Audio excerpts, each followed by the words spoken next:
Hello, everybody, and happy Saturday. Let's hope I'm not muted. I'm not. Buttons lie to me sometimes. I hope your Saturday's going great. Welcome to Smite Prime. The action continues. It's week number 2. Last week in week 1, Witchcraft looked spectacular. Can they continue that? Do the points keep racking up? And what goes on throughout our day? Do we have more luck of my days being the craziest ones? Let's find out. Today I'm joined by Spirited Book. First time we've gotten to cast together on Smite Prime, so that's super exciting. We have a full team with us today. Tess, Jithens, and new to Smite Prime, Solstice will be running the cameras today, so should be a banger of a day. How's your weekend beginning so far, Book? Pretty good. It's been a snowy one here in the Great White North of Canada so far. It's just, we entered the encounter of full spring, thought we were out of our snowy weather and snowy winter, and it's come back with a vengeance, Malum. It's frosty out there, so stay warm at home. See, we had the weird reverse problem. It was 80 on Thursday and then 30 on Friday. Well, now that we're in March, though, the weather is going to get crazy, and Smite Prime gets crazier. If you didn't tune in last week, let's catch you up to speed on what the March circuit is bringing for Smite Prime, because there is a lot to it and a lot to break down. But the big thing, you can see it there in yellow, $7,000 in cash prizing, plus no small feat as well, 31,500 diamonds to go alongside it. You can find all the info about the pricing structure and more on smiteprime.com, so I highly encourage to check that out. But that's not the only thing on smiteprime.com. No, not at all.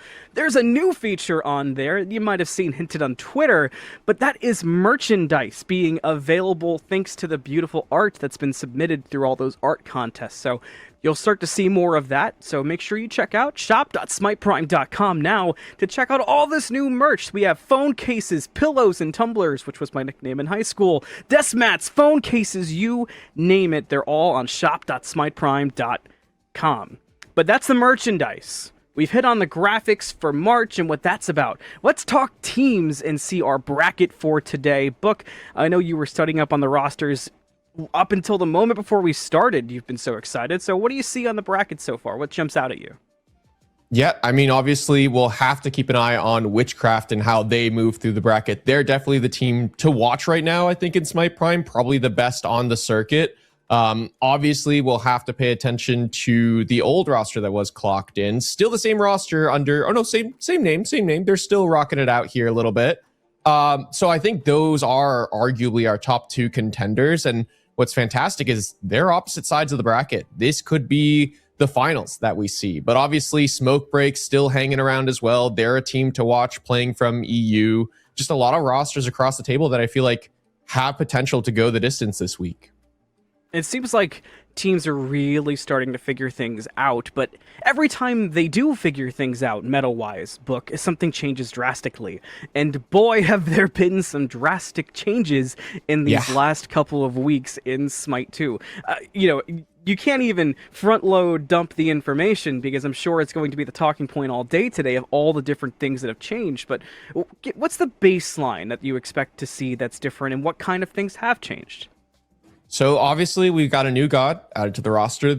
Morgan, not the Morgan, Morgan Le Fay has been added to the roster for lots of mid laners, potentially some solo laners as well, with the help of that aspect.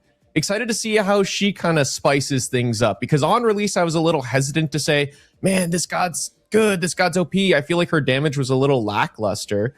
So it could be interesting to see how she kind of fits into this current meta that we see, where it is a lot of mage mids being played more towards that mid to late game. They really want to scale alongside the AD carries that kind of play a little more early mid game. We see a lot of on-hers, a lot of Huiyis, characters that can kind of play early and often and just scrap. So and that's what we've seen lots of lately. Just lots of scrapping across the map. Junglers really dictating the pace of things right now, paying attention to side lanes, even scrapping around the mid 2v2s a lot. So just lots of scrap happening across the map, I find right now. It has been a scrappy meta, which, favors play-by-play. So one thing that favors analysts, that is picks and bans. Let's get into our first P's and B's for the day, and our first game of the day, which is just already looking great with the rosters on board. Rosters that, conveniently for you, Book, I know you know a lot about these players in particular, so we'll get to the gods and your kind of predictions there in a second, because, of course, as you mentioned, Morgan Le Fay is available, but you said the Morgan isn't. Nobody's surprised. The Morgan does remain banned. Same thing with Charon, importantly. You also will not see Conduit Gem, but that's going to be on a select few gods. It is quite the list. If you want that information, of course, it's all listed in the Smite Prime Discord under the banned content section for all the different itemization bans. But let's talk god bans book as we go through, and our first one is the E-set. Yeah, ESET, no real surprise there. I feel like the aspect has really made her a very flexible character. Aurora has been playing this pick a fair bit. Wouldn't be surprised if Moswell also likes this character in the mid lane. And once upon a time, we've seen Sino play ESET jungle before that aspect was ever available. So wouldn't be surprised if he's got that in the back pocket, ready and available to go. So just a very strong pick that could flex to a lot of what Single Bind really want to do. They want to be an aggressive team, play through Sino, who makes impact around Moswell, around Donut Doug, who are strong laners.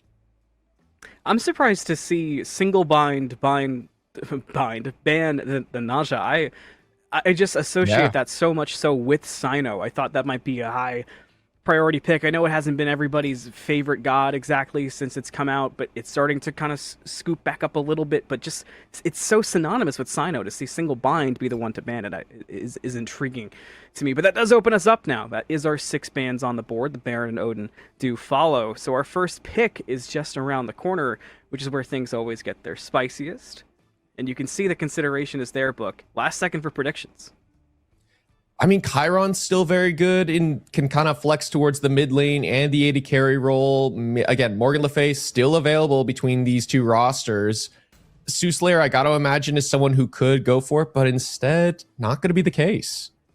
So the Guan Yu is the first lock-in. I think back to not last week, but a few weeks ago, where somebody you played a lot with, Hydra, played this Guan Yu in support and just made it look disgusting. The ult on cooldown that felt like it was 5 seconds of an ultimate cooldown was consistent in the dual lane to get pressure on. It was combined with an on her then. But now it's playing into a Sobek Ardio, which not the easiest matchup I've ever seen for a Guan Yu.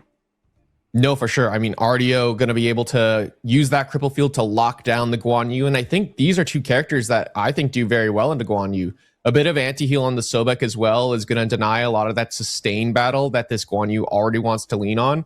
Cripple field going to stop the mobility, but also two characters that can play to, pick off this Guan Yu. We talk about Guan Yu's mobility a lot, but if you're being chained CC, you never get an option to really mobilize effectively as this character.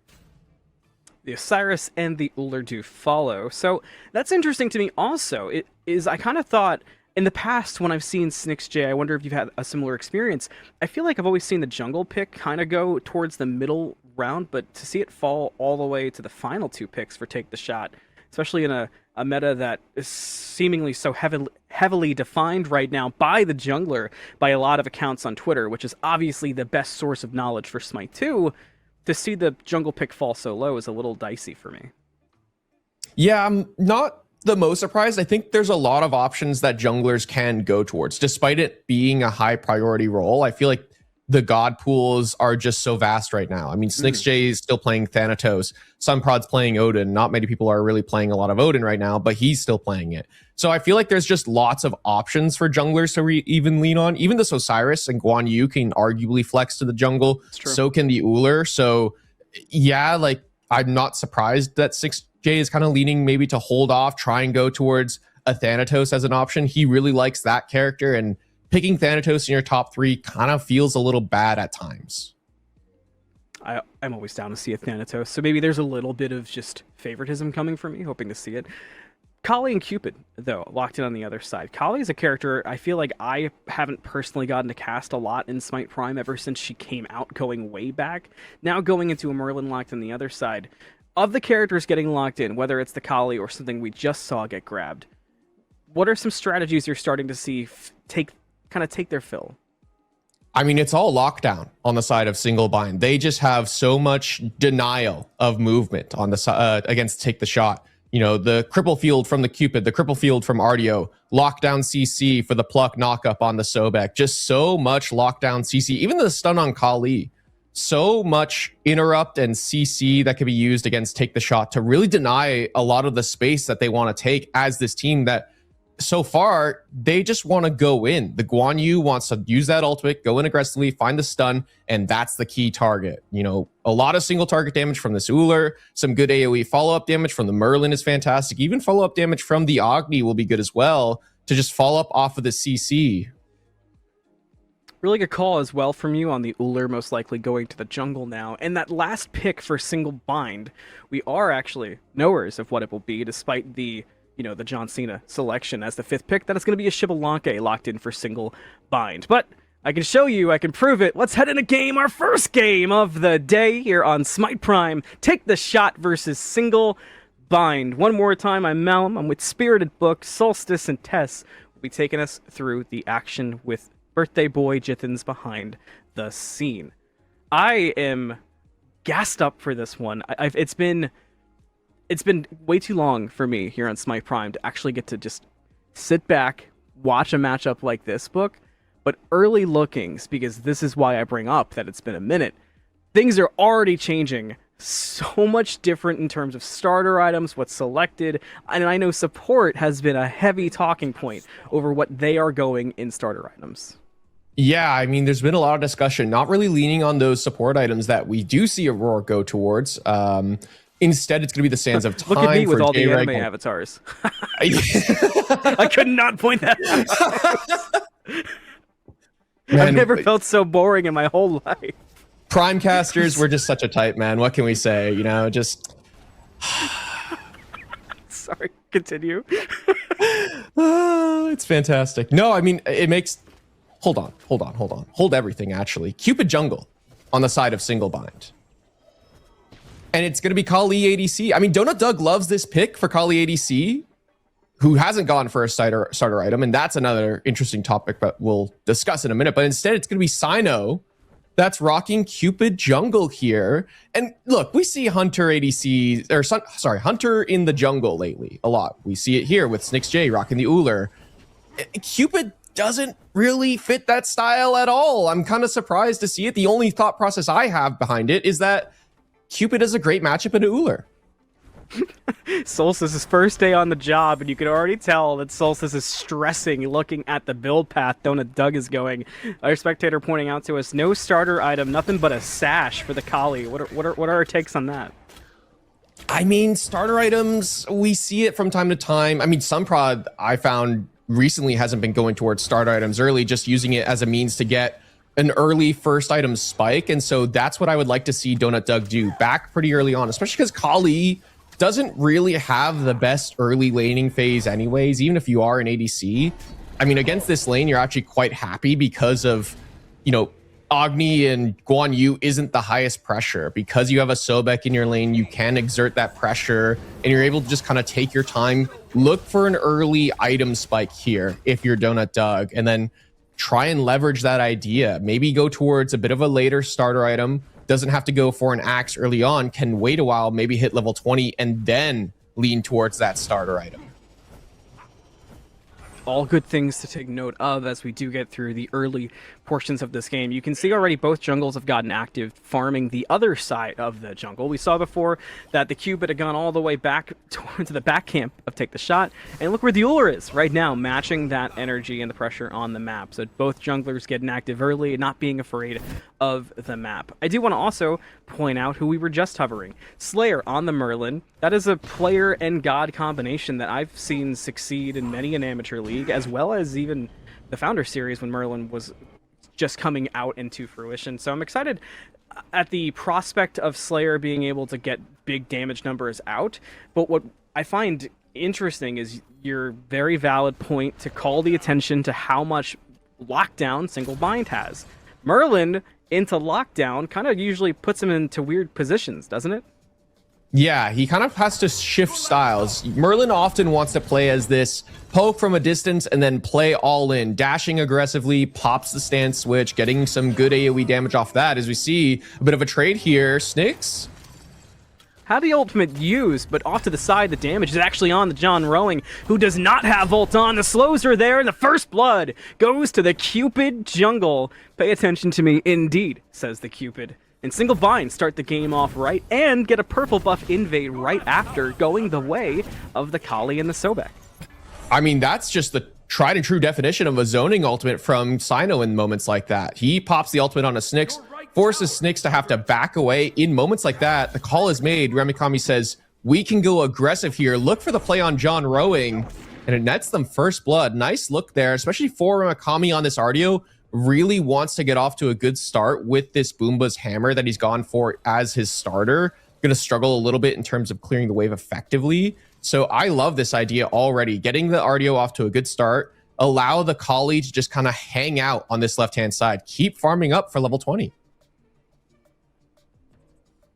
It does also feel...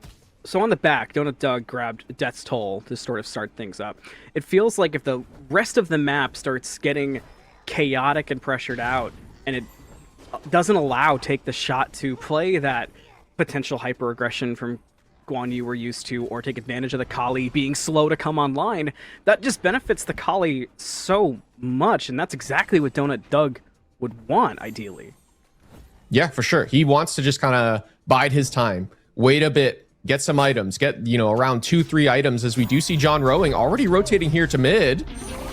And putting the fight on, but there's the Cupid ultimate. The ult back from John Rowing to avoid the damage. It's working out so far, but can you find the kill? Before you go down, the Heart Bomb goes pop, and so does John Rowing. Remikami with the rotation kill. Take the Shot just not on the same page at all. John Rowing says, guys, we can fight here. We can fight here. And Snyx and Sooslayer, they're just sitting in mid the entire time. Not able to play aggressive there alongside their soul laner, and that's another spill for John Rowing.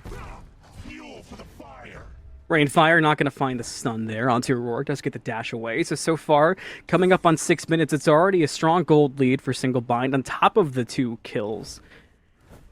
So where do you kind of start to assess early what you can change things up, Book? Because a take I'd love to hear from you is the insta-ult pop stun there from the Guan as Rex backs up on the Agni. That'll create some space. Doug will take the foot off the gas a little bit.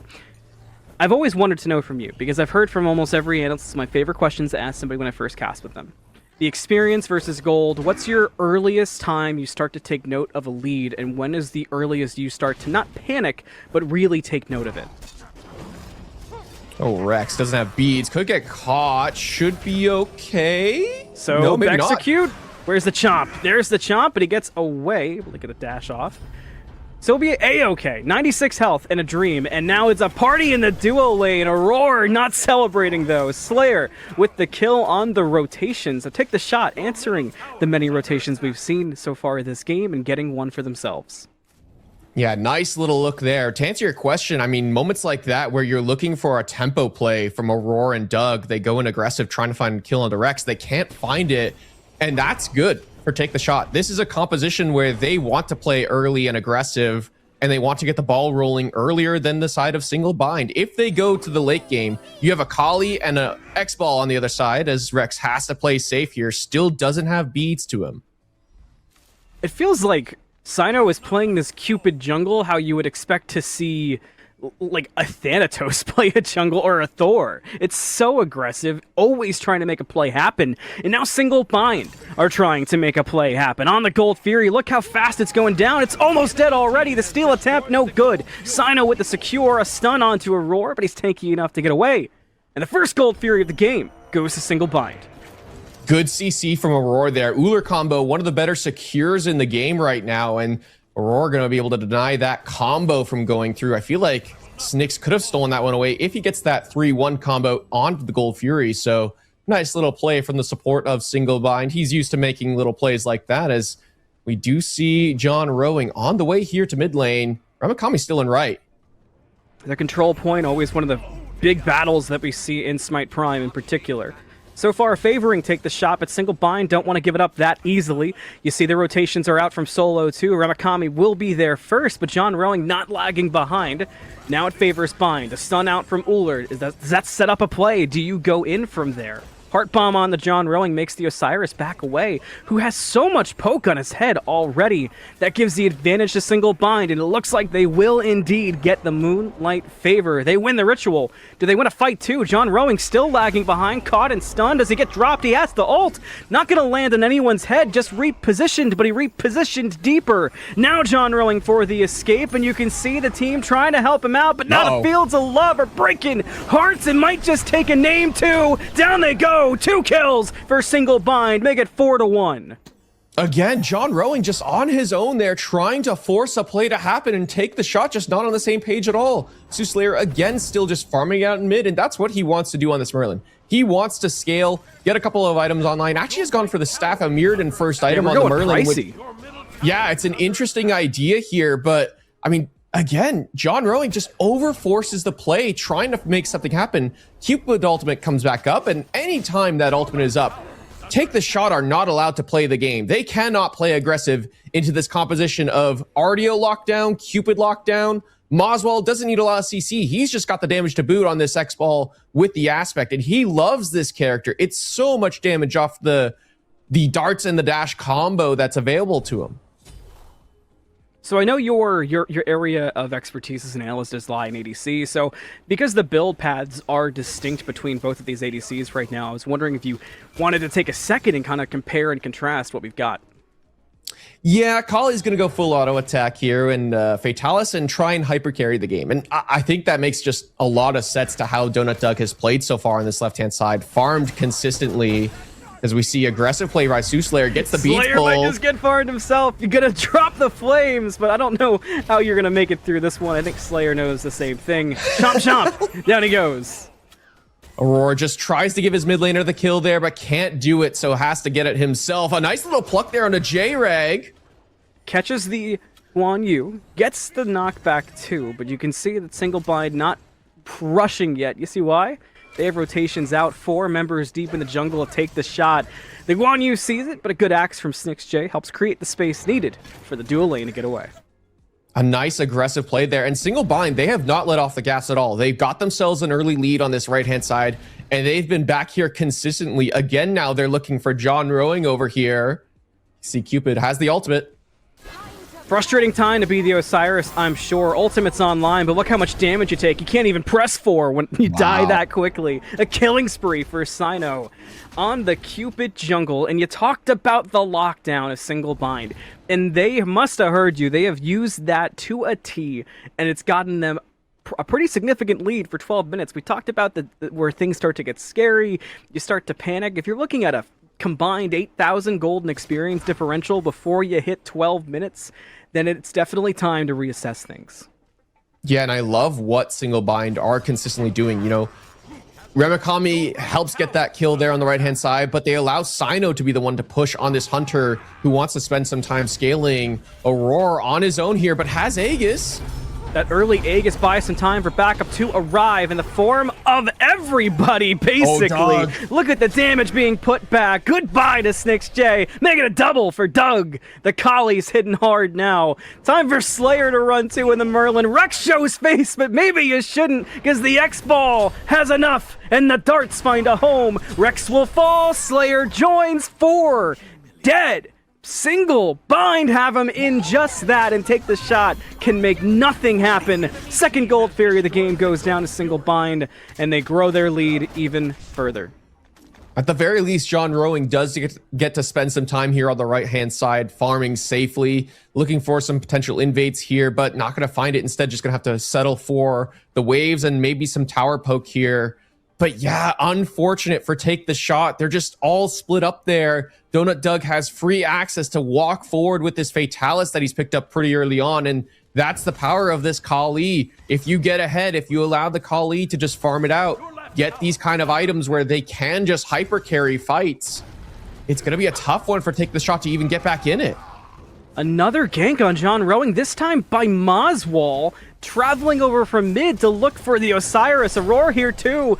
The 5th death for John Rowing. This one with help from the mid laner. Single Bind is so active on the map. They've just it's insane to watch them move across. Everything's so deliberate. Every lane is everybody's place. Everyone's getting farm. Everyone's getting kills. I mean, the Xbalanque slash line looks like it could be a support line book. Yeah, for sure. As we see a grouping here from Take the Shot, but I don't think they can afford to take this fight. I think they're going to have to cede this tier 1 in mid lane. Su has good wave clear, but with the likes of Sino and Remakami potentially on the way here, no, instead, they'll settle for the Pyromancer. And I mean, this is the power of a strong side in solo lane against a character like Osiris, who once they get a couple of items, they just feel so unkillable and so hard to deal with. They could just walk forward with this Osiris passive. So many mitigations to their name, as Aurora could have stepped too far forward. They really want it, but the Kali's around. We'll see how Aurora combines with Doug. Aurora takes the Sprite away. That might leave Doug in some danger. You see the Rainfire looking for the stun to slow things down, but there's just too much space already created. So the Kali escapes, and Take the Shot can't find anybody in the jungle. Yeah, not able to do anything in moments like that. They can't find the kill, and that loses Take the Shot's mid-tier 1 tower. They've been holding on to that for a hot second here, with Aurora just walking over to the left-hand side. John trying to take this 1v1. Is it enough? Gets the up down, has some damage on, but needs to hit everything, and realizes with some abilities missing, it's time to go after the dash from Sino. Good for John Rowing that it wasn't another death and actually able to put up a fight. And it's something I was going to point out before. Despite being 0-5, in terms of itemization and farm, things could be way worse for John Rowing. And I know that sounds, almost a little rude considering, a pretty strong gold lead, to say the least. A solo laner who's being focused out. A 3-level differential in ADC.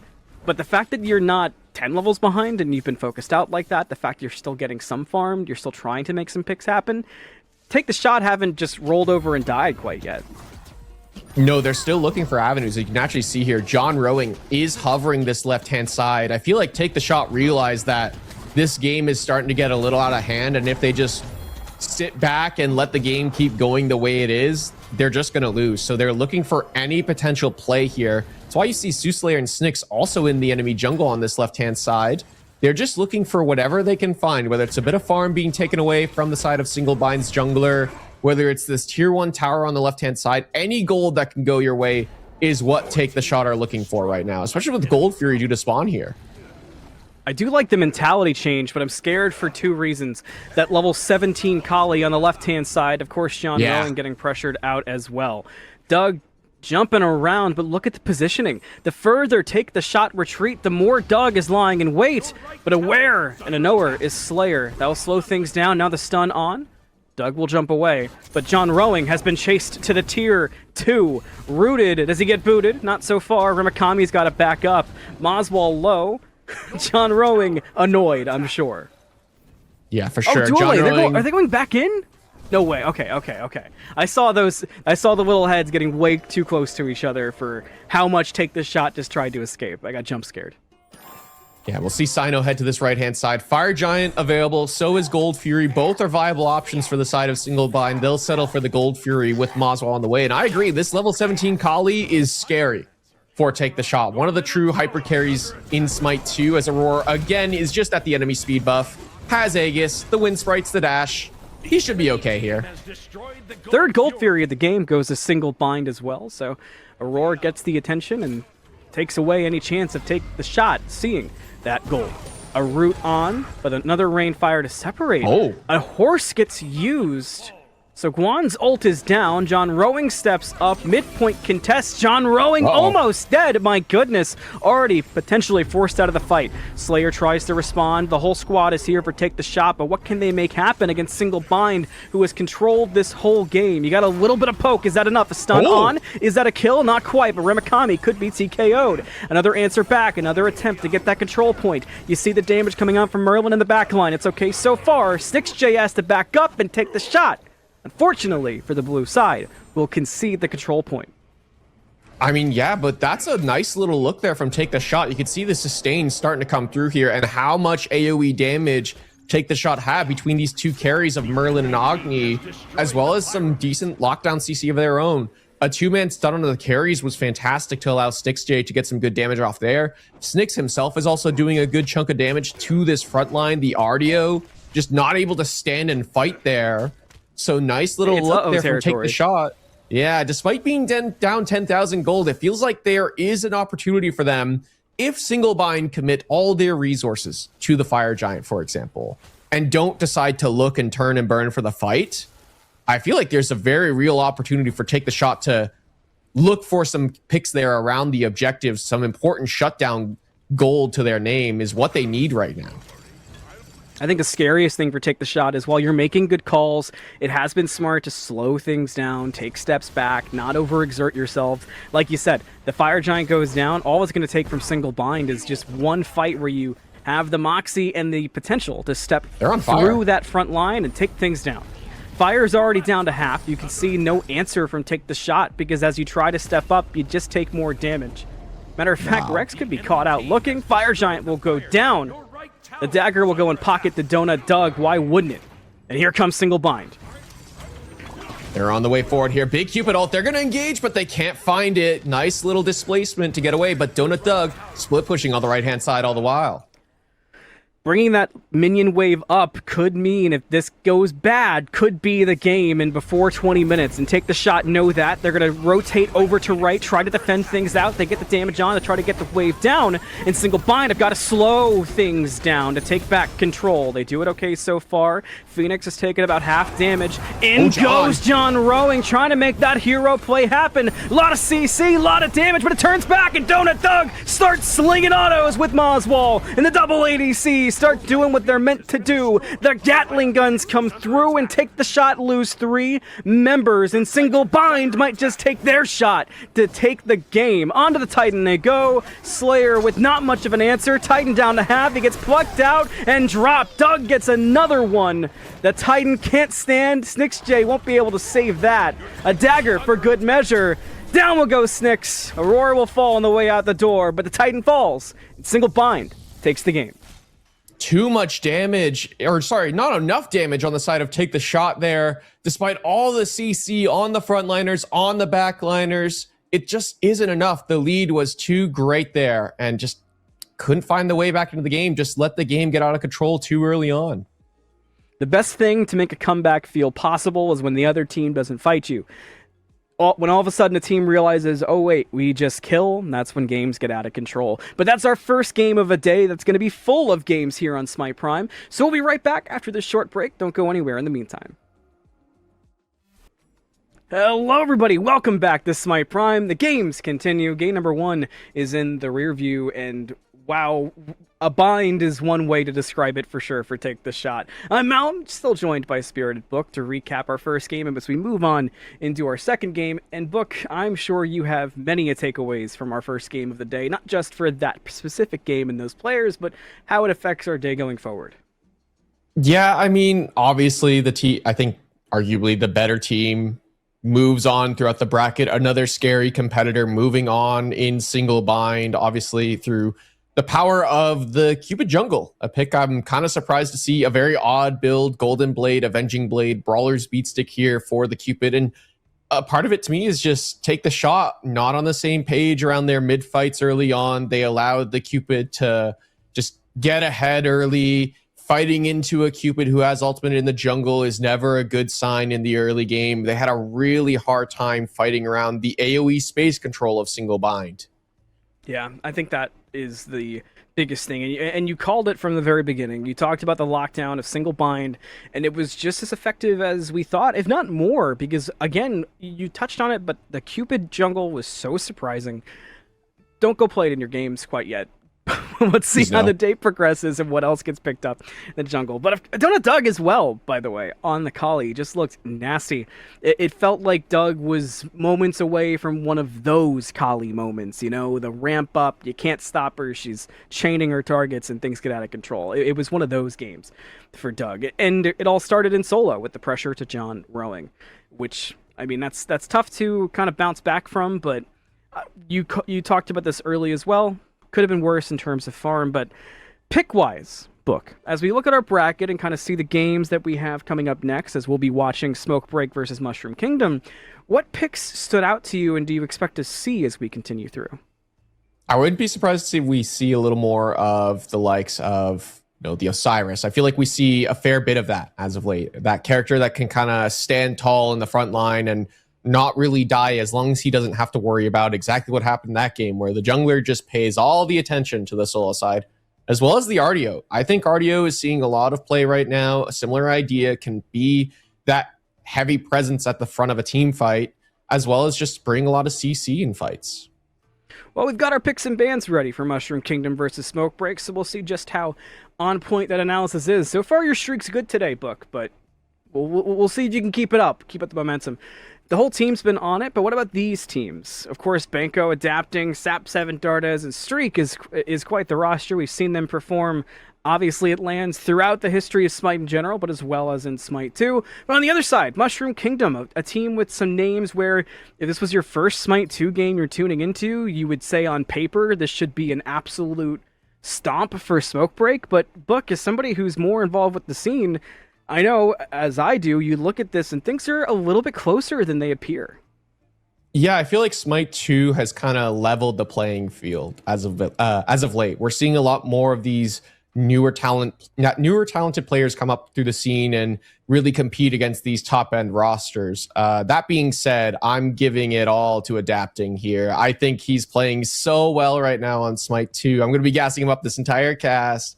He's one of my favorite players to watch right now in Smite 2. I think it's so cool to see that after all these years, a player like Adapting, who had some phenomenal form early on throughout his career, kind of fell off a little bit towards the midway part, is really finding, I think, just kind of peak performance yet again from Adapting here in Smite 2. I've been really impressed by his performance, in the EU tournament, just rolled through the bracket the entire day. So for me, I feel like he is the one to watch on Smoke Break. You can tell he really facilitates a lot of what his team wants to do. He really drives the pace in this meta right now. And so I'm impressed. For me, if you're Mushroom Kingdom, you need to see them put Adapting in an awkward situation. Make him make the tough calls. Make him make a decision. Do I have to pay attention to helping out my solo laner? Do I have to help out my ADC? You got to make the side of Smoke Break make some tough decisions that maybe force them to make the 50-50 call, and maybe they roll unlucky. My first experience casting Adapting in Smite 2 was one I just simply will never forget. We still had the drone camera flying through the air in Spectator, and me and Trelly, I believe it was Trelly, watched a Thanatos piloted by Adapting track a Loki in stealth and ult him and execute him. It was just the most insane thing I've ever seen. So I simply can never count out Adapting, no matter the circumstances around it. But again, this does raise an interesting question and dilemma for a player like Shadow. Shadow, if we want to talk about Olympus Smite League, another one of the amateur scenes currently being featured on Smite Game tomorrow. I'll also be there, sneaky promo. Big Splash, the owner of Olympus Smite League as well, one of the two. Shadow's a name that has come up through the scene and gotten a lot of attention very quickly. Yeah, he's been playing really well. I've been impressed of his performance so far in OSL. And here, I already love this idea that he's gone for, I assume with the Tsukiyomi pickup here, if they decide to go for it, this is one of Adapting's best picks. They've, taken this one away from him now. It's a real tempo play. And we just mentioned it. Try and make Adapting make the difficult decisions. Tsukiyomi, one of those characters that can make huge tempo plays in the early mid game once they hit level 5. And so that's an idea that I think Mushroom Kingdom really need to lean on in the early game. I'm already afraid, though, Book, because my goodness, what a top 3 lock-in for Smoke Break. Because you can look at the Kate and the Tsukiyomi, and you don't just see an E-dating couple lock in together. You see a really strong fight in the mid lane 2v2 there from jungle mid. But into a Cerberus Hoonbot's RDO, the amount of team fight flexibility on top of just pure lockdown, it's such an answer, and it answers the 2 follow-up selections in the Guan Yu and the Hercules. I feel like we see answers for Smoke Break. You see the anti-heal, you see the lockdown and the counter mobility. It's already so tough. You add in a Poseidon. I don't know how. I don't know how you fight into Smoke Break if you're Mushroom Kingdom in a team fight. I can't see the vision. Help. Yeah, Shadow's not going to have a good time when he Tsukiyomi ults in and there's a Humbots ult, a Kraken, and a Fields of Love, and a Cripple Field from Artio, and maybe even a Paralyzing Spit from Cerberus waiting for him. I mean, this is a tough one for Mushroom Kingdom. They have a lot of all-in into a composition that deals against all-in really well. The only soft engage that they have is maybe a Hecate ultimate, and then some decent disengage with the Artemis. I actually think this Artemis pick is the not only saving grace, but the saving grace for this team, in that this is a character that can play the disengage really well. This can deal with some of the, all-in dive that Smokebreak Right. or just CC dive that Smokebreak have to him, as well as immune a lot of the CC that Smokebreak have. The two obviously can avoid the cripple field, deny the slow from the Fields of Love. Artemis can play really safe, and Mushroom Kingdom can really worry about the rest of the map. The problem is the rest of the map is really scary when you have Humbots, Cerberus, Artio, and Poseidon. That's the other thing, especially as Hecate. That was one thing that we saw so much of we talked a little bit about Founders, because Smokebreak is a team directly from Founders for the most part. That's how Hecate survives, is ulting in the mid lane. So we'll see what the survivability is like there, and for the rest of the teams as we get into our second game of the day. Smokebreak versus Mushroom Kingdom. So, oh boy. It was one thing looking at it in picks and bans, but seeing the Smokebreak squad in these gods, I'm scared for Mushroom Kingdom. I guess there is a world where you could get so ahead so quickly that it kind of makes up the difference, and you can keep Smokebreak from being able to quickly group up and rotate book, but that feels like a slim chance at what's a dangerous matchup as is. Yeah, and I feel like if it's going to happen, it has to come through this soul lane, I would imagine. You're not going to really be able to deal with this Dardes, Cerberus, Streak, and Cupid combo here in the dual lane, especially with Artemis and Guan Yu. There's just no major lockdown CC until Mario Bro gets that Boar Trap combo available to him on the Artemis. So they're going to have to take their time over here in dual lane. Solo side, maybe you can make a push-pull combo with the Hercules work, and you have some lockdown CC with the Tsukiyomi, obviously, in the 2, so that's an option for you. Adapting, though, I feel like is going to just be taking his time. He can afford to allow his soul laner to take an early spill. He can afford to just kind of farm it out, get a couple of items, not even a couple of items. He only needs the one, and then start to make an impact with this aspect that he's gone for. I've been so impressed by these Humbots players really shifting from all-in style to CC setup. I mean, that is what Humbots used to do. He used to be the true CC setup character, and now that he's got an extra stun in the kit, it's just that much easier. Funny enough, Adapting was one of the players that made that look so signature.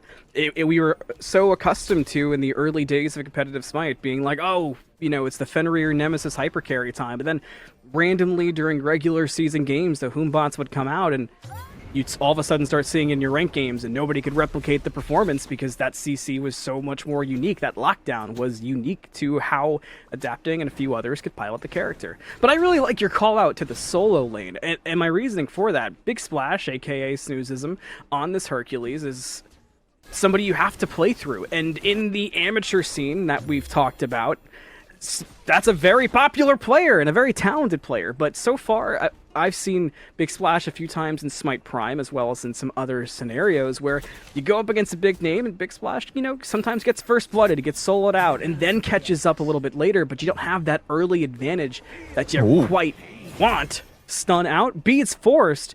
You see Sap7 zooming through with Adapting following.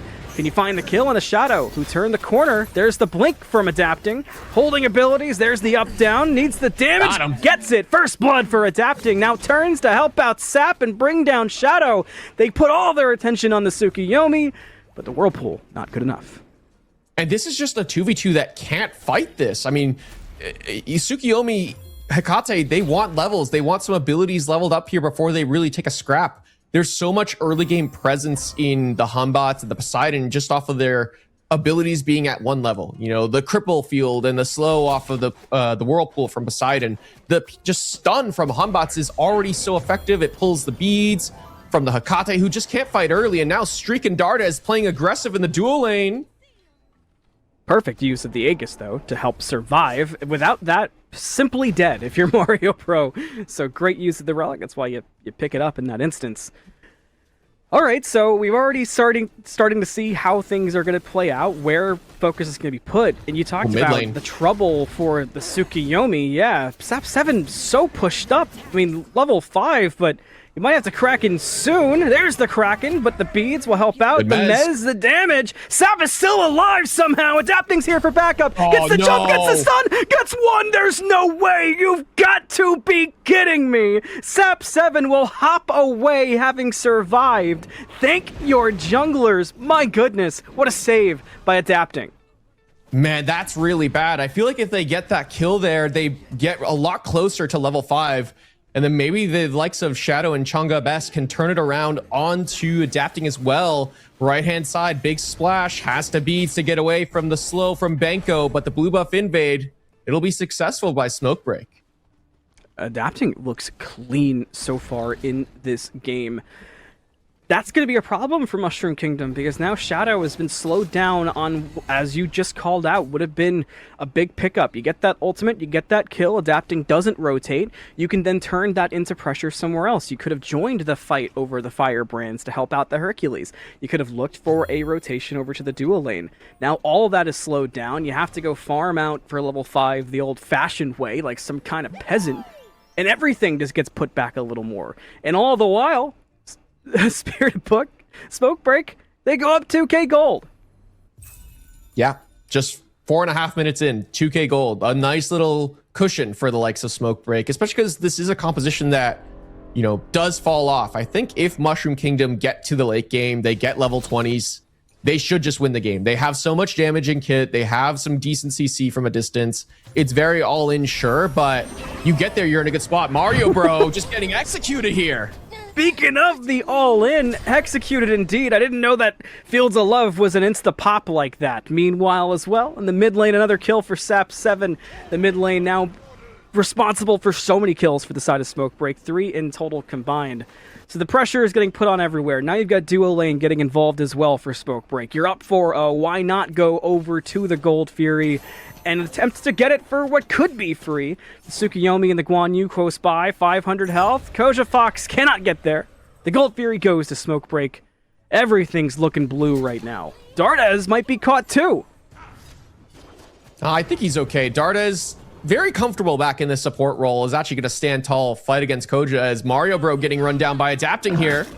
There's the Tusky, using it perfectly to slow things down and create separation. Now they go on you ult, but the Fear No Evil in response will work on to 3. Maybe you can even turn it around. In fact, you do. Streak Up, able to use that Heart Bomb to find a kill on the Koja Fox. So Dardes and Streak Up will get away. Adapting, able to drop a picture-perfect ultimate. So despite losing their jungler, they get one back for it. They got the Gold Fury. That's only the first kill for Mushroom Kingdom. And everything is still going the way of EU. That could have been so much worse, though, if Adapting didn't get that ultimate off in time. I feel like Mushroom Kingdom would have come away with all 3 of those kills, but Smoke Break get the better trade at the time. Well, at the end of the day, actually, I feel like it is favoring Mushroom Kingdom a little bit. Just in that moment, yeah, you lose the Gold Fury, but you do take down Adapting there, a nice little shutdown, and you only trade Koja Fox. Support for jungle will always be worth when you kill the jungle, and yeah, you just lose your lonesome support who's already behind in levels. But Mario Bro, Adapting's on this left-hand side, has to be careful. There's the ultimate out. Streak's trying to create some distance. The 1v1 on ping, but Streak doesn't seem too worried about it. Heart Bomb on. Dardes here. Heart Bomb will go pop the Aegis for the answer to avoid it. But look who's here. The Blink Stun combo! And Mario Bro is all of a sudden seeing the world through black and white. Yeah, that is unfortunate there because there's nothing Mario Bro can really do in moments like that. Has to try and find some farm on this Artemis, so goes to just farm the left-hand side. Adapting shows up late after Dardes helps pull the Aegis, and then there's nothing Mario Bro can do under the tower, just on his own. And this, to me, is a bit of the issue with the last pick Artemis. Yeah, on paper, it's good. You can avoid a lot of the CC with the CC Immune Ultimate. You can avoid the slows from the Cupid, from the Poseidon with just the press of your attack speed steroid. That's gotta feel good. But you have a Guan Yu support whose best CC is the ultimate. You don't have a lot of heal for this Artemis who wants to get to the late game, wants to be able to hyper carry. And so I feel like Mario Bro has to do a lot of heavy lifting, but I don't think he's ever going to get there.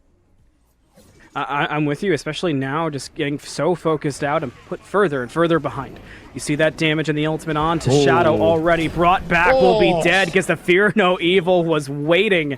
I think Shadow's fearing a little bit for sure. Another pickup for Smoke Break. That's 7. They get control of the capture point as well. Things can't go any better. I mean, what else am I supposed to point out? Everything seems to be clicking. And you even talked about the dual lane answer. The Aegis was good, and we've seen a couple good Aegis uses from Mario Bro, but no beads, so even if you survive a bit of damage like we saw, you're still caught out. Speaking of caught out, look at adapting. Everybody's around, but he's allowed to walk away from that. I mean, they don't see the perspective we see. They don't know how many people they had around him. But my goodness. And one more my goodness before I move on from this point. My goodness at the mid lane. Level 12 to level 9 for the Poseidon. Oh, no. And Fields of Love, Tusky, I don't think it matters. Maybe it does. Wow, Tusky. My Tusky doesn't do that in my games. My God. Adapting just a little too early on that blink. Was going for the same exact combo of blink into the stun already being charged up. But Mario Bros still CC immune because of the Tusky, was able to walk away to safety there. And I agree, Tusky AI never favors me in moments like that. That is a very fortunate play for young Mario Bros. A nice little push into the tower, but Sap on the way. There's the Kraken insta beads in response. Big Splash will step away. So Sap 7 works as a support there to get Banko away. Big Splash won't get the better. You know, we talked about solo, and you mentioned how important it was for Big Splash to be able to be a strength for this team. And while there hasn't been a lot of action solo, a 2-level lead for Banko. Yeah, Banko has just been consistently pressuring out Big Splash. A couple blue buff invades with the help of adapting, and that's all jungle pressure. And speaking of pressure, Darda's, man, on this Cerberus, disgusting. Darda's, for whatever reason, even on this ping as he's playing from you, still consistently hits these paralyzing spits. It's so impressive, man. Messy map right now. You see the yellow health bars of Mushroom Kingdom kind of deep in their own jungle, but Smoke Break is just stepped up, almost daring them to walk towards them. Why wouldn't you? You have a level 12 mid laner, level 11 jungler. Big Splash now getting attention, and so much damage from Sap 7, my goodness. And now you have the gank on. Banko under the tower to help Sap 7 bring him down. Koja Fox to the left. Fear No Evil will be no good. Chase back onto the Hercules. It'll work out. Sap 7 brings down Big Splash. Shadow has good damage on the Streak, who just stands still with autos and almost turns around, standing still to kill Mario Pro. It does work out for Mushroom Kingdom. Thank goodness. That would have been a clip of all time. So Streak Up does die. Smoke Break, in the meantime, will go to the Pyromancer. There should not be an answer. The Pyro will go down for free. It's a, you know, it looks kind of funny. Streak Up just stands still and takes the autos to the face. There's not much he could do there, but I feel like if he kept walking, he's taking extra Caltrop damage. He's getting slowed, so realizes he's dead after his over-aggressive play on the left-hand side, trying to solo out Mario Bro under the tower. He's just dead there anyway, so he realizes he just has to stand there and try and trade. So it would have been so funny though if Mario Bro died. Can you imagine? Absolutely. Streak Up just pauses because of the Caltrips, turns around, one auto, boop. Oh goodness. 11.5 minutes, 8-2 for Smoke Break. They're feeling real good, but there are signs of life. We've seen a few. It's not as bad as, say, last game in terms of just how out of it Mushroom Kingdom could feel. Still only one Gold Fury, the one Pyro. This next Gold Fury feels like it will be a hint of a lot of what's to come, though. And Streak can do a lot of damage. We've already seen the kind of damage that Sap 7 can do. We saw it to a Hercules just a few moments ago. So those are all going to add up, and those are all the things to look for. But man, level 14 Poseidon at 12 minutes. No complaints about that if you're rooting for EU.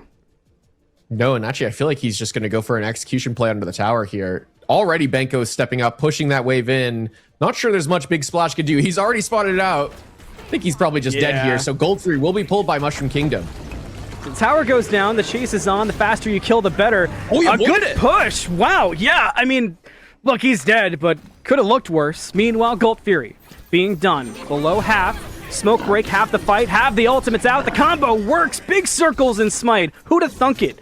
Down goes one. Mario Bro is low. Adapting sees that, gets the blink forward, gets the auto on, and the reset with the monkey will do it. And Mario Bro will fall. Killing spree for Adapting. Shadow tries to turn it back around. Add a Hecate ultimate. Nothing will work out. But the Gold Fury did get dropped, and Smoke Break don't seem to have the health to do it. Smoke Break seem a little uncoordinated, but it doesn't matter. They're still just hands diffing Mushroom Kingdom everywhere across the map. Sap 7 goes to the right-hand side while Gold Fury's up, and usually that's just the call of, okay, there's 2 members on the right-hand side, we have 4 members on the left, let's do the objective in front of us. But Smoke Break just have such a big lead that they can afford to send 1 member right and keep 3 members on the left-hand side to just contest the Gold Fury. Sap 7, does he get caught here though? The Kraken's already out, so potentially, but the Aegis, we've already seen Sap 7 escape this once, but not this time. Shutdown goes to Big Splash, most importantly. Book, that's huge. Yeah, and I think Big Splash has to be the saving grace for Mushroom Kingdom. Mario Bro has to do a lot of heavy lifting, sure, but Big Splash as well, I feel like, has to be that physical body presence in the way of Smoke Break if they want to make a play. Has to get some important items, just stay alive as Mario Bro. Aegis already down. Adapting over the wall. They won't chase further, but no Tusky, at least for the time being. But of course, Smoke Break don't see the cooldowns as we do. Gold Fury is up. Not the main center of attention quite yet, so it looks like you've got some time to read the map yet, Book. We'll see how long it lasts. Did Smoke Break not do the Gold Fury after they won that fight on the left-hand side? No, they got so low that they just backed up from it. But they had the 3v2, and they were all around half health, if not a little lower, so I was also surprised. Yeah, I feel like that's a surprising play as a nice little ult there from Dardes. Has that teleporter, though, so Chunga Best will be okay. And I wonder, I feel like that Gold Fury was an avenue for Smoke Break. They push members back. They get the Hecate ult. They get the Tsukiyomi ult. There wasn't much that Mushroom Kingdom could do to fight. I feel like Smoke Break may have missed that opportunity, and you can see they're still hovering this left-hand side consistently, looking to keep this Artemis down as Mario Bro doesn't realize Adapting's here. There's the stun that's gonna hit. Tusky's available, but the RNG is not on Mario Bro's side this time. Streak Up brings him down. Now the gank is back in response from Mushroom Kingdom. There's the Horse ultimate. Fields of Love is the answer. Does tons of damage, but is it enough damage? There's a stun on Coach Fox. Streak is still up, but not any longer. Down or go. Adapting's here. Jumps forward. Back up from Dardes. Shadow will fall. The monkey's hitting a little bit too hard. Coach Fox caught backs. Whew. Not even close. Adapting with the cute little target swish there, realizes, hey, I gotta kill this jungler that's in front of my support. That's the better target. Drops the kill on Koja Fox and goes to kill off Shadow instead. Nice little look there, and with Mario Bros still not having access to that Aegis is exactly why he took a spill. Adapting still on this left-hand side, though, on his own.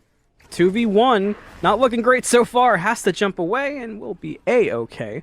Darda is also near if things had gotten too chaotic. A rotation is out from Big Splash at the moment as well, which is interesting from the Hercules. You have to assume this is for a Gold Fury, right?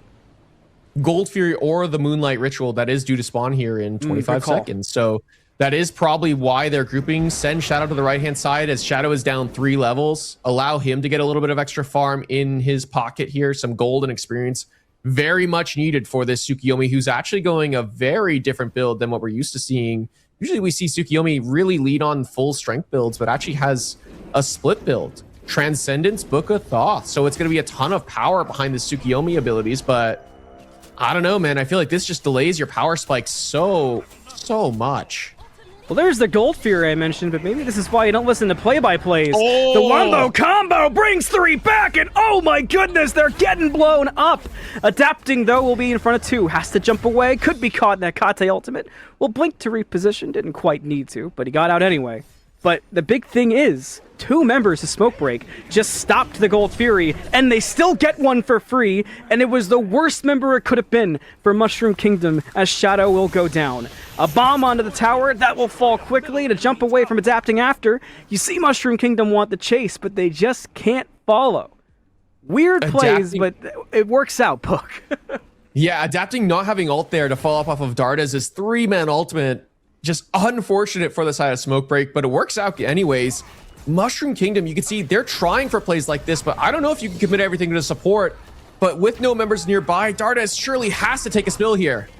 They've got to do something. They realize it. They focus and they combine to bring down Dardes. And they get the ritual. Benko. Look at the stun, though. So much damage comes through, and Adapting sees it as an opportunity. Trying to break through to back up. Benko has got that damage on. Fields of Love going to find it too. There's the Kraken. Is it enough to bring him down? It will be for Coach Fox. Now you step up, you group up, you look for the low. Mario Bro, who's able to get away. But the Whirlpool hits Big Splash, and he's splashing no more. Sep 7 leading the way. Benko putting the damage on. Adapting here for the stun. The monkey toss. Can they find it? No, they cannot. But damage is done. 2 more members of Mushroom Kingdom fall. Smoke Break still standing tall. Again, you commit so much to the support, but what does it cost you? It costs you everything. 2 members down on the side of Mushroom Kingdom. You can see a grouping here on this right-hand side. Pyromancer are going to be taken here by the likes of Smoke Break.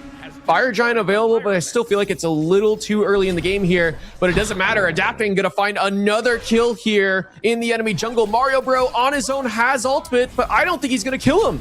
Oh, no, Finally, he does. Adapting goes down. The Fear No Evil as he goes down. Big pickup for sure for Mushroom Kingdom, but the problem is, again, it's an expensive build that Shadow's going. There's been no way to get farm. You're going into a direct counter matchup in so many different avenues. It's a tough game for the Suki.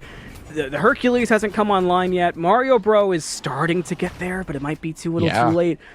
It's not the how do they come back from this, but what is the avenue, Book? What if you were in this game right now, if you're on Mushroom Kingdom, what are the comms looking like? What's the plan? What do you do next? The comms are silent, but Mushroom Kingdom, they're trying to find something, and I the love comms are silent with Mario Bro and Big Splash in there, though. All right, that's true. That's true. My apologies. Some yappers on the side of Mushroom Kingdom for sure.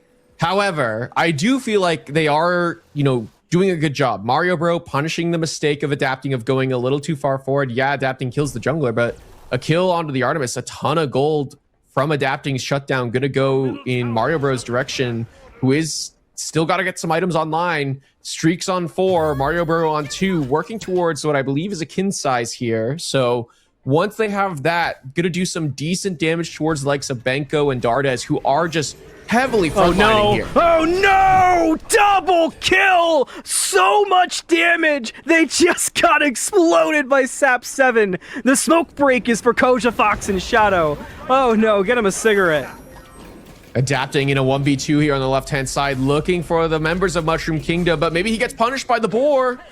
The Fear No Evil was kind of far off to the side, so Adapting can't make use of it and has to go for the escape. The chase is on, but Adapting's got the monkey, so there's no fear. The Fire Giant will fall down. Streak up with the credit. That means it goes to the blue side. So Fire Giant belt is on. A dagger belongs to Streak Up, and things could not look any better for the Mushroom Kingdom. Excuse me, for a Smoke Break. Things could not look any worse for Mushroom Kingdom. Yeah, there's not a lot they could do, and now, more than likely, Big Splash is going to take a big spill here as members of Smoke Break are on the way to take down this Hercules. Oh boy. Need some kid floaties for that one. Ooh. 1k damage to your dome. Big Splash. Oof. That's illegal. He's got magical protections. He can't just do 1k damage. Benko on his own here. Shadow nearby, so is Koja. Can they take down the bear? They might have to do it quickly. Benko's already got the dash away, and Dardas and Adapting are on the way. Shadow's just level 15. Dude's just trying to kill a harpy. Shadow's dead. Let him farm. Oh no. The stun doesn't hit. Doesn't matter. The monkey hit. There used to be a Shadow there. Now there's just a Shadow. Yeah, it's this game is starting to turn into a bit of a clown fiesta. I feel like Smoke Break could have ended this a hot minute ago. They're just kind of I'm starting to feel running around finding kills. Maybe it's the ping, you know? You think so? Yeah. It makes them slower to rotate. Yeah. It They actually get rubber slows banded down the back to movement speed. fights. Yeah. Your team has destroyed. I mean, Oh we boy, joke. okay. I mean, Smoke Break looks so good here, despite being on this ping. And Mushroom Kingdom, they're all NA players. They're sitting at around 60, 70, 80. Smoke Break sitting around, 90, 100, sometimes 200 ping. And I mean, Adapting still pulling off fantastic Humbots combos. Sap 7 consistently Whirlpool crackening at an instant's notice as soon as he finds the right target. As Mushroom Kingdom just too slow on the buttons, too slow on the rotations, and consistently have fallen behind. Not much we could do. What's up? Do you remember earlier when you talked about, oh good, Shadow gets to farm solo lane? When you said that, Shadow was, I believe, level 15. Shadow just hit level 16. Yeah. It's been tough. 22,000 gold, that's a lot. 25,000 experience, that's a lot. 21-6, say it with me, that's a lot. Smoke Break is looking real good. These were my favorites casting with Trelly, because he would always, this is when he'd start to say, don't ask me how they come back. Yeah, because there's no way. Yeah, there's not much. That's kind of where we're at. They don't really have a composition that can fight well from behind as well. He's dead. You can just talk. Yeah. He's gone. Mario Bro should get out here. I mean, Smoke Break, they're just going to probably force the play. They don't have to wait for the next fire. They have such a big lead. You can already see they're grouping around mid. They're grouping around left. They don't need to wait for the next fire. They should be able to force these Phoenixes. Mushroom Kingdom, this might be your only opportunity left to try and make a play, but Kraken, gonna be Aegis though. Okay, maybe this is your chance. Big chance, right? Right, Koja? Right, Shadow? Right, somebody? Look at the damage getting put back on. There's an ult, though. That will bring him back. Rampage for Sap 7 in the meantime. At least 2 members up to defend. Big Splash to respawn soon. Mid Phoenix is the focus. There's notably still a bomb in pocket for Smoke Break as well, with the Mid Phoenix dead. So if you need it on a Phoenix, it'll die, or you can use it on a Titan if you want to. Another kill, this one on the Shadow. Big Splash looking for the combo, just can't do enough damage to Sap 7. The Titan is doing more than anybody else is right now. But now the Titan is the focus for Smoke Break, and they're looking to end this game. It should be a clean one. Dardas with the last hit. Into the fountain they go. Sap 7's unstoppable. The Titan dies, and Smoke Break advances. I mean, this is the kind of dominant performance that we kind of expected from Smoke Break. They just are such a good team, despite being on ping, despite, taking their time with that game. They probably could have ended when they took down the one Phoenix, but they take their time. They make the correct call. They take down 2 birds and then push on to the Titan to end the game, make that Titan just a little bit weaker. They have all the time in the world to play with.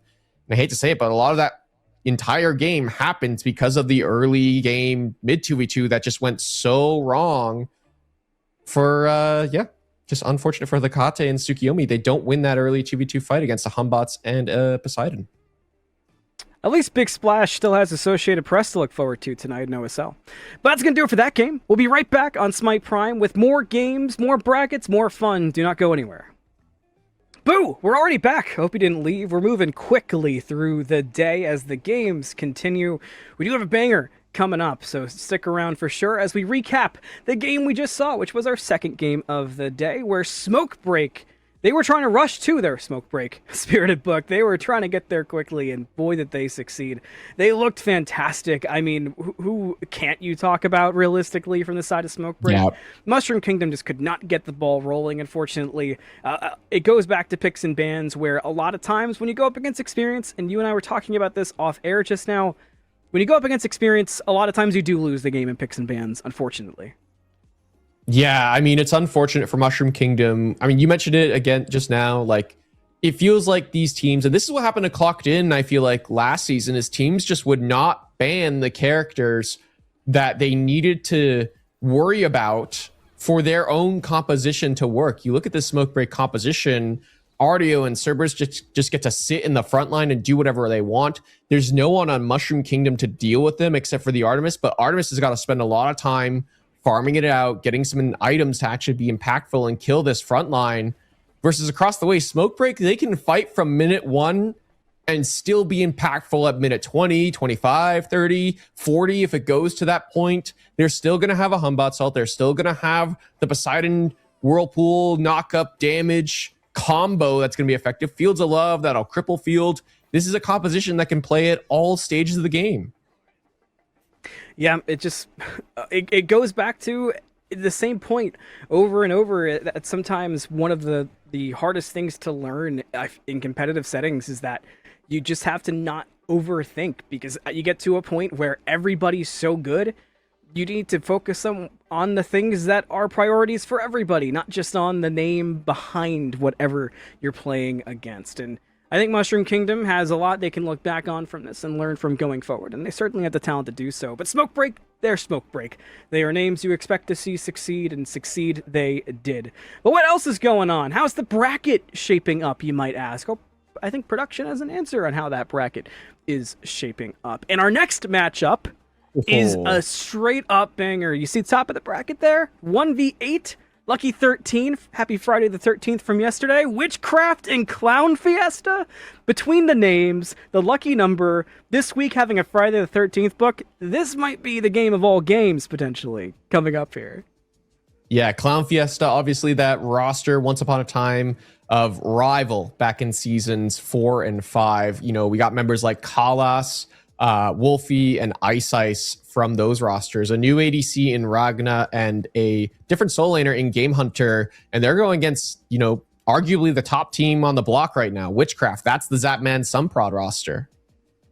And with games like this and the amount of action we're seeing, how long days can go, you might just be parched, or maybe you're sleepy, or maybe your phone needs to be charged, or maybe your wall is barren. You can fix all these problems on shop.smiteprime.com. Grab a tumbler, grab a phone case, grab a Discordia pillow for no particular reason. Get yourself a new desk mat and more.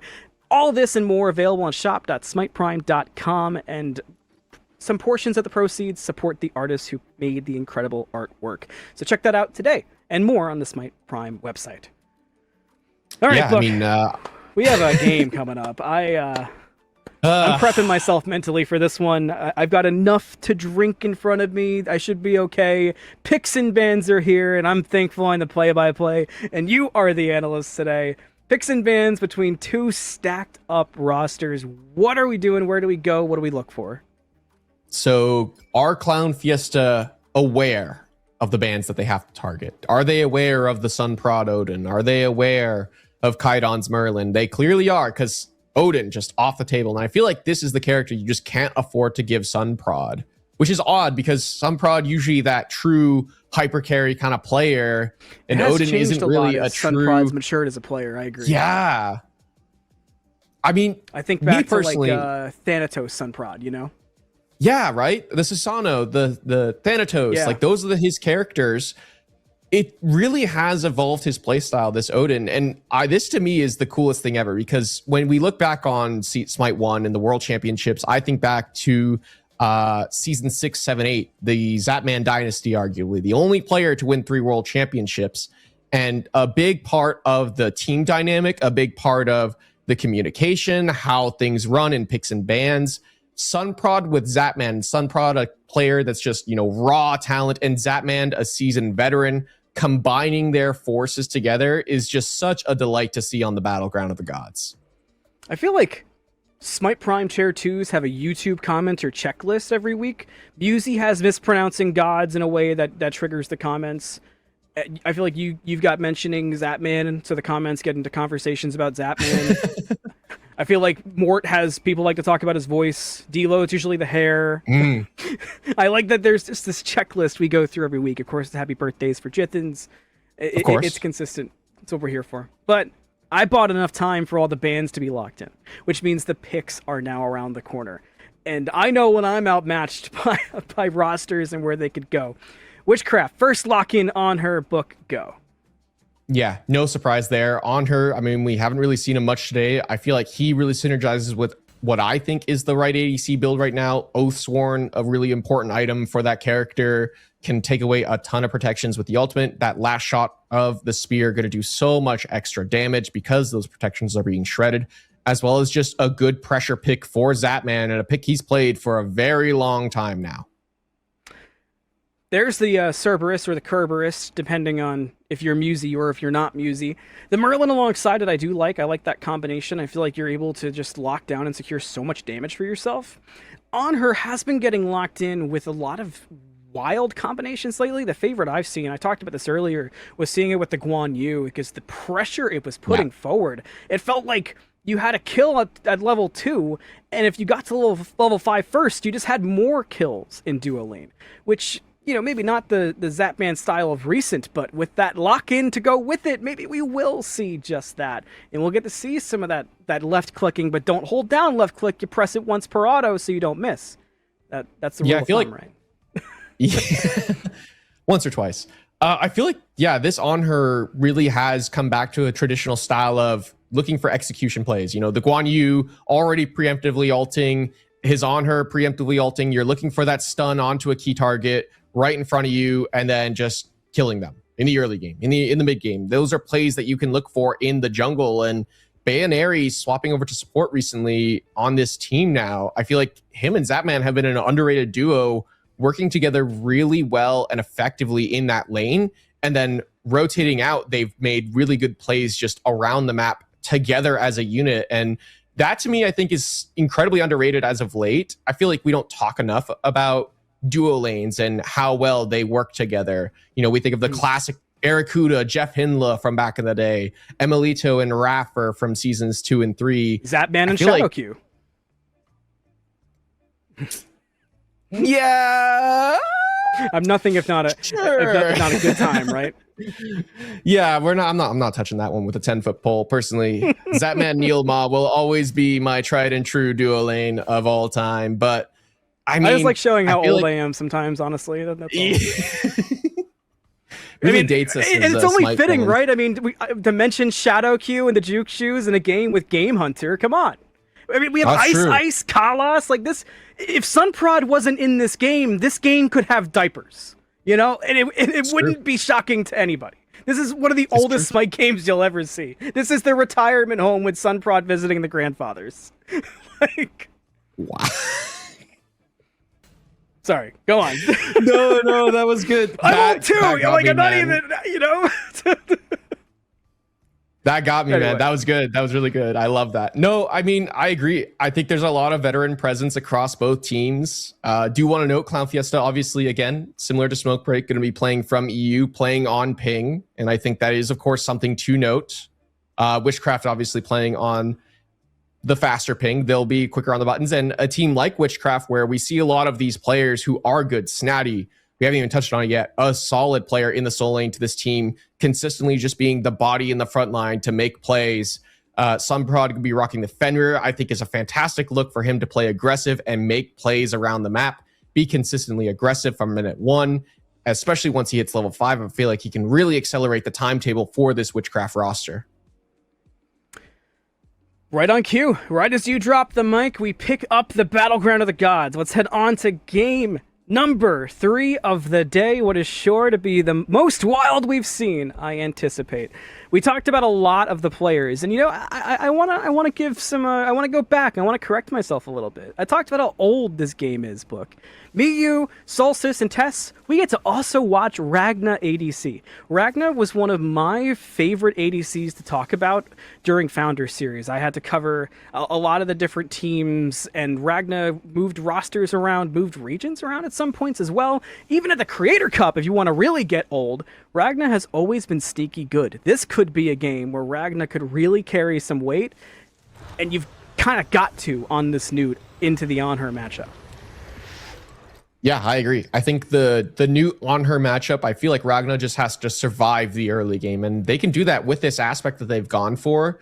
Going to be able to be pretty mobile, as well as have CC immunity for themselves, as well as Kalas. So Clown Fiesta can afford to be both aggressive, but also take their time, really slow down, avoid the slow field that on her is going to bring through the pillar, obviously. So I love this idea that Clown Fiesta have gone for, and I agree. I do think this might be a game where it's the battle of the ADCs. Is it going to be Zapman's just raw damage that he brings to the table, or is it going to be a little bit more of that supportive style that Ragna's going to have on this Newt, and then really enable Ice and Wolfie, who don't have a ton of CC between the two of them, but just so much damage between this Merlin and Tsukiyomi combo. Also an interesting matchup at solo. Snatty, a name that has rocketed onto the scene. Snatty seemingly only gets better with time against Game Hunter. And wow, okay, damage already. Wolfie is almost dead. Game Hunter's at half. I said one sentence. Health bars everywhere started dropping. Yep, Ragnachi has to be careful, I imagine. I've got to imagine Ben Aries, Zapman want to pressure for level 2 and maybe look for a play here. But with Zapman dropping that spear, actually it's Zapman who takes the worst end of things and gets his Aegis forced. They do hit level 2 first, but I don't think they can really go for an aggressive play. What a look from Kalas there to force the Aegis on Zapman there so they can't continue being aggressive. And we talked about that's the strength of this duo lane. We saw it a few weeks ago from On Her Guan Yu. It just wants to fight now. The stun too. He's got to jump away. Clown Fiesta putting just the right amount of pressure onto the duo lane so far. Game Hunter low in solo, chased out. Game Hunter might die. He does! First blood for Snatty in solo. Artio steps up and brings down the Osiris. Big pickup for Witchcraft to get the first blood, trying to continue off last week's success. I feel like that's a very tough look there for Clown Fiesta. Artio, one of those characters, if you can get the ball rolling early on for her, she just becomes an unstoppable force that could just keep running down the enemy team. And with how many squishies on the other side, that's going to be tough as beads are forced onto Kaidon here in the mid lane. And this is got to be the target here for Clown Fiesta. But Sunprod on the way to left-hand side. Great stun by Zach. Does he have more, though? He needs more. He's got Sunprod here. Sunprod's going for it. He jumps forward and gets the kill under the tower. He's got 2 HP to Dream, and Kalos has sights on, trying to bring the Fenrir down. The chase is on from Kalos, and somehow Sunprod gets away. Ice he gets away with that? Maybe not. Ice is here. Gets the Caltrops on, but he gets stunned and impaled. Now he's stuck. No. You're not going anywhere, Ice. Maybe melted. Damage on. Slow 2. Jump forward. Can't find it. Rotation back as well from the Cerberus.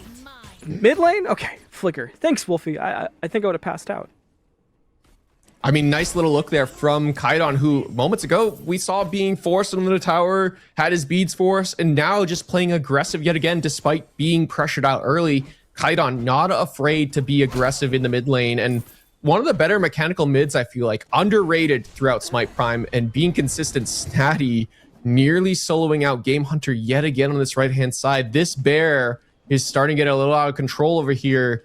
Have to see Ice maybe pay a little bit of attention over here soon. Feels like a repeat. We saw this earlier. We saw an Artio just absolutely go to work on an Osiris. It's been a consistent theme today. Artio has just been the character.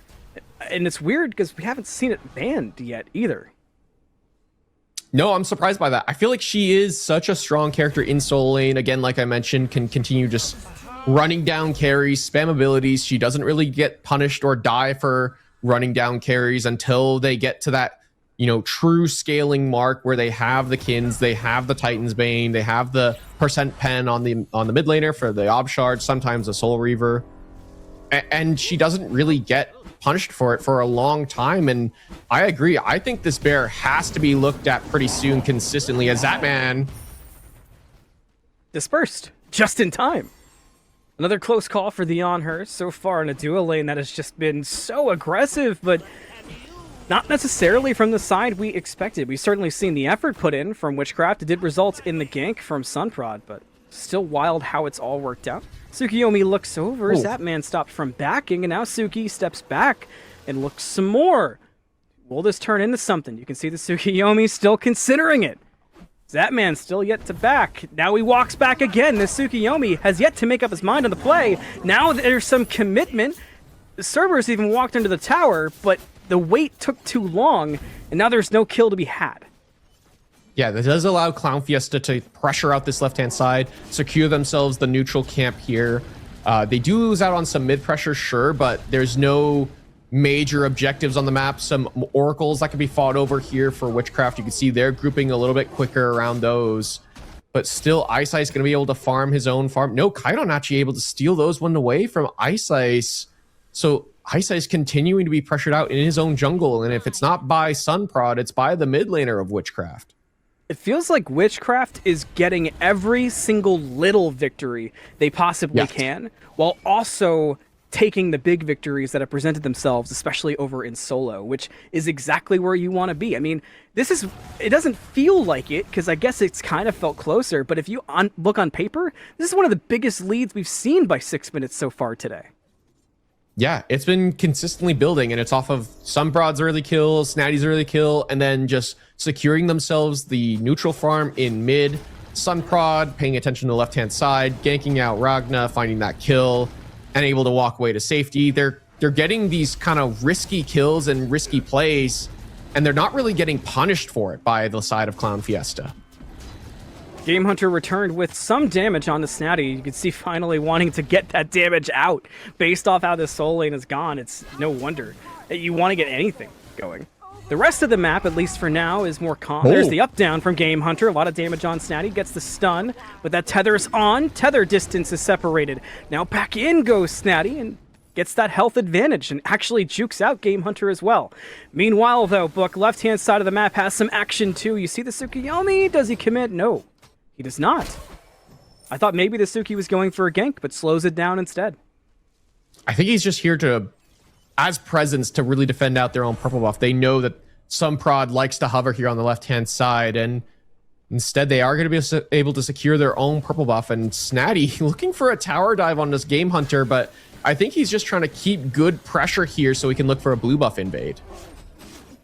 It's got to be a frustrating game so far for Game Hunter, but it looks like the blue buff at least is secured. I mean, you know, it's Osiris, but still you get your blue, you get farm online, and despite the pressure and the solo kill we've seen, not one of the worst solo lane situations so far either. So a lot of give and take with this game, but the big things are a couple thousand gold favoring Witchcraft, and capture point is up soon, and despite what we've seen so far a lot of throughout the day, not a gigantic gathering in mid lane for this point. Ooh. Yeah, I agree completely. I do want to note, though, I feel like we're not going to see any action on this left-hand side for a hot second here. Both ADCs going for the Devourer's Gauntlet. We haven't seen this at all today, and I feel like this item has been criminally underbought with the recent strength to basic attack item change as of late in Smite 2. And I feel like Devourer's Gauntlet, one of those items that just gives you a ton of strength, not a lot of attack speed, not a really fantastic percent damage. Passive that we often see is Kaidon. Looks for Wolfie here. The ult hits, but the beads is there. But look at the damage on Ice. Melted. Last time I'll make that joke. Oh, he took the teleporter in! Cerberus ult under the tower. Baronary finds Wolfie behind the tier 1 between the tier 2. Kaidon got ulted back under the tower. So much attention on, but Kalas doesn't have enough damage to make it work. Now the bite is out. The Ragnarok to bring the other dog back, and he's gonna get put down. Sunprod with the last hit. 5 kills for Witchcraft, standing tall. The first big engagement, and it goes all blue. Wolfie thinks he's fine there under the tower, but then a nice play there from Bayaneri takes the Hekate teleporter under the tier 1 tower at full HP as a Guan Yu. He's fine. He's sitting pretty. Finds that kill in the Wolfie, and Ice just... Clown Fiesta as a whole, so disconnected from each other. You can see 3 separate plays. Ice getting taken down in the jungle. Wolfie getting pressured out in mid lane by Kaidon. Then Kalas shows up late, tries to make his own little play happen. Just 3 disconnected plays on the side of Clown Fiesta, and these are 3 players that have worked together for a very long time here. Snatty is putting the work on Game Hunter, and Game Hunter up down. One more auto will do it, make it a laser beam. Snatty with another solo on Game Hunter. I looked at the Devo gloves and I thought, what year is it? And Snatty reminds me it is 2026, and Snatty is a demon in solo. Nice look there from Snatty. Another solo kill here, and this is coming down to, I think, the matchup difference of these 2 characters. Osiris, I think, is pretty decent right now, but into these sort of classic Guardians can really struggle, as we do see a look here from Ice. Does he have the damage? Commits the ultimate. Has to get it. Big pickup for Ice. I actually got scared. I mean, that tells you what Snatty's been putting forward, that I was worried. Wolfie's caught. Wolfie is dropped. Baronary with the last hit credit. No beads there on the Merlin. I mean, he is a prime target to that ultimate from Kaidon, from Sunprod, and that is something we haven't noted. A lot of beads pull on the side of Witchcraft, and they've been doing a good job looking for it. Zapman, though, has Aegis, but he is in trouble. Caught and brought down. Ragna with the credit. A big pickup on the Zapman. Could equal tier 1 tower. Baronary's here, though, which could slow it down enough, but the stun hits there, too. A perfect chain of CC there on Zapman. It's funny. You've talked about the cohesion correctly as well for Clown Fiesta. At times, it's almost looked like they're in different VCs, but in duo lane, at least, that particular play, that's what we need to see from the entire team. You keep those up, and things can turn around, because you're not out of it yet. You just got to keep it close. I agree. I think there's a side of Clown Fiesta that we haven't seen yet that has to come to fruition. They have to be on the same page.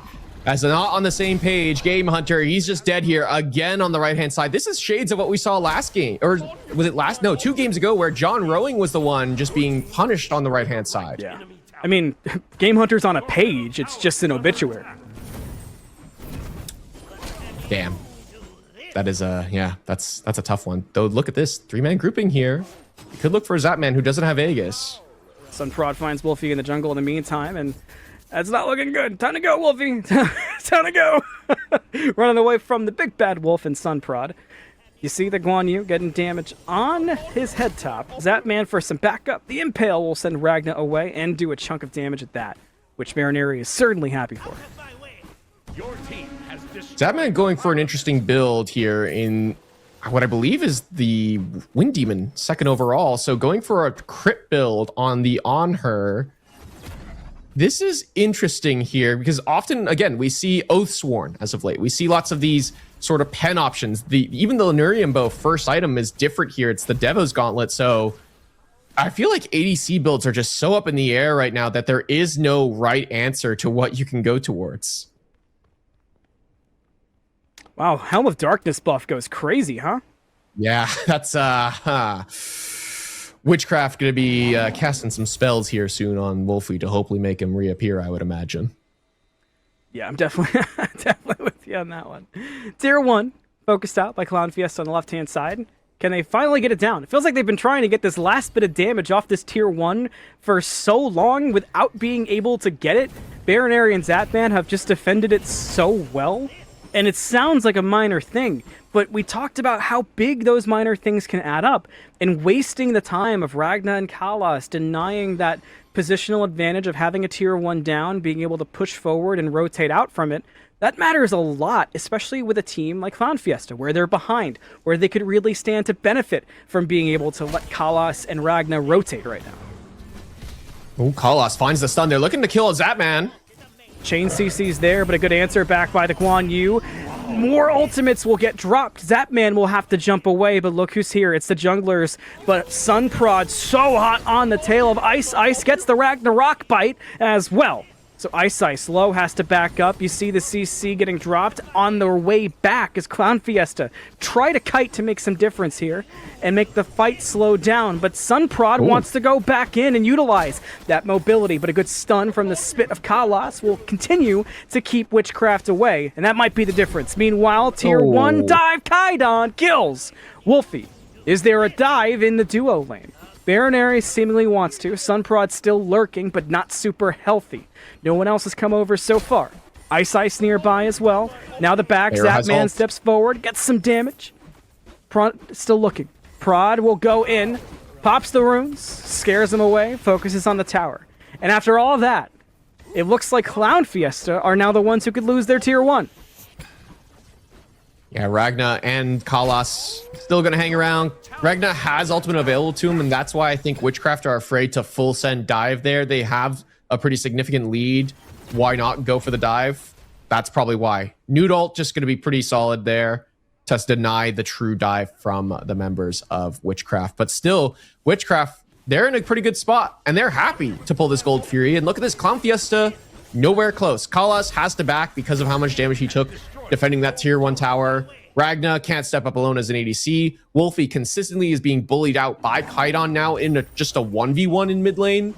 There's not a lot Clown Fiesta can do to contest that objective.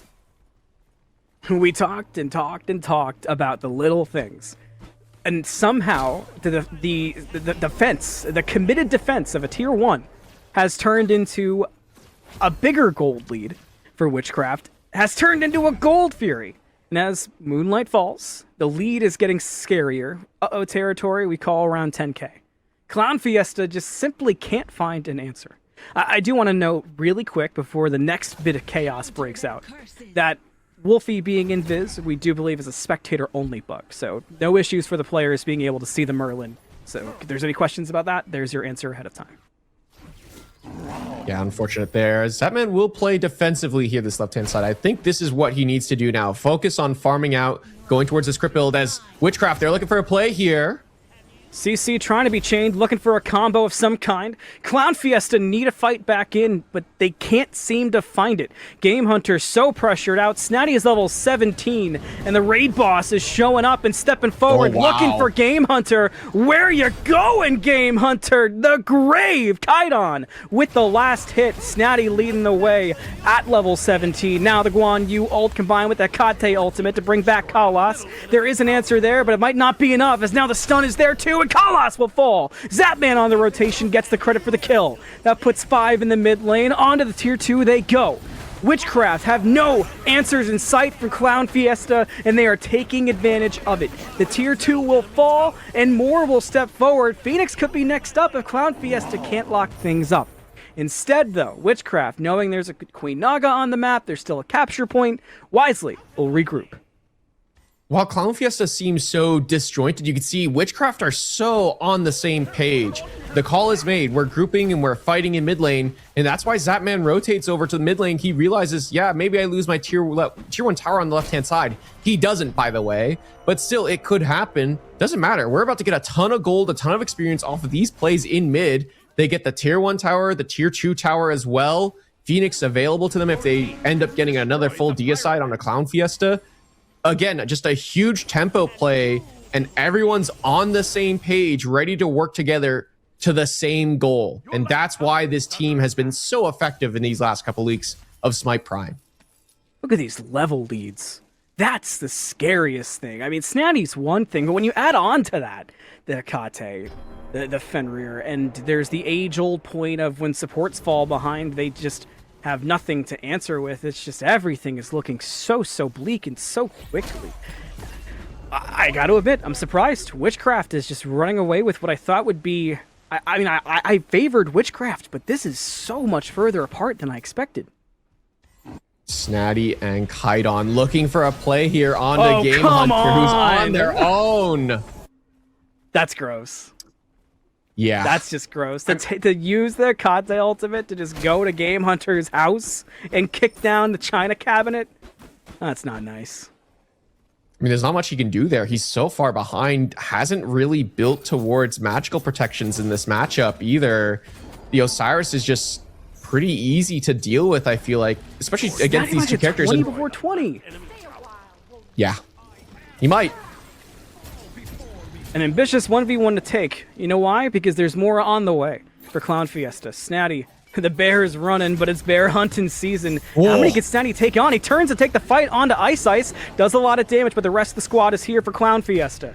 I don't know if Snatty can take on 4 members at level 19. Doesn't matter. Kalas will get the kill. He goes down, but meanwhile, doesn't matter indeed. As Book points out, the left side Phoenix, the siege is on by Witchcraft. All that attention to kill Snatty has left your base open, and they will lose the good Phoenix. Down it goes to Witchcraft. Kaidon and Sunprod are on the Fire Giant right now, 19 minutes in. I mean, everyone on Clown Fiesta just had the back to deal with Zapman and Baronary on the left-hand side. The objective is free, and these two could just take it down over time. Snatty just to make sure he didn't hit 20 by 20. Yeah. But what does it cost you? It costs you a bird on the left-hand side, and it's going to cost you the Fire Giant. Ice is on the way here, but I do think, yeah, this objective will go down. Witchcraft take the first Fire Giant of the game. Before 20 minutes, speaking of, Snatty just misses the Fire Giant. Is it stolen, though? 90 health. Zapman able to secure it for Witchcraft. Their third gold tier of the game. Now they look for the fight after the fact. Zapman with the jump away. Turns around for the ultimate to try to survive some of the CC coming forward. Clown Fiesta group up. They really want this fight. Can they make it work? No, you can't, because Zapman is impaling. He's autoing and left-clicking you to the grayscale. Wolfie will fall. Double for Zapman. Cerberus ult to bring him back to Ice, who's got some damage on tap, but Zapman still got autos and has the squad here. Piercing Moonlight, will that be enough? Zapman stands still, disperse away, turns around, Baronary brings down Ice. Killing spree for the Guan Yu. Down go 3 of Clown Fiesta, and Witchcraft continue to stand tall. As soon as the dashes are down, as Game Hunter will be looked at here, 4-man grouping from Witchcraft, and Zapman stays alive with the help of Bayonary's heals, those Guan heals spamming, starting to come through and making sure the ADC can stay alive. But Baronary just waits that entire time on the left-hand side. Waits till Ragna and Wolfie's dashes are down, and then turns and goes back in. 2-man stun. Neither of them can do anything about it, and Zapman just gets to free cast the whole time and gets himself that nice little double kill. As Snatty does take a spill from a bit of over-aggression here. Kaidon might take a spill to Ragna as well. Ragna does have to slow down. Now the Guan horse is out. The stun there. Sunprod lurking. Sunprod jumping. Doesn't need it. The dunk from Kaidon was enough. Rampage. Baronary's low. Trying to juke out. And it's enough to get away. Kaidon steps up, gets the ultimate, does find one target. That's a kill. Ice just caught, and as soon as the teleporter goes off, he's good as dead. Now Baradari takes that same Akate portal, goes through, looks for Game Hunter. Damage on, there's a spit, there's a stun, there's an impale, there's a death. Zapman kills Game Hunter. It's 2026, by the way. 3 Phoenixes down. I feel like Witchcraft can look for this. Their health bars, not the healthiest of bunches. Sunprod a little over half, but 8 seconds on Ragna. They have such a big lead, and they're going to go for it. There's the ult from the Serb, but it might not be enough. I mean, health bars aren't amazing, but there's just so much damage on the Titan. Witchcraft looking to repeat what they did last week oh so well, and they continue to look oh so good. They take out Clown Fiesta. Witchcraft are looking good here heading into week 2. I mean, they're such a good team as a cohesion. I feel like it's so difficult to deal with them. You have to come in with game plans prepped ahead of time. You have to be scrimming constantly if you want to beat this team. It's just a tough one there for Clown Fiesta. And yeah, they're on ping. Sure, you can make that excuse. But again, to me, it just comes down to Clown Fiesta just looked more disjointed than the side of... wow, I already forgot their name in that Witchcraft, moment. Wow. Yeah, it just was tough for Clown Fiesta. They just couldn't get things clicking, plain and simple. And Witchcraft, they get the better of it. The youngest team on the field, able to handle the experience with the help of their own wise old wizard. Very old wizard. That does it for that game. We have more to go, and the bracket continues, and we are getting to the fun stuff. Semifinals, when we come back from this break. There I am. I was due for one. Welcome back, gamers, non-gamers, and anything in between. We're back on Smite Prime. It is semi-finals action time. I'm Malum. I'm not muted anymore. I'm joined by Spirited Book, and the whole team is still here helping me be not muted. Thanks for hanging out for the break. We let the players get a little bit of a stretch, a little bit of a snack break before we got into semi-finals. Sunprod is slamming juice boxes. I know he's getting older, but not in my head, because if he gets older, that means I'm getting older, so that can't happen. But Book, we have another banger matchup. This time, I don't think it's just on paper like the previous one. This time, it sounds great no matter what angle you look at it from. It is Single Bind versus Clocked In. Yeah, I mean, this is kind of one of the teams that has done very well previously in Smite Prime and Clocked In. They've done pretty well consistently, even as a new team has come up through the brackets and whatnot. But I feel like Single Bind also is one of the top teams that kind of had fallen off since Clocked In's rise. So this is kind of the battle between the two teams that have maybe fallen off a little bit to the side of Witchcraft. But these two teams, Witchcraft and Clown Fiesta have to go back to the drawing board a little bit. I feel like a team that just lacks that level of cohesion that a team like Witchcraft just clearly has going for them right now. Snatty just soloing out Game Hunter time and time again. There's not a lot you can do in this matchup as the Osiris. This RDO just looks unstoppable. And I feel like you mentioned it. This is one of those characters I think teams have to start looking at either as banning or finding a better answer to. I feel like the Osiris just isn't enough to deal with this bear character.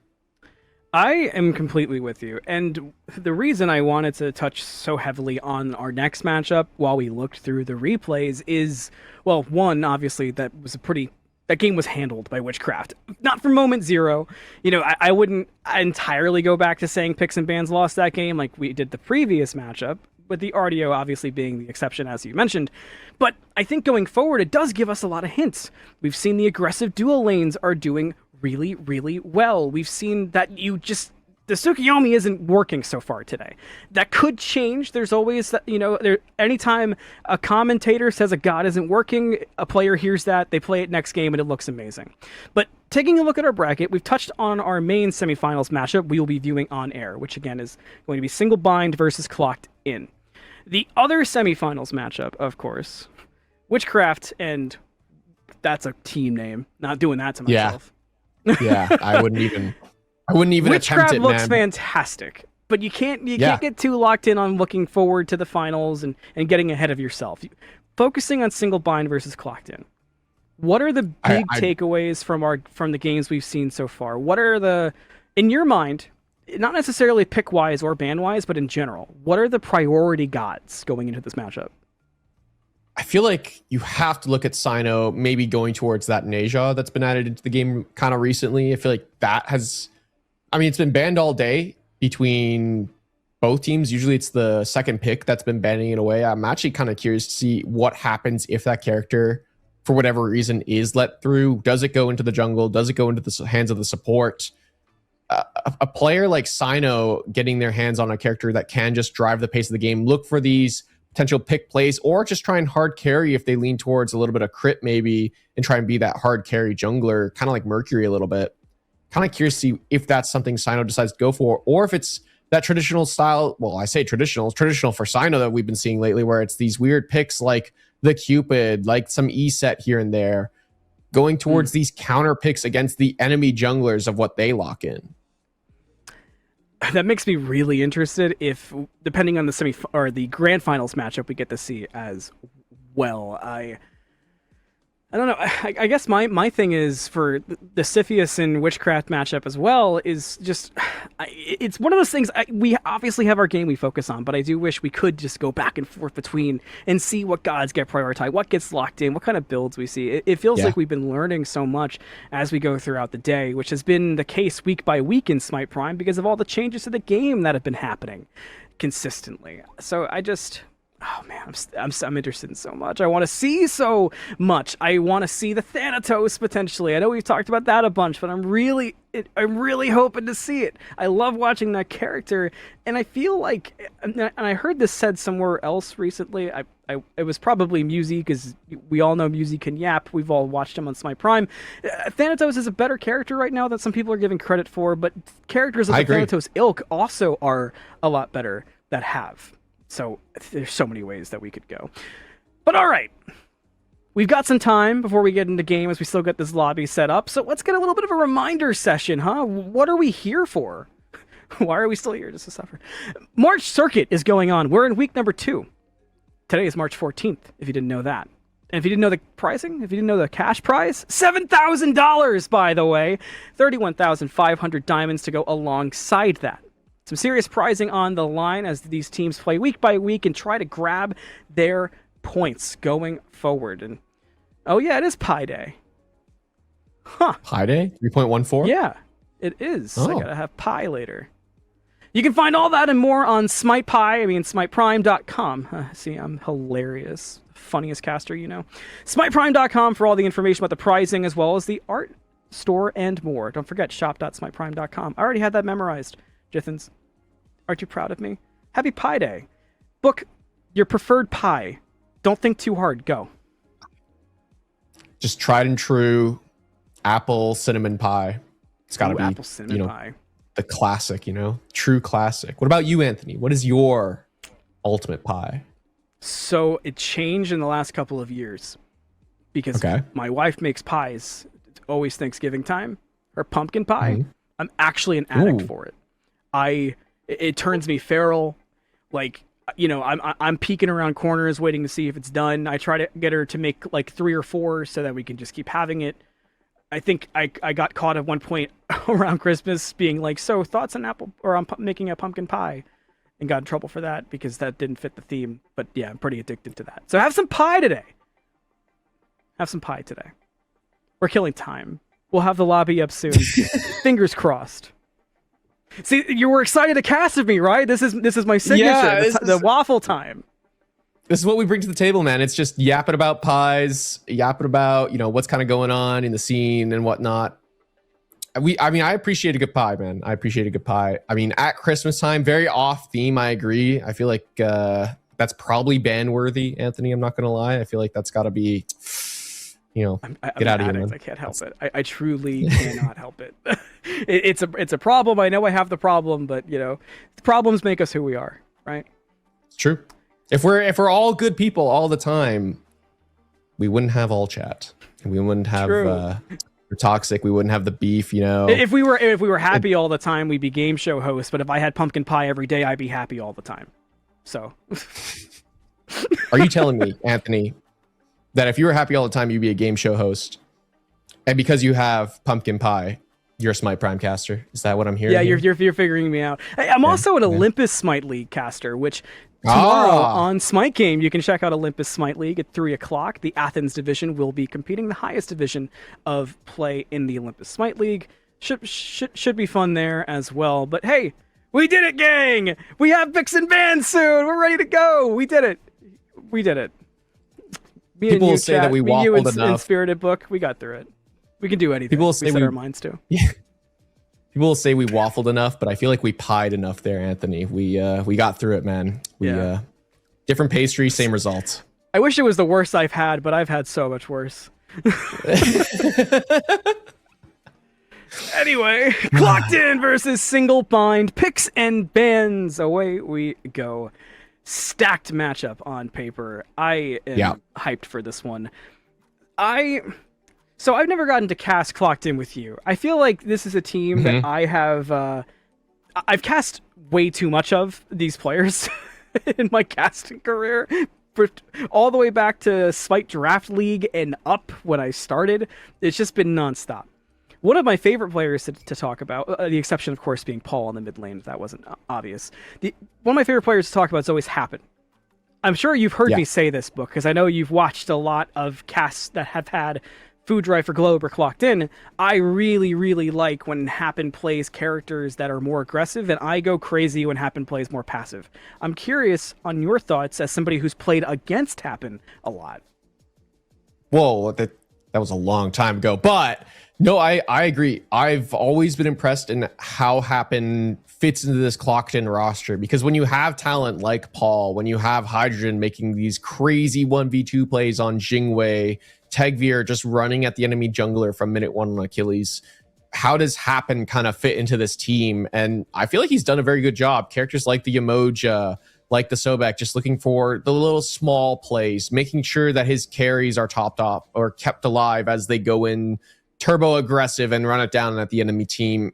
I agree. The passive plays from Happen have been very effective in enabling this Clocked In roster. But I also think he can be the one to make the aggressive plays. I'm curious if the Guan Yu is something that he can lean on, where he can fit both those styles, be aggressive, but also kind of play slow and sit with the enemy, sit with his own back line and just spam the heals and keep them topped up. Wild bans so far.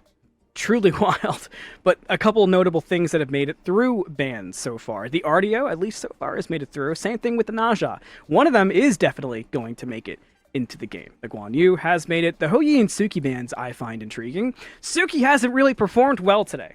And I feel like from a casting and maybe a viewer perspective, when you see a god perform badly and then get banned, it tends to always just be a little bit confusing. But the players, they stick to their strategies. Clocked In, they first lock the Hercules. That leaves a Naja open and Sino as the jungler for single bind. Is it that easy? Yes. Oh my gosh. I still know a little bit of ball. In 2026, Anthony, we get to cast Sino Naja. I mean, what a treat this is going to be. But lucky. going back to those 3 bans, the Achilles, the Houyi, and the Tsukiyomi are all Tegveer bans. These are all targeted bans at the jungler of Clocked In. These are his comfort characters. What is the idea that he's going to go towards next? He is a champion. You're right, former Smite Prime champion. It's true, yeah. Once upon a time. Now it's witchcraft though. True. I was trying to bail you out, Thanks. But then I think I made the giggles too hard.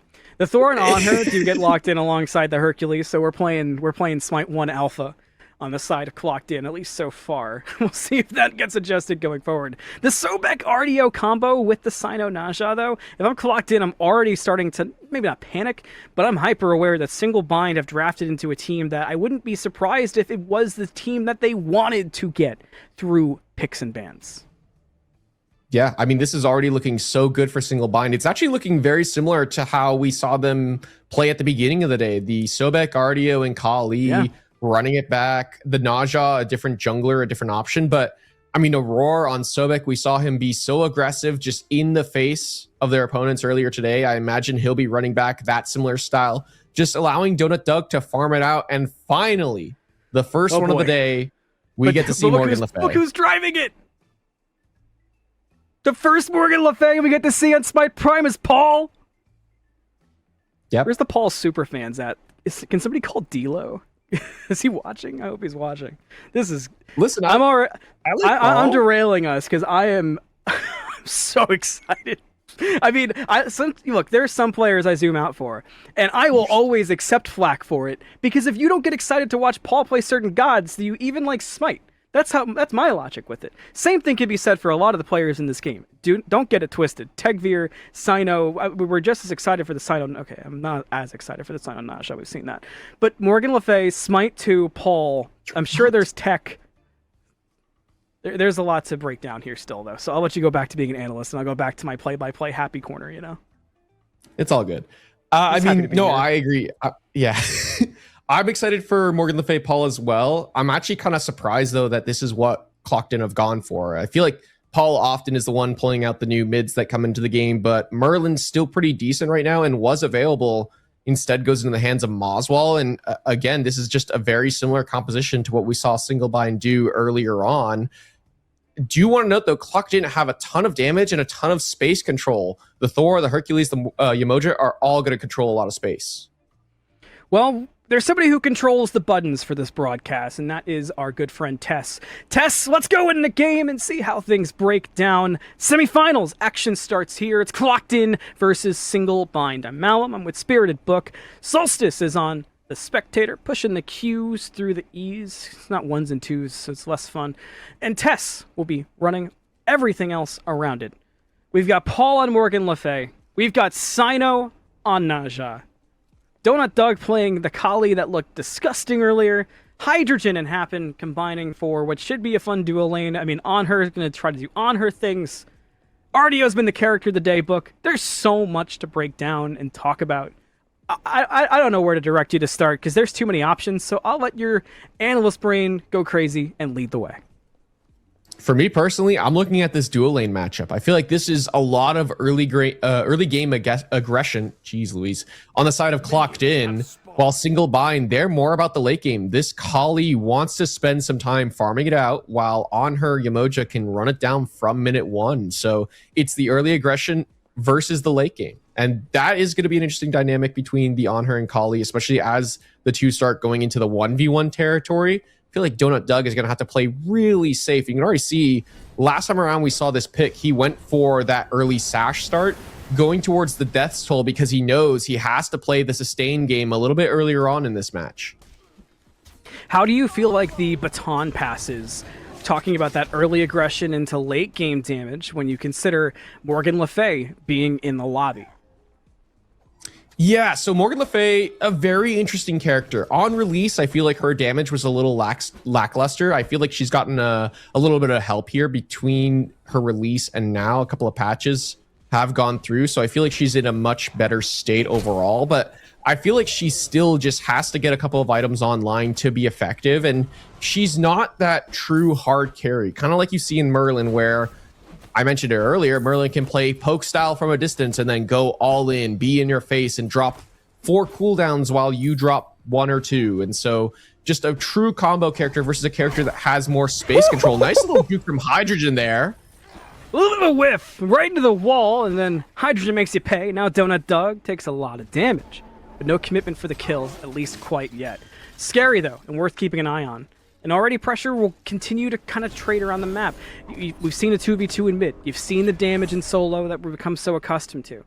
But what's interesting already, Book, there's a different feel to this game for me. I like to talk about feel in games. This one feels like both teams are a little bit more trepidatious to overextend. Like, even the Aurora miss of a pluck, getting caught into an impale, feels a little out of character, almost. I feel like if this was not even a full year ago, but like towards the end of last year, Clocked In would just feel like they're playing with so much confidence. They were winning every month. They were looking so good as a team. Now in 2026, they look a little shaky, a little more human. They're making some weird draft decisions. They're missing a few plays here and there. Singlebind towards last year were always the team that was running up next to Clocked In, trying to be contentious with them, but couldn't find the true victories when it mattered most. And I feel like now that there's a new team on the block, Witchcraft, that has kind of made both these teams have to work a little bit harder to be at their best on game day. I feel like both these two teams going up against each other realize that they are the team that has to try and play second fiddle to Witchcraft And so they have to find these victories against each other. And that's why we're seeing such a slow-paced game. We're seeing Tegvir on this Hercules that can get active early, but it's a little more difficult on this character to the 3 characters that we saw banned away from him. Tsukiyomi can be active early on once he hits level 5. Hercules can be active at this stage, but does fall off a fair bit to some of Tegvir's other characters. Sino was lurking in solo for a moment, but nothing comes of it. Sino still has yet to hit a player. There's 4 players who've yet to hit a player. Maybe now, down to 3. Here we go. We're picking it up. Right side of the map, Chaos on. And there's damage for Sino. Karmic is low. The sash is perfect. The first blood goes to Sino. Can you find a second one too? The up down, the landing. Tegvir gets the dash off, but Remakami sticks with it and puts him in the dirt. 2 kills for single bind. 1 of the solo, 1 of the jungle being first blood. Sino showing why they're so comfortable on this pick. Ring tosses, the totem there on the right-hand side, and then uses that as a way in onto the likes of Karmic there as a nice little pluck there, but beads are good for Happen. He'll be okay. But ultimately, Sino gets the first kill, hits level 5, lands the Windfire Wheels, and 2 kills going to single bind early on. They're looking good so far and comfortable on these characters. I think the scariest has to be that the first blood goes to Sino. Sino, yeah, it's a tale as old as time. Sino plays the Naja, lurks, hits level 5, and says, all right, where am I going, gang? What's the play? Sino doesn't hold that ultimate for long on Naja, always trying to make a play happen. And now that it's worked out, and you've got that first blood online, you get back, you get your first item already too. I'm looking for more pressure from Sino. My question to you, Book, is where's that pressure going? Duo lane's been getting aggro, mid lane's had some trading, but are you camping solo? What's the feel? I feel like now that Karmic is level 5, he's going to be a lot safer on this Thor pick, so going to be difficult to lock down this character, and I feel like Sino may not have a ton of options here. It might just have to be looking at Paul in the mid lane, who that's not an ideal target, right? You don't want to be looking at Paul, who is good on the reaction time. He's going to be able to land that beads to avoid the ultimate. So where do you look? Is it the dual lane? But Happen and Hydrogen have been aggressive. So where Sino looks is going to be interesting because I don't know if he has a lot of options. He might just decide to spend some time farming, getting some items here, and then be impactful around objectives. We know the RDO is going to have an impact in solo, whether or not there's help, and maybe you're on to something. Mid lane, sash out. Paul, instant answer with the ultimate to get away, create the space. Takes a lot of damage in the process, but seemingly unfazed by it at the same time. Not a bad play. Paul keeps alive, does lose the ult, but does not go down. But Sino doesn't commit the ultimate there, and so still has it available if Paul decides to step back up here. But Paul does have beads, so there's a lot of resources that have to be pulled here from Clocked In if the likes of Sino wants to be aggressive onto a key target. So Sino just going to have to take his time all the while on using this ultimate in team fights. You see the response. Talking about resources. Look at the resources committed to helping Paul out. You saw the emoji already rotate over. That has now been answered by Aurora. Meanwhile, though, Tegvir looks at the firebrands and no longer looking, my bad, single bind steps up, and that's enough to at least slow down the firebrand discussion, but now the Thor runs into Remakami. Has a lot of damage on top. Karmic will not chase it further, does not have that ultimate online. Will now step back over to the firebrands where that fight's continued. Sino taking a lot, caught in the wall! What a wall by Karmic! But will you bring down Sino? Finally, you do. Karmic with the credit. What a wall. Karmic with 2 good plays in a row there. Use that ultimate to just kind of hover around those firebrands. Allows Tegvir to just kind of sit around, kind of contest them. Doesn't allow Sino or Remakami to just do them outright. Then goes in onto Remakami, forces Remakami to have to hesitate and back off defensively. And then, yeah, what a wall there. Just a sick wall onto Sino. Predicts the ultimate is going to be coming out there in that moment and catches him out. Denies Sino the escape. And then Sino just not going to be able to be as aggressive as he would like in this early game. Already taken an early spill. Has to take a bit of a chill pill here going into the 10-minute mark. Wall was so good, it made everybody hit pause. Realistically, right? We do have a pause coming out. We'll have an update and answer on that soon. Hopefully it won't take too long to get things back going. So far, though, I feel like we've seen a lot of kind of what was anticipated to step up and go down. There hasn't been anything too shocking. So where are our eyes going, right? I know you're somebody who likes to look not too far ahead, but you're usually thinking of kind of that next main area, that next play to look at. Where are we aiming? What should the viewers at home be peeking at? So Moonlight Ritual is going to be the target, I feel like, between these two teams. If you're the side of Clockton, I feel like you're favored in moments like that, especially after that nice little play that we saw just take place on a Sino. So I feel like Single Bind have to be looking towards that next Gold Fury, I would imagine. They'll be looking towards that objective to get themselves back into the game, get themselves into a potential gold lead as we do hop back into game here between these two teams. And so Single Bind, yeah, I mean, this is about to spawn. Sino doesn't have ultimate just yet, so I can't imagine this will be a true contention point. But with the positional advantage so far, Single Bind, they're the ones that are going to be picking up the early rocks so far. The capture point's the priority. Coming up on 8 minutes. Single Bind is there first, as mentioned, but there comfortably is what's notable. Happen steps up. Is there anything there? Paul is also around, but they get pulled in. The Merlin damage is good, and even with Tegvir here, is it too little too late in terms of attention? Doug is getting soloed on the left-hand side, on her on the chase, looking for that last bit of damage, but ultimate is down for Hydrogen as Doug is on the run. There's the jump, but the impale, no good. Unlucky there in the left lane. Aurora does find a kill in mid afterwards, but what happened on that 1v1? That impale kind of seemingly shot off to no man's land. Oh, Karmic. Ult, up, down, splits the difference, gets plucked, wall 2, everyone's jumping and hopping around.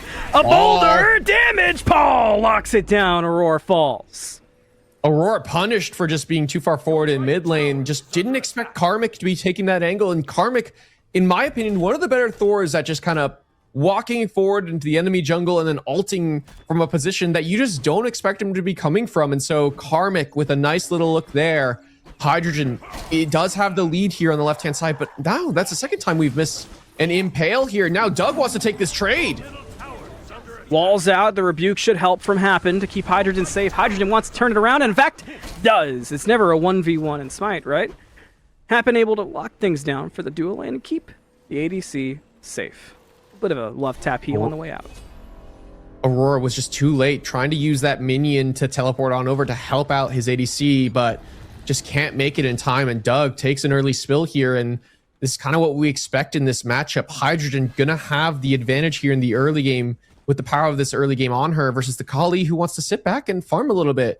Probably working towards what I believe is the Hasten Fatalis here, or maybe Sunbeam Bow instead. I'm not quite sure how Doug really likes to play this character, because we saw when he played it earlier, it was Sunbeam Bow into the Fatalis, and that just let him kind of run the game. But this time around, where the game is a little more even at this stage, 9 minutes in, almost 10, he has to play a little more conservative, I feel like, and really spend some time farming it out for these items first. Boulder on Doug, dash as well, damage good, but not good enough. Just barely an escape for Donut Doug. Away from Tegvir. Something was brewing in left lane. You knew that when you saw Tegvir hanging out in the jungle. Haven't talked a lot about Tegvir so far on this Hercules. And as Gold Fury gets started up, it feels like you're in a good spot, but notably a lot of ultimates down. You do have the Desert's Fury, but we'll see what happens. Gold goes to Hydrogen. Able to lock it down if it's like locked in. No ultimate needed. We haven't talked about the Hercules a lot on Tegvir at all, which almost feels criminal considering not just the Hercules itself, but the pilot. Eventually, we'll be able to. What a response from Doug. I just don't know if it's going to be enough. It will not be. Hydrogen makes him pay again. Things are just going so well in duo right now for Hydrogen. Doug's kind of just been on an island. I mean, Doug, this is plays that he often makes. Sometimes he just kind of... You want to, as an ADC, play with confidence, play with aggression, force your opponent to kind of hesitate when you jump in, but it's a couple times now that Doug's played a little too aggressive, and Happen's been right there waiting for him. I feel like Hydrogen, and this is, you know, we talked about the matchup between these two teams. Hydrogen consistently feels like he's gotten the better end of Doug a fair bit when we see these two teams face off, and yet again, Happen just there to help out the ADC, and what a sick Riptide there from Happen to pull Doug back in, forced his beads in that moment as well, and the Kali just taking another spill here. One of the characters that is the saving grace for this single bind team, just falling behind early on. They've been so clean so far this game. Sash out. Wow, beads burn as well. Yeah. I mean, the rest of the members are clocked in nowhere close. If Happen goes up to the sky there with Merlin right there waiting for him when he lands, I feel like that's an early spill waiting to happen as Remakami getting forced out, gets plucked. Double ults committed. Karmic as well as the boulder. Karmic's up down, going to be no good, but the stun is real good. Remakami in a lot of trouble, but does sidestep the knockup. Does get caught by the wall, but the double tap not going to be there. Meanwhile, mid lane, Aurora. Huh. Gone. Yeah. Why not? Okay. Happens to the best of us, man. Happens, huh? Yeah. All right, so anyway, Take your looking for a play. Dash stun. See if we can get it. Nope, nothing there. Riptide used as well. Excuse me, River's Rebuke used as well.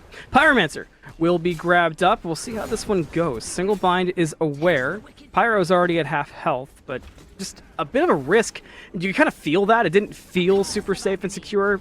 Again, clocked in. They don't see the map. We do. You notice a lack of wards over by the Pyromancer. Oh my goodness, Whoa. Paul! Wow, Paul almost just erased Moswall. That wasn't even Paul. That was Paul's minion that he spawned, just doing so much damage to Moswell there. I don't even think Moswell expected that level of damage in that moment, and so has to take a back there. Unfortunate for him, and Gold Fury not available, thankfully, but otherwise that would have been a major punish on the side of Single Bind. But already, Paul looking comfortable. Again, just popping the ult, expecting that pluck to hit. There's a knock-up, but is it enough to keep wanting to force this? Not quite. Or it'll be A-okay. So we have a moment to breathe. Closest game we've had so far today, really. 4-3 now, a few thousand gold for clocked in. Still a lead, but just not quite the insane, insurmountable amount that we have seen, right? No, definitely not, as Pyromancer will be pulled by Single Bind, and I feel like clocked in, there's not much they can do right now. They have to kind of bide their time a little bit. And I'm okay with this if you're clocked in. You've kind of got yourself the first Gold Fury. You've got yourself a lead. You're consistently pressuring out on this left and right-hand side. As Doug does avoid the final spear. That was scary. Almost got him on that one. Oh boy, I thought I kind of thought the Hydrogen had that. It looked like the tracking was there, but just not enough. But Hydrogen has been bringing the hands to Donut Doug so far this game, and it's been a completely different Kali than what we saw this morning comparatively. Seemingly has been a big difference for Single Bind as a whole. Just nothing. There's no momentum rolling. So while Single Bind has kept this game close, you can tell there's just nothing Single Bind can do in a grand scheme, and clocked in are starting to figure that out, which is where things could get scary. Wow. Roar has to play defensively here. That was a small but impressive showcase there from Karmic. Does it continue? There's the up-down land. Doesn't find a stun thanks to the Sobek ultimate. Aurora keeps getting caught. Double tap on. Gone. Tekir with the hit. Now you've got Sino here. Boulder on as well. Paul will get some good damage to follow, but it's enough to back Single Bind up and keep clocked in safe at the tower line. But the tower's still standing and fairly healthy. Not going to be easy to push. No, there's not a lot clocked in can do after that. Nice little look there by Karmic, and actually looking for more here on the left-hand side as, yet again, Doug playing aggressive here on the Hydrogen, and Hydrogen just playing the bait perfectly. Doug is probably dead here. Oh, yeah. There's dead, and then there's that kind of dead. That's tough. I mean, that's tough for Doug. I mean, continually he's getting picked off. A nice little riptide there by Happen. Moswell trying to find this play, but can't do it. Look, you're an ADC. Yeah. I won't call you out, but you've been in Doug's shoes a time or two, I'm sure. Just a time or two. Not just it being Doug, not just it being tough for the ADC. How bad is it for Kali in particular to be being put this far behind and this bullied out? Well, you see, I wouldn't know. I play Jingwei instead of Kali, so this doesn't happen to me. But no, in all seriousness, Doug is really going to struggle in this matchup, I feel like. This is what needed to happen. And Hydrogen is going for a build where he will scale into the mid to late game with this Devourer Gauntlet he's gone for. Kind of like the Zapman build that we saw just a game ago. So he's going to be scaling really well with a ton of strength in the build. He's going for, you know, an attack speed strength build that we see more often than not than late. And so he's going to be sitting in a pretty good spot going into the mid to late game. So yeah, he's punishing Doug early, but he'll do well as the game goes on. Capture point up, impale good into the wall. A lot of damage onto Aurora already. Paul has so much as well. Karmic will land. Whoa. The wall catches Ramakami. Can they bring down the RDO? Yes, they can. That's a good start for Clocked In, and they want more. There's the rebuke. They stop a lot of Boulder, too. The Boulder doesn't quite connect with the Roar in the back line, but I don't think Clocked In mind a bit. Cyno brought down by Hydrogen. Doug does find one in response, but you lost 2, and you lost your tier 1 in the mid lane. Yeah, the tier 1 is unfortunate there, and you can see Clocked In will secure themselves the Moonlight Ritual, but a kill and a Karmic there for Doug is pretty important. He's got to get some gold to his name now, as Paul just continuing to farm damage here with his minion, as well as Happen. Just so much damage here on this Morgan Le Fay, as Boswell goes in. But Happens right there for Paul to help keep safe. And now you've also got a Beads from the Hercules to get away from a Roar and chase down and finish Moswell.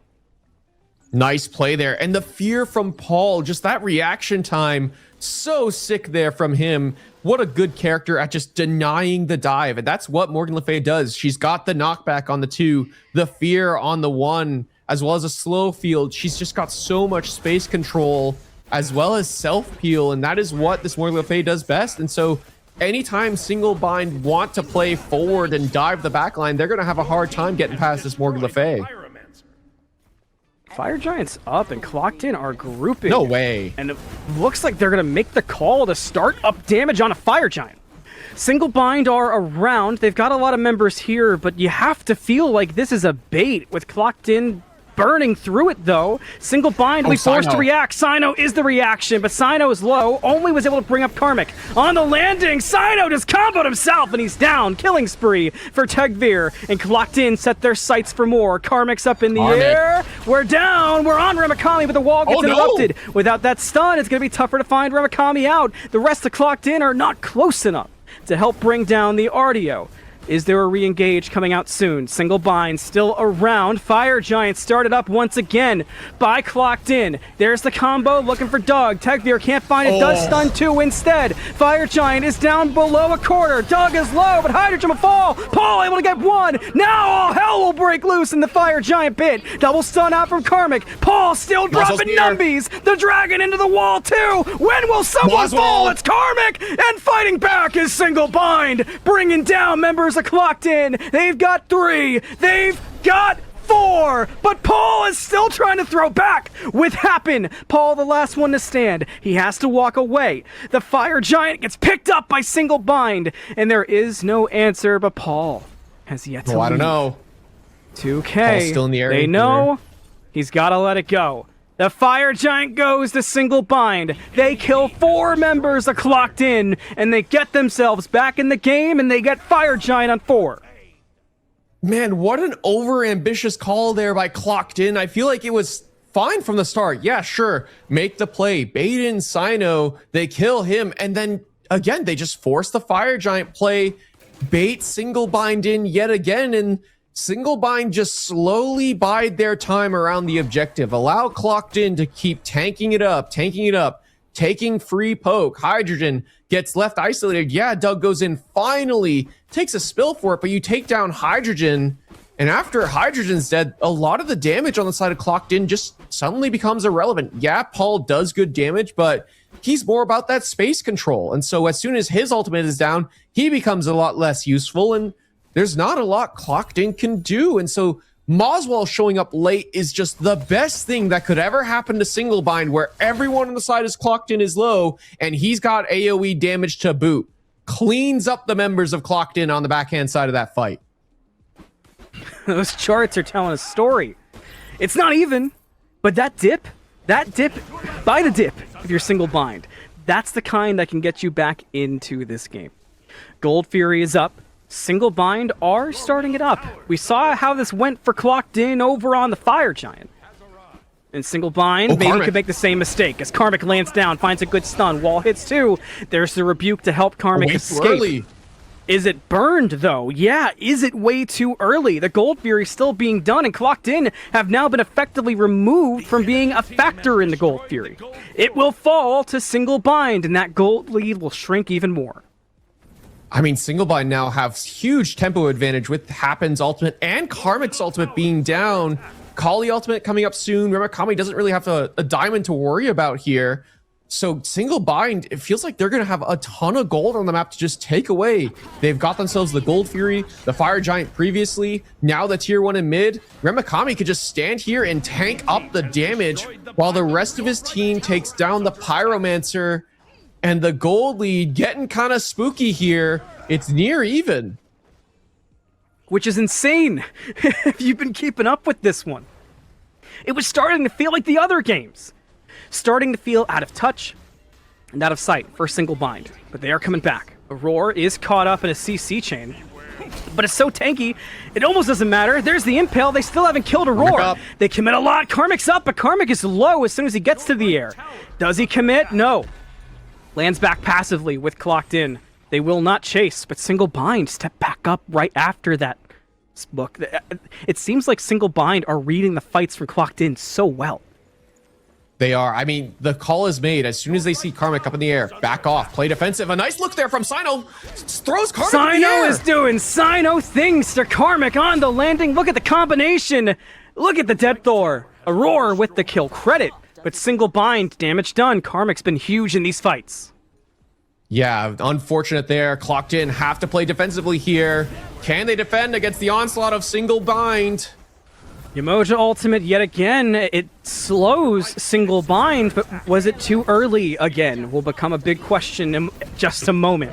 Paul trying to get some damage out on the defense. Same thing with the on her. You see the trouble already brewing for Singlebind. Akali in the Impale. Dog dead. Paul doing damage, but you've got to keep everybody up. Paul does have to get away. But it works. The Phoenix is defended, and Singlebind will retreat. But Book, they don't retreat without succeeding to a large extent. This game has been more than put back in control at the moment. The map has been cleared a bit. The farm has caught up. You've got items online. I mean, we know how. But how? I mean, it's just off of a great fight by Singlebind around fire.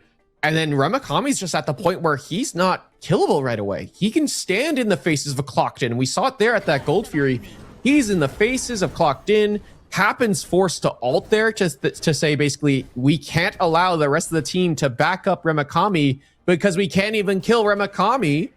So that's why Happen ults so early on. And it's just resource pull after resource pull. Even in mid, when Aurora's getting CC chained for 5 years, he's got the Aegis in hand, so he can stay alive, and that's a nice little counterplay pickup. You often see Sobex just play aggressive, and then when you pluck in and you miss, you die, and that's the punishment on Sobek. But Aurora picking up this Aegis allows him to continue to play aggressive, and if he messes up, or if he just pulls aggro from the members of Clocked In, he can pop that relic and stay alive just a little bit longer. Your left tower. I don't know what happened. I know you've said it. I've seen it. But it just feels so out of character. This is just a different Clocked In. They've got to find something. They got to soul search for something to make this difference. They do get the Pyromancer. That's, of course, big. More farm and pocket, by the way, to Doug. You got some solo farm on the left side. Good time to do it, too, with Fire Giant not being the present attention. I think the biggest simple thing, I like to look simple sometimes, you know, play-by-play brain, right? The Thor and the Yamoja ultimates were so clean for so long. The second they slowed down, as you said, the space damage, the control from Paul, it's just gone in comparison. Singlebind here looking for a play. Aurora on his own, but has that Aegis and he's still alive. For how long? That's going to be the big one. You see the rebuke out this time as well, but Karmic just gets shut down as soon as he lands. Paul trying to fight back. You got the Desert's Fury as well. Tegvir gets a stun, but it's on Remakami. So far, it's a 1-for-1 support for solo. Clocked In onto the capture point. Singlebind not leaving. Not quite yet. Paul is still full health. Does not have that ultimate. Does have beats. Clocked In trying to make something happen. You see the stampede in. You see the damage too. My goodness. Hydrogen doing numbers. Paul trying to follow up and maybe get some secures, but not enough damage there. But the capture point does go down. Knock up good. That brings Merlin there. Moswall gets shut down by Hydrogen. And clocked in, they found it. Tegvir, what a fantastic pull there on the Moswell. Forced his beads as well. And we're starting to see the strength of this Devourer's Gauntlet. 101 stacks, not Dalmatians, for Hydrogen here on this item. As in mid lane, Sino just caught on his own trying to farm. Paul's like, oh, cool. Sino, you got Naja. Did you see what toy they gave me? And Morgan Le Fay just does the damage. I mean, Paul's got the items. He's got the Ratatouille, the Ob Shard here, working towards now a Relic in hand, maybe an Aegis, maybe a Blink to just continue to play aggressive as clocked in there on the fire, and it's going quickly. Real quickly. Wall out from Karmic. Pillar, impale, combo, dead. Ramakami no more. Landing from Karmic is real good. The damage is electric. And down goes Thug too. The Fire Giant, good as dead. Clocked in. They had to clean it up, and that's exactly what they do. Single bind with no answer. They've lost 3 members in the last couple of minutes. They lose the fire.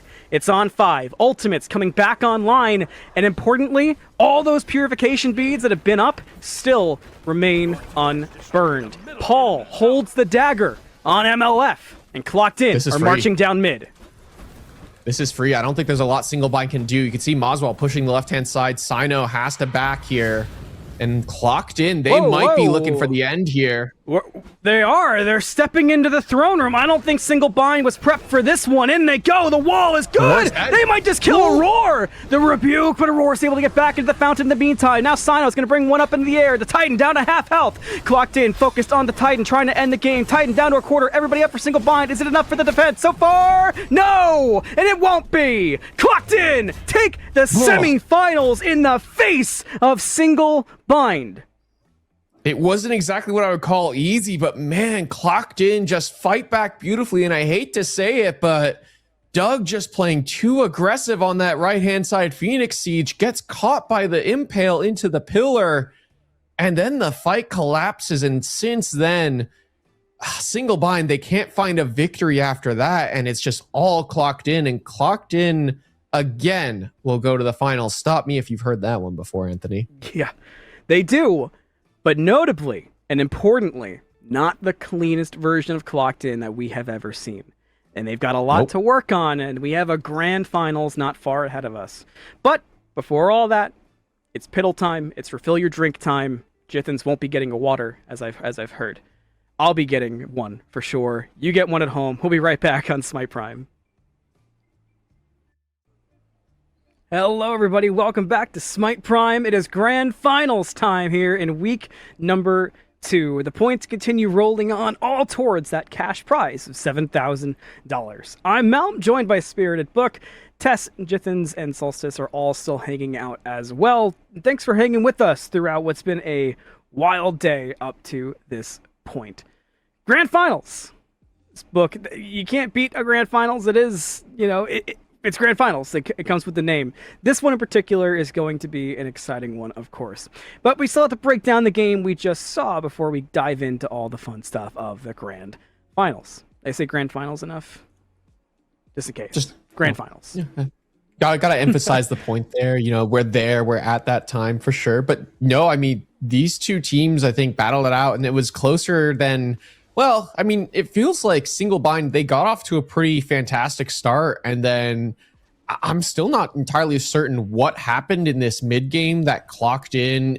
Honestly, it might have just been the duo pressure that Hydrogen exerted over Donut Doug, and I feel like Donut Doug really dropped a stinker this game, just really struggled in the matchup, consistently played aggressive and got spam ganked a lot. Not much he can do there, but at some point you just got to say, I got to chill, man. I got to chill. Find farm when and where I can, get the small victories. That's something Zapman used to do a lot, was when he was getting spam ganked, finding small victories like some mid harpies, some back harpies here and there. This was the beautiful fight here by single bind, though, to get themselves back into kind of even positioning here. You'd see Moswell just hanging around on the left-hand side, shows up late to the party to make the impact of the fight there. And this is what Merlin does. When the enemy team is so grouped up together, that's when you're at your strongest as a Merlin. Without that play, the whole game could have been a wash. for single bind, so unbelievably important to even make it a contest. But Paul was doing so much damage on the MLF, which will continue to be available to be played as this day continues, which is a frightening thought to put into the mind of anyone who might have to figure out through bans, what do you get rid of from Paul, as Clocked In did lock down themselves a spot in our grand finals today. But who are they up against? A team we've already seen today. Witchcraft. Are you surprised? I mean, they had a good matchup, of course, in the semifinals, but I think that was the odds-on favorite coming into today. This is going to be a wild combination of how these teams will actually sort of mix and match into each other as we go through. But what are they playing for? Well, they're playing for points as we go through these weeks, all culminating, of course, at the end of the month for our grand prize. What is that grand prize, Malum? Oh, that grand prize is just $7,000 in cash, plus 31,500 in diamonds. All the information on the pricing and more on SmitePrime.com. But what if you put a shop before SmitePrime.com? You'll see the art store by the community for the community. All those art contests you've seen, a lot of those artists are going to be featured on the shop.smiteprime.com store and getting some profits from it for the artwork they put their time into for the community. So check it out. More stuff will get added as time goes on. There's a bunch of different things: posters, phone cases, mouse pads, pillows, tumblers, you name it. It is on there. And if it's not, it'll be there soon. That brings us to our grand finals. And on Smite Prime, of course, our grand finals has a unique twist, and that is vault bans. Book, I know you've gotten to do a bunch of finals, so I'll let you explain the vault bans to us. Yeah, so once a god has been selected by either team, whether they win or lose, that god can then no longer be played in games 2 or 3. So let's say, for example, Thor was locked in by Tegvir, more likely Karmic, but Karmic here in game 1, then Thor no longer becomes available in the next game, and potentially the game 3 if it goes to all 3 games. Characters that are banned can continue to be played or banned in the following games, of course. It just means that you can't play the same thing twice, and if you take something away from your opponent, that means they can't play it either. It gets real deep into the god pool, and we get to see a lot of unique picks you normally wouldn't get to see. We also got to see a lot of games today, so let's take a look back, rewind a little bit at the bracket, the games we saw, the games we didn't see, and how teams made it through the day. Because, of course, those points are all important, and we have seen some surprises happen in the past thanks to points. So there's your bracket. Take your look, take your screenshot, and send it in the chat and talk about the surprise of BAM83 going down the Witchcraft, or whatever it may be. All right, Book. Grand finals are here. They're upon us. We've talked vault bans. We've talked shop.smiteprime.com. Just don't forget the shop.smiteprime.com. We've talked a lot. We have picks and bans on the horizon. It'll be here soon. Right on cue. Look at that. Tess and I, one mind. Synchronized swimmers, really. Witchcraft versus Clocked In is your best of 3 finals today on Smite Prime. Snatty versus Karmic, Sunprod, Tegvir, a matchup we've seen a ton of. Kaidon Paul, which is always a surprising matchup, especially for people who are just tuning into Smite 2. Baronarian Happen, possibly one of the most fascinating ones to talk about. And Zapman versus Hydrogen.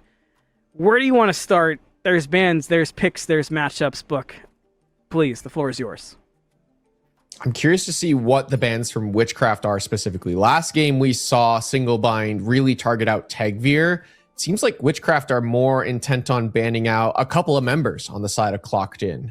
Huiyi, Jingwei, Sobek, all taken away. Of course, one of those is Hydrogen's pick, one of those is Tegvir's pick, and that last one there is Happen's pick. So really targeting out across the board some of Clocked In's most precious picks that they really prioritize.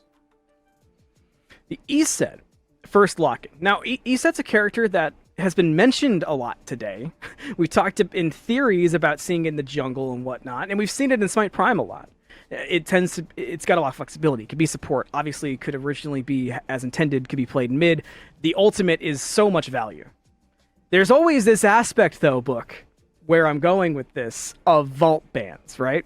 You play a god, it's done for. Game number 1, nobody can clinch it yet anyway. So I've always kind of wondered, what do teams play just to try to get it off the board or try to get out of their hands so they don't got to worry about it? Anything so far that makes you wonder that? I mean, the On Her takeaway, obviously, On Her is a very prevalent ADC right now. No surprise to see it taken away here. For Hydrogen, just had a fantastic performance on it. Game one to me in a best of three where vault bans do exist. Okay, we'll come to that. That is pretty hype. But in a best of three, I feel like game one matters so much more now that there's vault bans. I feel like you have to play to win game one. You really have to be aware of, okay, what are we prioritizing? What are we focusing on prioritizing? What do we want in our composition? Yeah, we can focus a little bit of taking away from the series as a whole, but I really think these teams are going to be focusing on what they want here in game one, that is going to give them the most success in winning game one. Cerberus also grabbed by Clocked In, and it'll be combined with Morgan Le Fay. So we saw Morgan Le Fay look incredible in the previous game. Paul looked nasty on it. Damage was there. It did need that creator, that sort of, you needed the linebacker to be able to set up the rest of the defense to make plays happen. That was indeed the combination that Morgan Le Fay required. Paul has that. But you use it in game number one. You talked about the importance. That could be interesting to watch. But on the other side, you've got Mercury and Apollo. Two characters we haven't just seen today, but haven't seen in a minute. Yeah, I feel like Apollo is one of Zapman's more favorite picks. Obviously played it a lot in Smite 1. Continues to play it a fair bit in Smite 2. The Mercury is so interesting. I don't know if I've ever seen Sunprod kind of play this character. I don't at all. Like, I feel like it's something he has in his wheelhouse, but this is very different. This is a very different style of play from Witchcraft. Very niche reference. I saw it one time. It was an Olympus Smite League Finals, and it was, I think, a game 2 or a game 3 where it was against Valo, and it was a takeaway pick to keep the Mercury out of Valo's hands. I think that was the only time I've ever seen it. So very rare for Sunprod. It's very different. It is interesting because it is a playmaking jungler. It is someone that can hyper carry a game, and that's kind of what you and I talked about earlier. This is a style that Sunprod is kind of known for, hyper carrying games, but this does mean the early game from Witchcraft is really going to struggle. I mean, we've talked about it all day. The Osiris isn't maybe it's a little different here in the hands of Snatty, but it really struggles so far in the early game. Hey, we get to stop theorizing. Take off the tinfoil hats, put on the 3D glasses, and let's get on the battleground of the gods and see the cinema play out. Witchcraft versus Clocked In, and we start with the Jet. See? Cinema, Top Gun, Zapman on Apollo. Watch out for the backdoor play. That is, speaking of old references in Smite 1, the knowers know. I'm Malum, Spirited Book, Solstice and Tess are the crew, Jithin's behind the scenes, of course. Lot to break down, a lot to look at. Where do you want to go first, Book? I'll follow your lead. Zapman has aspect on Apollo. And this is just... I mean, when Apollo came out, and he came out with his aspect, this was a character that everyone was like, oh, he's going to be going to the support role because of how he plays now with this change up. But in the AD carry role, I mean, it's interesting because this tells me that Zapman has been known for this, of taking a step back as a true carry player and being more of a supportive role for the people around him. In this case, it's going to be Sunprod. Sunprod is the carry man here this game. He is the one that's going to be one-shotting enemy backliners in the mid to late game once he's got so much strength behind his auto attacks. Sunprod is the true carry, and Zapman's just there to set up for him, and I really like this identity that he's going for. Feeling this one. I feel the tension of it. It's one of those. Yeah. Hopefully. Here we go. Minions are out. The farming has begun. And Paul and Kaidan go back to back. Just bump it into your enemy mid laner. No biggie. Mercury is obviously going to be the character, the tail to watch. A lot of other stuff going on, though. Karmic on the Yorm. A combination I haven't gotten to see too much personally, as much Karmic as I've gotten to cast. Snatty on the Osiris. Osiris has honestly looked kind of bad today. We have yet to see Osiris be able to get comfortable in lane, which is very much worth noting. Dash in, damage on, have been able to step away. That is one thing to note about the aspect of Apollo, is having access to 2 of the So Beautifuls. And in this early game where Apollo usually loses out to this matchup against On Her because of the pressure that this On Her brings on at this stage, The Apollo with two so beautiful. Oh, two-man stun! Gets it back. A lot of trouble for Baron Aerie. Is that a first blood? The impale no good, but Hydrogen with the fadeaway auto will still find the first blood as Baron Aerie falls. Man, for how much I was, praising Witchcraft's early game because of this idea that Zapman's gone for with the aspect. Ooh. Oh, Karmic in trouble. It looked like there was a fadeaway attempt there by Snatty to get that damage across, and Karmic was just out of range of it. You can see the head of Osiris on the map do that step towards the tower line, A nice little look from Snatty, obviously, and a look there from Clocked In around these mid camps. They've gotten both of them now at this point, and this is what the Achilles is designed to do. The Achilles is the early pressure here for Clocked In. This is the quote-unquote counter to the late game Mercury, where Sunprod wants to sit back, spend some time farming, hit level 5, can maybe make a couple of plays in side lane with the help of those long distance dashes on his ultimate. But ultimately, this is kind of the pace that Sunprod wants to take. He wants to sit back, farm, get the crit online, while Tegvir wants to go. And so far, it's favored Clocked In just a little bit with the help of that dual lane aggression. So now Tegvir has a lane he can lean on. Happen and Hydrogen trying to take advantage of the lane pressure that they've gained with those minions forward. Look, I have a question I'm very interested to hear about. Baron Aerie is a player who's played a multitude of roles in their competitive career. Was always the most familiar with Baron Aerie playing the mid lane, but has shown to be a very proficient support so far in Smite Prime in particular, and always looked so good. A character like Eset is a character that inherently has flexibility that Baron Aerie could have played when they played in the mid lane as well as in support. So what, as a player who has a deep god pool like Baron Aerie, what drives you to choose a character like an Eset versus a more traditional support in a game? So I think Eset here in particular is just a very solid pick overall in support right now. And so that's why Baron Aerie's leaned on it. It's the silence is good. The stun from a distance is fantastic setup, especially for what Witchcraft have, right? They have the artillery damage from Kaidan on the Merlin, the all-in potential for Zapman with that ultimate. Same thing for Sunprod, as he does get picked up here by the ultimate, but a missed spears by Hydrogen. Baron Aerie should be fine here. But there's the impale that hits, and that is enough combined with the spit to get the kill. Close call, though, and you're right. With all the missed cooldowns, things could have gotten a little bit dire in that situation. But Clocked In able to come away with the kill, their second one so far of the game. Hydrogen will go for the back to use some of that well-earned, if not sketchily earned, gold. Yeah, I mean, very much needed there. I'm almost shocked that didn't happen. I just, every missed spear by Hydrogen there, just the weird angle of Happen's ultimate just kind of threw, I think, Hydrogen for a bit of a loop there of, oh, he's supposed to go this way, right? And then he didn't because he got caught on the wall. But still, they're able to find that kill on a Baron Aerie, and that's another kill onto this Eset. And this, to me, is part of the struggle of this character. Yeah, she's pretty fantastic in the control she brings, the safety she brings for an ADC is fantastic, but against a Cerberus who already is going to spend some time anti-healing because of that passive, as that man gets speared into the wall. Baron Aerie also low. Good pushback, though. That might help things out. Here comes Sunprod. Ultimate pre-charged. A lot of damage on the Hydrogen, who has stepped back, but will Prod go for it? No, not going to play that aggressive. We talked about the maturity of Sunprod as a player, and that's not a commentary on age, as we always joke about. That's a commentary on experience. And as Sunprod's matured as a player, I've noticed that a lot of times, and it's funny because I know this is a talking point for Zapman, old Sunprod goes in there 100% under that tower to look for that kill. Does not happen there. And I know it's like an obvious point, like why would he go in there? But that's kind of my point itself, is that old Sunprod goes for that 10 times out of 10. Snatty, how many times does he get out of this? 1 out of 1.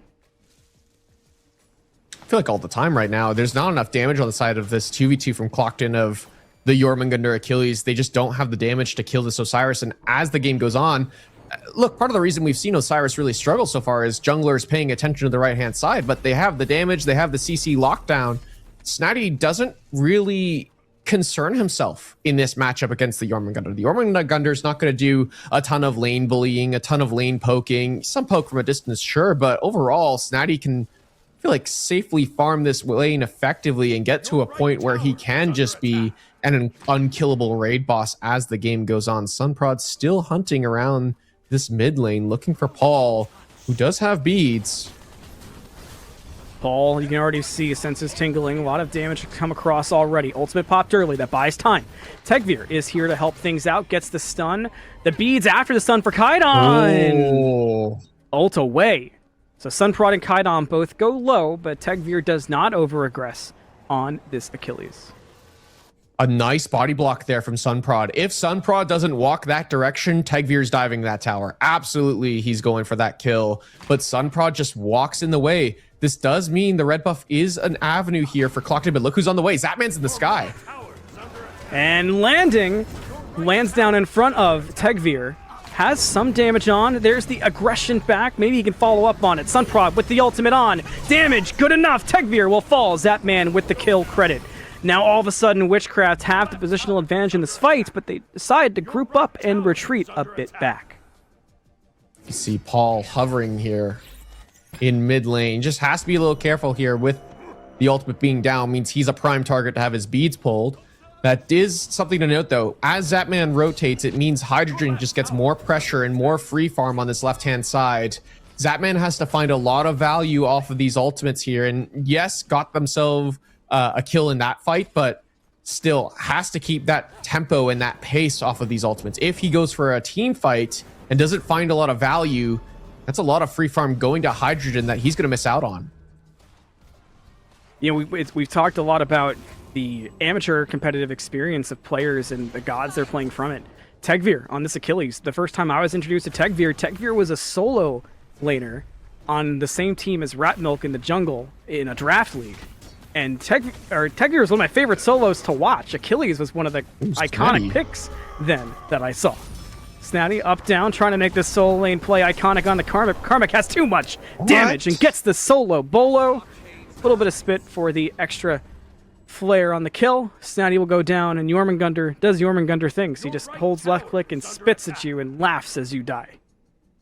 Yeah, I feel like that play wasn't necessary at all there by Snatty. Just maybe overestimated his damage, thought he could get the better end of that trade, and goes for an all-in. Shell used as well. And Karmic just stands there in his damage and just tanks all of Snatty's damage and kills him. And now Snatty's going to maybe not lose his tower on the right-hand side, but it's very low. That's free gold for Clocked In to look towards kind of whenever they want, but instead, four-man grouping around the Gold Fury here, and they're going to pull it first. Zapman looks like he's going to back to base. No, changes his mind. No mana, though, for this fight when Zapman rotates in. Ult. Still have autos. You got Sunprod here with ultimate. Gold Fury let go at half. Tegvir looks for Sunprod and gets the dash away. Now back to the left-hand side where two players are grouped up for Witchcraft. Gold Fury continued by Clocked In.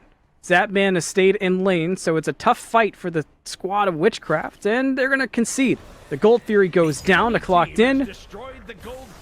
Gold lead continues. They have a kill lead already at a couple thousand gold. Yeah, there's not a lot Witchcraft can do there. Snatty isn't there, and Karmic is. Zapman's got no mana to ult in. There's just not a lot that Witchcraft can do, so they have to give that objective. Kaidon has beads, should be okay here. Paul falling it through, though. All the damage. Paul dives. Paul kills. Goodbye, Kaidon. Sent to the Shadow Realm, too. Elbozo. Oh, Hydrogen is dead. He just jumped in on the left-hand side. Banary is there as well.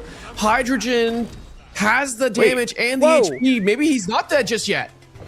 Ult from Zapman. Hydrogen's going to have cooldowns up. Jump might be up here in a second. Will it be up in time? Prod's dead. There's the jump, but it's to get away. Turnaround impale on Baronary. There's the Spirit Ball, but it's no good. So they can't kill Hydrogen. Meanwhile, in the mid lane, you saw the death happen.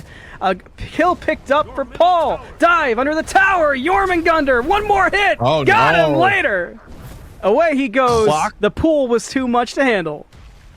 Clocked In looks scary, man. This looks like shades of how they looked towards the end of last year. Just that dominant force that punished you for these kind of silly, goofy mistakes. Snatty getting solo to the right-hand side. You know, Zapman not able to kill off Hydrogen for jumping in for free. Just doesn't have the damage with this build that he's gone for just yet.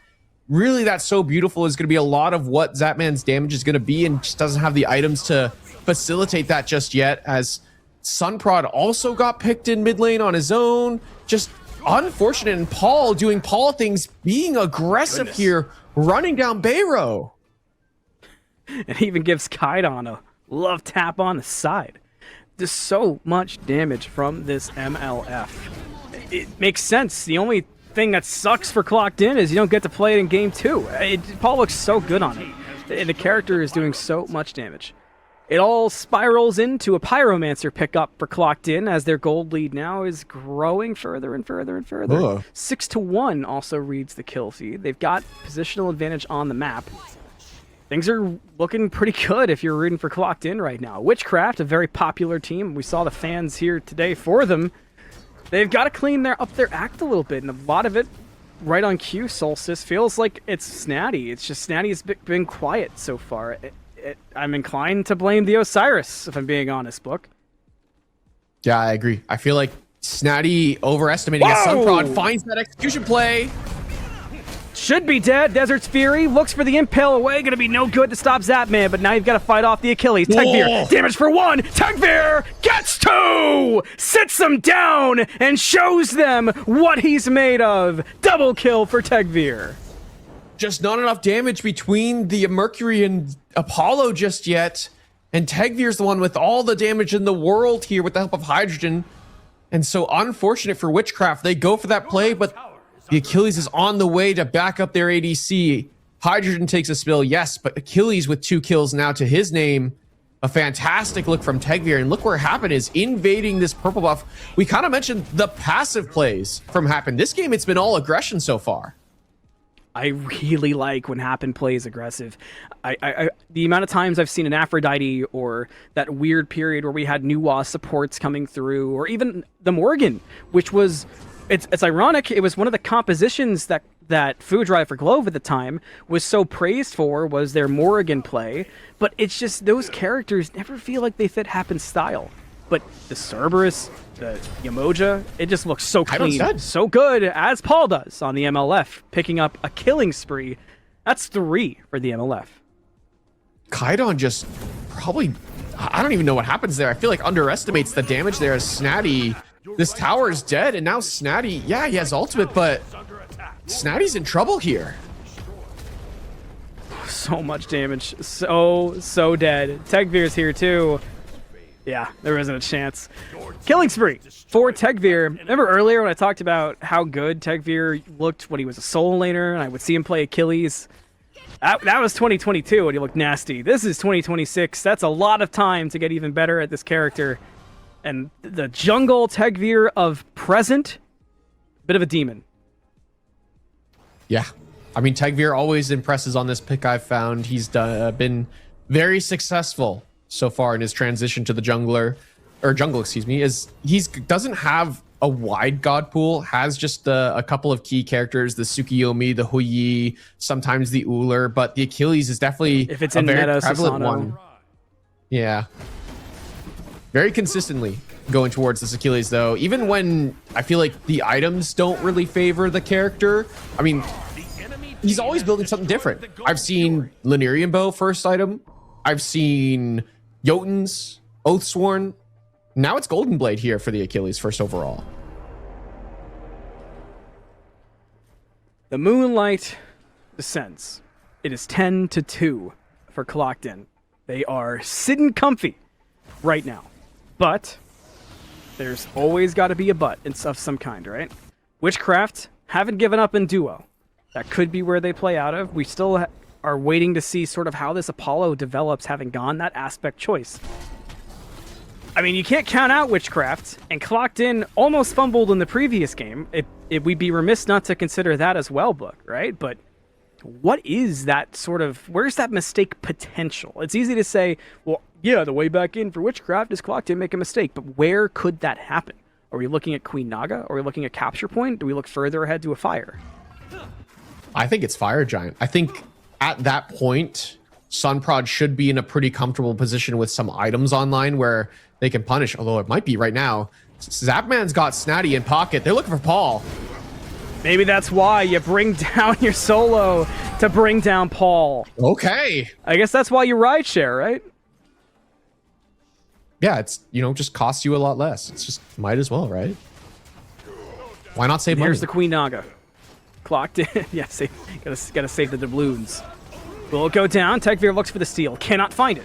Witchcraft group up, and they go to leave, but they're potentially caught. Happen. The blink, the ult, that's a dead Baronary. Later, Happen makes it happen for Clocked In. That wasn't intentional, and I hate that I did it too, if it makes you all feel better. Witchcraft, even when they get something or they try to make a play, it seems like Clocked In are having an answer this game. 6K apiece for experience and gold as they begin Pyromancer. The enemy team has Kind of surprised Witchcraft didn't fight that. Yeah, they're down a lot of gold. Yeah, they got themselves an important shutdown and haven't spent that gold just yet. But a 5v4, you have Kaidon who has ultimate. Yeah, it's a stance switch, sure, but it's still an important tool in his kit. Bayro had ultimate there. Why not turn and try and take that engagement?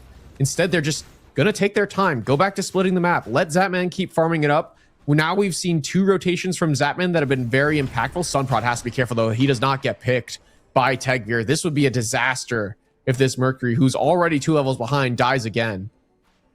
Zapman's here, does have some backup. Sunprod will slow the aggression down, but still unafraid to try to get a bit of a steal on the jungle farm.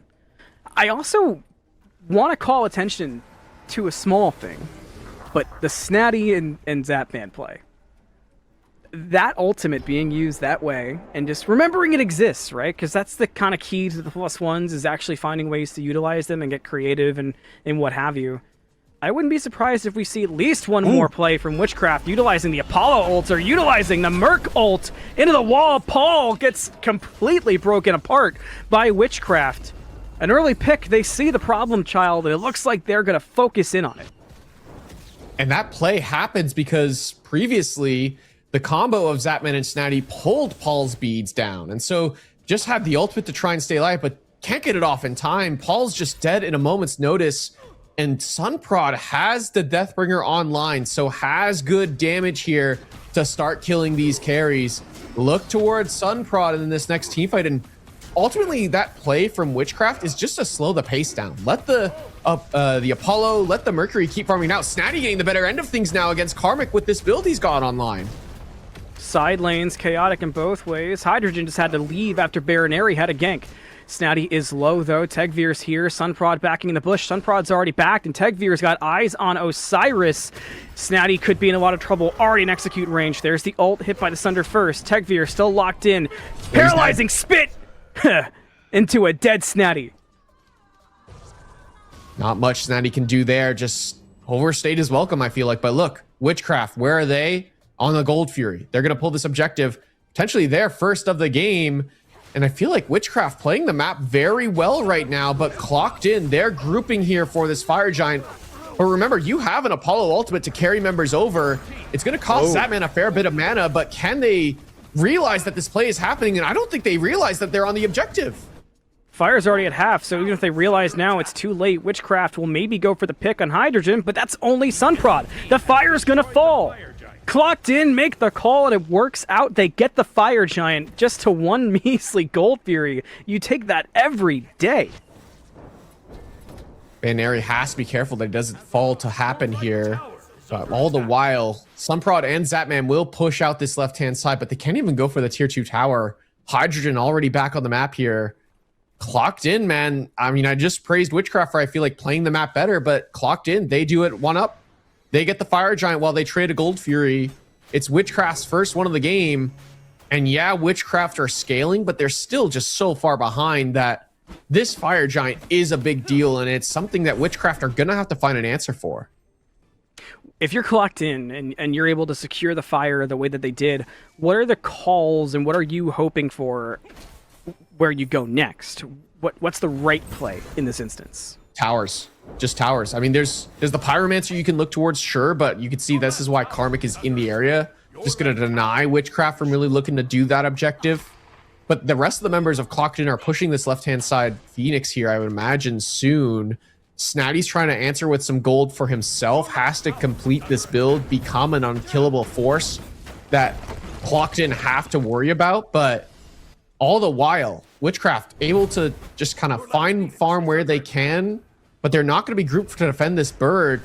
Sunprod isn't here, and neither is Bayernary, but Clucked In, they decide to back it up. I'm a little shocked by that, in all honesty. It's only Karmic in mid. You have 4 members strong. They're really concerned about sieging into a Merlin here. The Orm backs to defend the Phoenix from Sunprod. I'm guessing the call there is we've all seen what Scream has done with split pushing. Don't let Sunprod do an impression on the Mercury. But still, like you said, tier 2 down, you don't get the Phoenix, you don't take advantage of the staggered backs in play. At least a Pyromancer for Clocked In, but it feels like there could have been more. And Snatty has potential for a steal. Not going to be in time. Hydrogen gets it. Now Happen jumps forward, caught by the Spirit Ball, which will help protect Snatty. That was required to help get the Osiris out of there, if it's even enough. All the attention on Snatty. He's starting to be tanky, but the focus is on, and Snatty will die. Just no backup there, and a little bit caught, and Clocked In make him pay. Clocked In punish the over-aggression from Snatty, who's just on his own there. And Witchcraft, you can see they are splitting the map. They're trying to find farm. They have to be careful now that they've split the map this way and they've lost Snatty, that they don't give any more. They might end up losing this mid Phoenix here, as that man's going to pop the ult early. Maybe they look for an aggressive play here. He wants to get towards the mid lane to help defend on the Phoenix. Well, some problem. Clocked In haven't stepped up to it yet. Zadman goes past, buy some time, will land on farm instead. Understandable call, but still not ideal, especially if you can't even get it. Unlucky there for Zapman and the side of Witchcraft, but at least you have your ADC back to help defend, as Clocked In again will pull back the forces. I mean, that looks kind of funny. You imagine it would be a nice look there for Zapman and Sunprod to go in there while Sunprod's flanking, Zapman's flanking with the ultimate. Members of Witchcraft can engage, but Snatty was still dead there, and they halt the aggression from Clocked In. And with only a tier 2 tower in right now, Clocked In, there's not too much more that they can get that'll make them become even more scary or push the lead even further. It's really just this Phoenix and maybe the Gold Fury that's due to spawn here, but Witchcraft are getting to a point where they're hitting their power spikes. 4 items completed here for the Mercury. Apollo has Titan's Bane working towards an Odibo next, so Witchcraft, despite being down, they're not out, and they're hitting the important spikes that they need to hit to become relevant characters. You can see the gold leads, because it's not really, it's a slow build now towards Clocked In, but it's not any more dramatic leaps downward to favor them. It's just kind of stagnated around that point. And a point that I feel like we haven't gotten to talk about in a while is defensive comps versus siege comps. And I don't hate Witchcraft's defense either. I mean, it's definitely not ideal. Mercury will have to put himself in some weird spots to defend, but otherwise, you've got some pretty good tools for defense. And Zapman's ultimate gives a very unique opportunity for Witchcraft to respond by going on the offensive, or maybe they just find their offensive as Paul will fall. What a pick in the jungle, and Tegvir gets blocked from getting away. He might just go down too. No, not quite. Only the one pick. Witchcraft would have loved the second, but they're still grouped up. Now they've got an advantage as well. Sunprod staying charged. Tegvir will back. 5 in mid, the 3 have Clocked In. That's a free tower.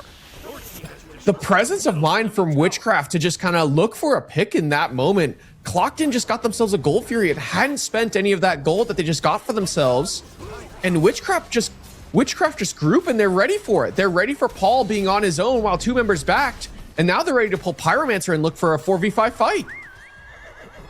Watch for positioning, watch for ults. That's a big ult used already as that man goes up to the sky. Witchcraft go aggressive, look for damage. They can't find any so far. Oh, that Cerberus ultimate brought everybody up, and Clocked In is trying to bring him down. The health bars for the blue squad go lower and lower, but they have some answers. They at least get one, but the rest begin to fall. Tegvir goes on a rampage and cleans up another. Happen trying to stand, gets body blocked out and will be okay, as now Snatty is the one in danger. Paul is back and ready to chase out 2. Snatty should fall. That'll make it 4 dead for Witchcraft.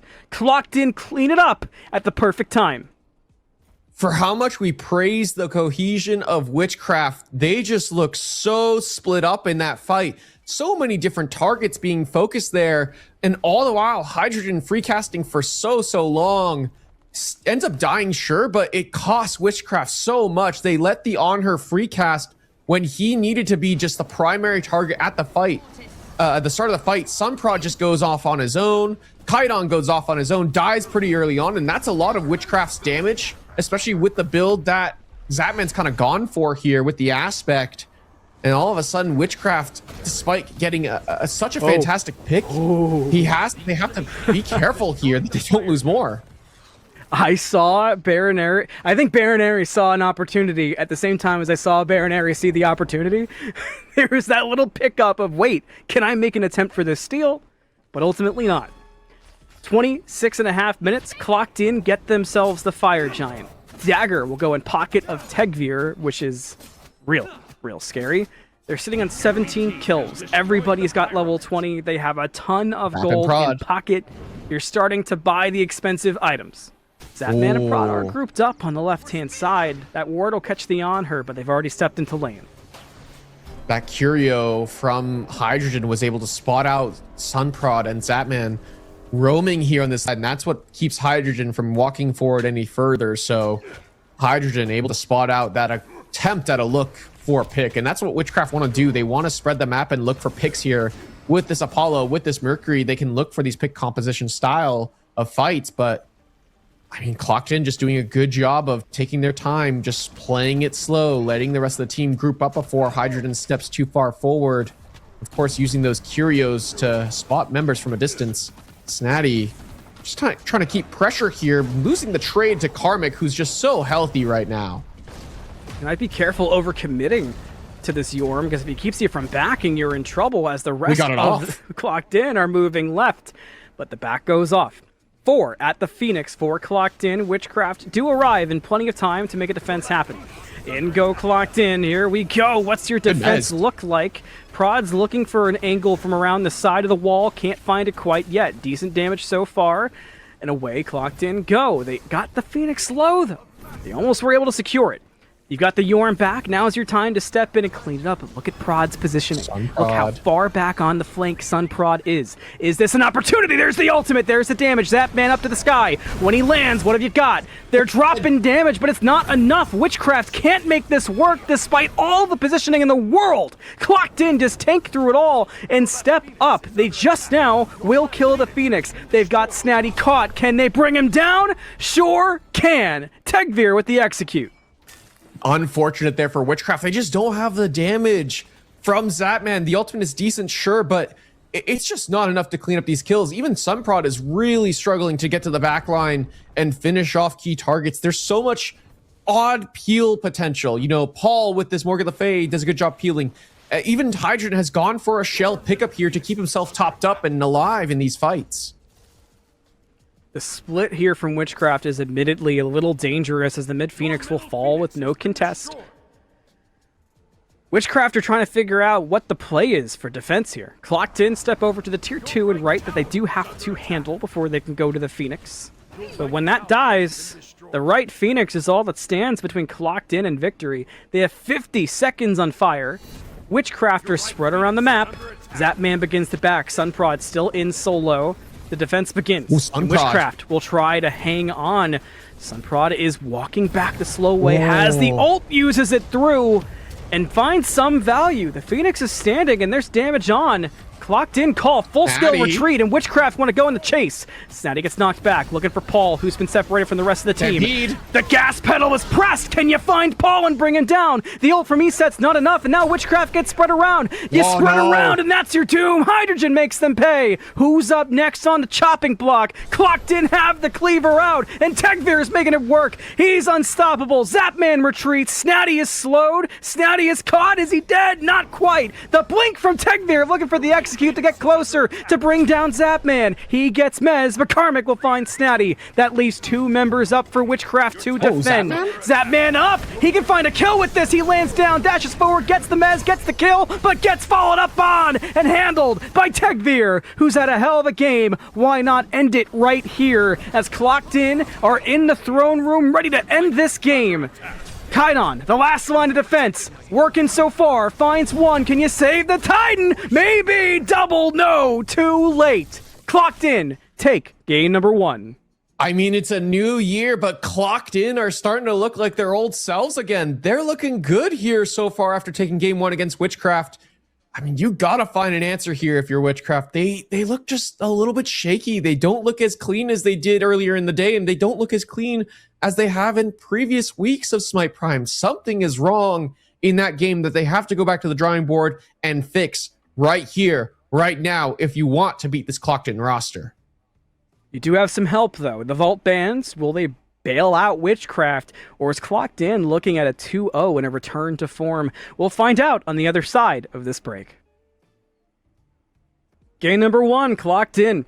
Returning to form, returning to work, perhaps? I said the thing. They take game number 1. The grand finals here at Smite Prime are best of 3, so Witchcraft need to conjure something up to survive. I'm Mal, joined by Spirited Book. Game 2 is on the horizon, but first we got to look back at Game 1 and reflect on what we saw, and what we saw perhaps could go back to picks and bans, which is a discussion point, Book, that you and I have had this entire day. Yeah, I feel like picks and bans are just so important in Smite 2 right now, where what is being prioritized is so important. What is maybe something you should look away from is also so important. I feel like this Osiris all day today has not looked good, and Snatty looked pretty decent on it at the start of this game, but ultimately just really struggling in the soul lane.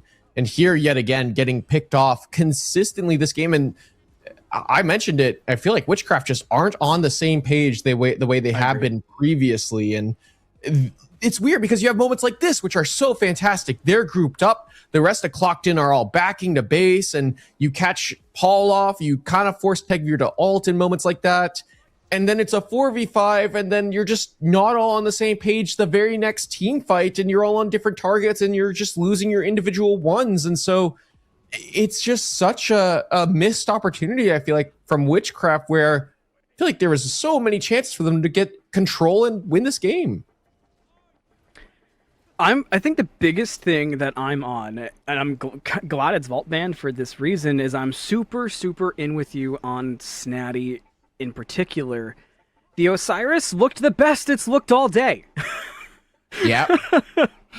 And that's not good. It's went 2-7 and lost the game. 2-8 probably by the end of it. So that you can't have that. And I think back to Snatty and the emergence of the comp career there for Snatty.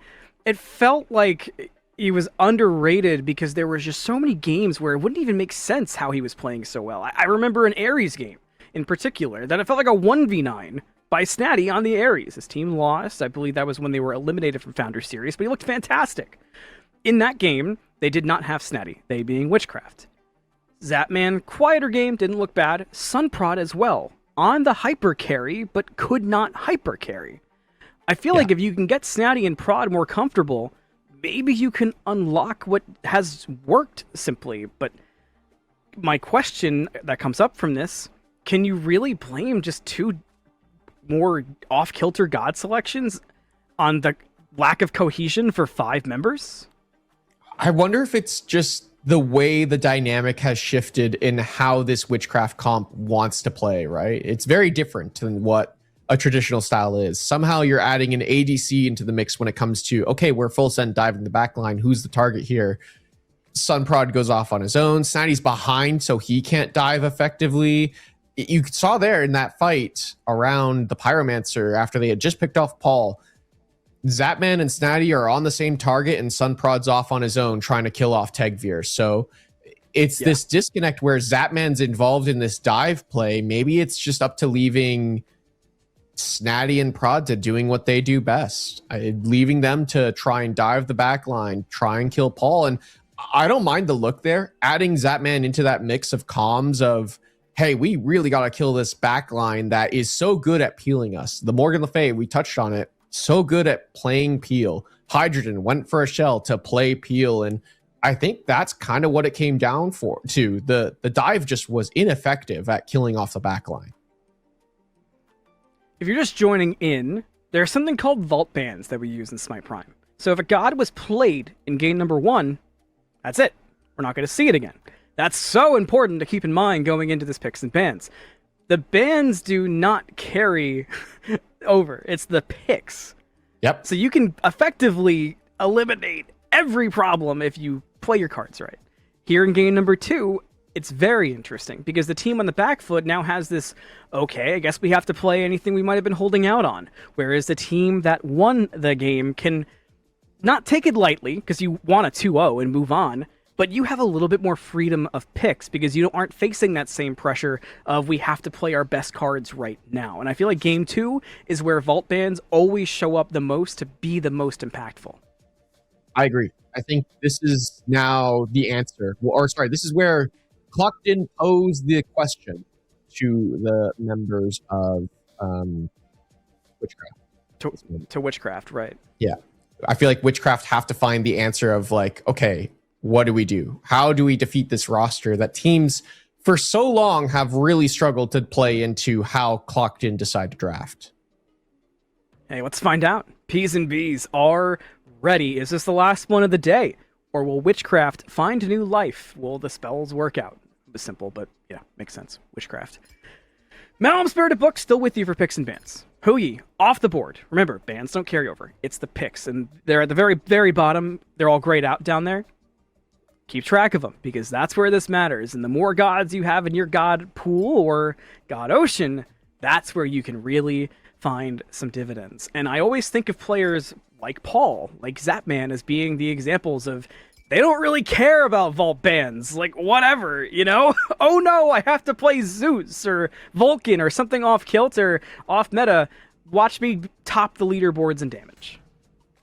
Okay, I love this shift from Witchcraft already in what they've picked first overall. RDO is a much better look all day today over the Osiris. I'm kind of shocked it wasn't looked at last game for Snatty, and going to be going towards that solo lane pick, I imagine. Do want to note, Witchcraft have shifted the bans just a little bit. It's the Princess Bari band away here, and that's a direct target at Paul in particular. Oh, yeah. And I like this idea. Don't allow Paul to play a similar style that he just played where he can play self-peel and never die and never get punished for standing forward. I like this idea from Witchcraft a lot. It does leave open characters like the Tsukiyomi for Clocked In and apparently Geb, and I got to imagine this is already going to Hydrogen. I would hope so. I mean, that's not something I can recall seeing Happen play. It also goes kind of against the playstyle I enjoy for Happen. So, fingers crossed, that's kind of what we see. Hecate does get locked in alongside it. Now, Paul and Hecate, that's a different story altogether. And it would have fixed some problems that we saw in the previous one. Not that there was many, but I feel like Paul was getting so collapsed on, and the tools to get away and create space weren't there. Adding in the Hecate, you have a get out of jail free card in your ultimate. Yeah, I completely agree. And Geb on top of it as well, the shielding going to be able to peel for the Hecate in team fights.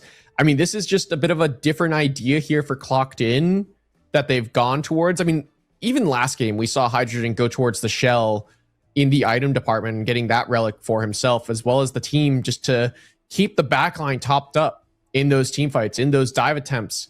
This time around, the Geb as an ADC can still, I feel like, play this style of peeling for Paul and allowing him to do all the damage. The Medusa. Haven't seen that in a bit. Getting locked in for Zapman, though. Like we mentioned, doesn't matter what character he has to play. He can perform well. Is there a world it's a flex, or are we just expecting this plain and simple, it's going to Zapman A to Z?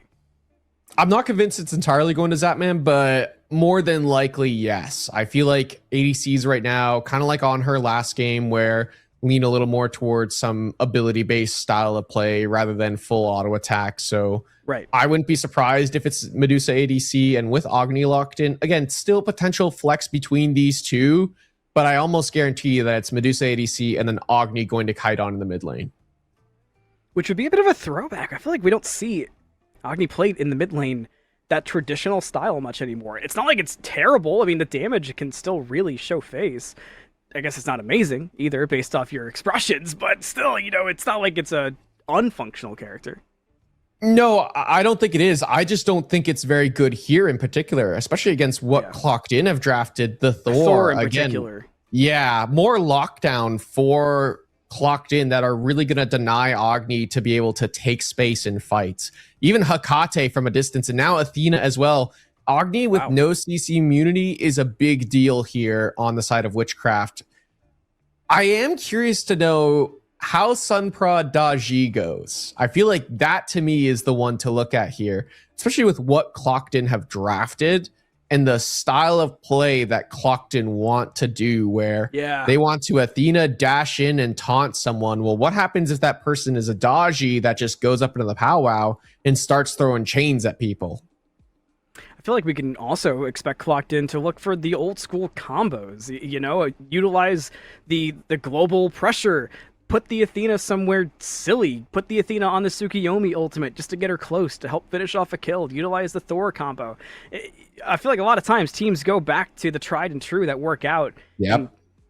People just can overcomplicate it, and sometimes if you simplify things, it's why big circles always work. Shout out to D'Lo.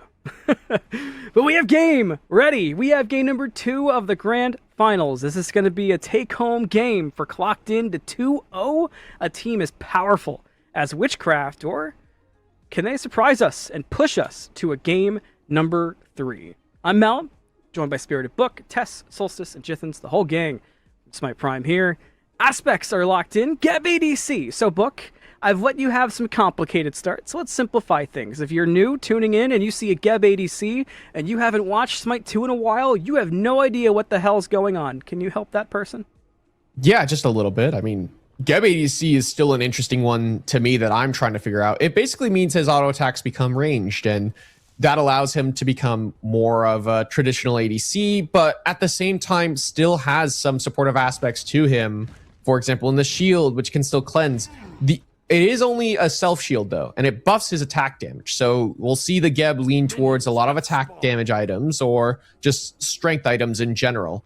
Do want to note though, his auto attack's a lot slower than traditional ADCs, and that's why you see the relic he's gone for, the Swiftling, going to allow his auto attacks just be a little bit more on par with, say, this Medusa, for example. So that's why this Geb is here, and it's just a target that's hard to kind of get to, in all honesty. The Geb is going to be hard to dive, it's going to be hard to all in, and so it's hard when ADCs become just hard to kill in fights, and we kind of saw it last game where Zapman had a little more tankiness to him. He would dive in and not necessarily get punished right away. Speaking of getting punished, Snatty very low on this right-hand side, already struggling into this Thor matchup here. Karmic very comfortable on this pick. Surprised that that wasn't one of the ban shifts that we saw from Witchcraft. Instead, Karmic's going to get to run this one back. I'm with you on that. Just not something I anticipated, but it's wild. Snatty taking so much damage again. He just walked back up for 2 seconds. He almost got popped. Really have to play that carefully if you are Snatty. But we've seen Artio trading in lane, and a lot of first bloods today, and a lot of solo kills have gone the way of Artio. A dash in. Do you regret it? The shell to try to respond. Maybe it was a bait. One auto. That's all you need. One auto is all you need. Snatty, lock in. Now the auto heals. There it is. First blood for Snatty. Snad Nation rise up. Zap Nation in trouble. Zap dies to hydrogen. Nice look there on the left-hand side, and I imagine that's the combo. Happen probably has taunt available to him, but Zapman didn't use beads. Maybe it was just a lucky all in there from the dual lane of Clocked In, punishing the Medusa, catching the dash out. Remember, Medusa, one of the safer ADCs with the dash, but still not enough. Sunprod playing aggressive here. Kaidon looking for it, locking it down. Wow, great play to get the Tsukiyomi out of the game for the moment. 2-1 now for Witchcraft, and with some style in that mid lane kill. Snatty, again, very low here on the right-hand side. I feel like this is an opportunity. You know, last game we kind of said, oh, it's very tense. You can feel the tenseness. Both teams kind of taking their time. I feel like this game has the opportunity to be just an absolute brawl across the map. Already we're seeing kills happen in every lane, and it wouldn't shock me if it just kept on that same pace, especially with the item that Tegvir's gone for, this Warrior's Axe, and he's already on the way here to the right-hand side, looking for Snatty. Snatty, rooted, walled, stunned, booted. Tegvir with the kill, ties up the board. Nice look there from Tegvir, and again, just already looking for plays, not even level 5 yet, and looking to make plays happen after the left side of Sunprod got himself a good little assist in mid lane, putting Kaidon in a good spot with an early kill. So just so much aggression has happened, finds the taunt, forces the beats from Zapman. see the damage that responds afterwards. Baroneri takes a lot of poke from the engage there of Clocked In. Oh, no. Snotty, so focused. Excuse me, that's Sun Prod. So much damage, double tap. Super dead. Sun Prod, no more. Did not hit level 5 either. And sending back Sun Prod before level 5, as Tegvir has been having a great game of farm already, that could turn into a pretty noticeable gold lead and experience lead in the jungle. Yeah, and that's probably the one lane you don't want to be, you don't want to worry about a major jungle lead this game, because Tegvir can really drive the pace of this game. Sun Prod can as well. But if you're behind and the enemy jungle could just run at you, speaking of running at people, Happen using that ultimate into the mid lane to look for a play onto Kaidan as well. Just Clocked In, not afraid to keep the aggression going. Speaking of the aggression going, Hydrogen in trouble now as well. Oh, look at that knockback, though. The Geb's still alive for now. Hydrogen needs some kind of help, but there's just no help to be found. Zapman with the kill, and that helps push Sun Prod over into level 5 as well. Zapman will hit that soon with Baroneri, so while things got scary for a moment, one nice play in the jungle, and Witchcraft catch back up. Correct me if I'm wrong, but Geb and his passive is going to deny crit being super effective this game. And Zapman going for the Gilded Arrow as his starter is kind of surprising. I feel like why not go towards the Bluestone for a little bit of extra clear, the Warrior's Axe for a bit of sustain, or just bonus damage as the game goes on. Instead, Gilded Arrow, it does mean Zapman gets farm earlier, as Sun Prod will pay attention to this left-hand side yet again. Into the fight. You see the Medusa ultimate hit as well. Hydrogen in a weird spot. The chain will hit. And down Hydrogen will go. Zapman removes the oxygen from the Geb. And a big pickup. Second death for the Geb. And a quick one at that, by the way. Had basically just gotten back to things. I mean, that's what just happened to Sun Prod on the right-hand side. So love to see him do the same treatment that happened to him, as Kaidan could get picked here in his mid. He's on his own. Oh, the wall just off the mark, but the damage. Oh, from Tegvir, that's plenty enough with the Piercing Moonlight. He's got the damage off the ultimate. Doesn't even have to use it to commit under the tower, so he's not worried about dying while diving. Yeah, Karmic just continuing to rotate out of right. Snatty has kind of been forced to sit back and farm over here on the right-hand side. Can't rotate as effectively as this Thor. So I feel like Snatty has to start taking some proactive approaches to these engagements and look to rotate first, look to make plays around his team. And this is what Witchcraft are good at. They're good at drawing up plays ahead of time and calling for the plays to happen. We saw it earlier in the day when the call was made for Zapman to rotate to the mid lane as they looked for the tier 1 and tier 2 and dove into the tower, found some important kills. So Witchcraft are good at plays where they're able to draw them up ahead of time and execute them. I feel like they have to do that with Snatty struggling on this right-hand side so far. I'm keen for something, and I'm wondering your thoughts. You talked earlier about Sun Prod's attention on the duo lane. You can see it right now, by the way. Sun Prod lurking duo. Hang on, Paul. A lot of damage on. Kaidan will dash away and actually turn Sun Prod's attention. I feel like you touched on Relics earlier. Hydrogen feels like it's got to be a target for this Daji. And if you remove the Hydrogen problem, you talked about the need of Geb to kind of keep Medusa down in the dirt. Does that change the dynamic significantly for Zapman if Sun Prod does put pressure on the Geb? Potentially, as we see Tegvir over here trying to make a play happen, but in area is okay. Yeah, I feel like it is a tough call because you want to be killing Hydrogen at a stage where he's not as hard to kill, right? Like, as Hydrogen gets levels, he'll be harder to kill because of the way Geb is played with base stats.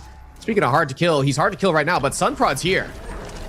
Shields are out. Zapman's got a dash further away. Sun Prod gonna cut off Tegvir and will find a kill onto Happen as well. Make it a double kill on Hydrogen. Tegvir definitely going to find him, but now it's going to be a 1v1 between the junglers as Baroneri will go away. The Caltrops hit, but not enough to kill. 40 health is more than Baroneri needed. Sun Prod will walk away from Tegvir, but plenty happy having found 2 kills. This is a battle between the two junglers and where they decide to put pressure. Already Tegvir beelining towards those oracles, trying to find farm where he can. Kaidan has prio here. A bit of poke here. Stun does land, forces the beads out of Tegvir. Tegvir is looking for somewhere to go, and Sun Prod was looking for Tegvir. Later, killing spree for Sun Prod. Witchcraft are starting to find some angles here. It's off the back of Kaidon and Sunprod. They're both working very well together, and this is a nice look. The team looked very disjointed last game. This time around, everyone's kind of more on the same page. They're executing these plays. You know, as we see a 1v1 Zapman, able to avoid those auto attacks. The boulders being thrown at him, but They'll never get old. no. Sunprod rotates left-hand side, doesn't commit to the kill onto Hydrogen right away. Instead, he looks for the kill onto the support, who was an easier target in that moment, and they end up getting both of them. Ooh, Sunprod could be in trouble. The wall cuts him off. You've got Happen there as well, and Sunprod just has nowhere to go. And you could see it, just kind of accepted his death. The shutdown gold, importantly, will go to Karmic. That's a big deal. Karmic has been a big part of Clockton's early game lead so far, is sitting in a pretty good position to start trying to make plays around the map. Moonlight Ritual does go the way of Witchcraft, though, and so they do have priority in all three lanes. Tegvir is over here on the left-hand side, and this is what Hydra can do on this Geb. Body block the Medusa dash. Away goes. Oh, so much damage. That ult, no good. Oh, You see the commitment. Tegvir really wanted to try for it, but they just can't commit. And now with backup here, the form of Sunprod, who goes aggressive on Hydrogen, gets the damage across, going to cause the Athena ult to be used. Sunprod goes up into the air, chains on, and Hydrogen down. Sunprod, can you find more? You got Baronary here for backup. No, going to back away. But one kill more for the now 4-2 Dashi. just despite taking 2 early spills, Sunprod looks very comfortable on this Daji. I feel like this is one of his better Smite 1 picks from back in the day, as now Bayaneri could be the target of Tegvir. You see that taunt back, the pluck away, the ult for Sunprod says, hey, you're a support, you don't mind, right? And walks away. Baronary will fall. Gotta be careful, though. Clocked in, 4 members grouped on this left-hand side, and yeah, Goldfury is gonna be the target of them. Hydrogen nearby, and Witchcraft nowhere close. Sunprod on the way now, but it's too little too late. That's a free objective to Clocked in, and this is kind of what happened last game. Clocked in just caught Witchcraft in a bad spot where they couldn't respond to these early objectives.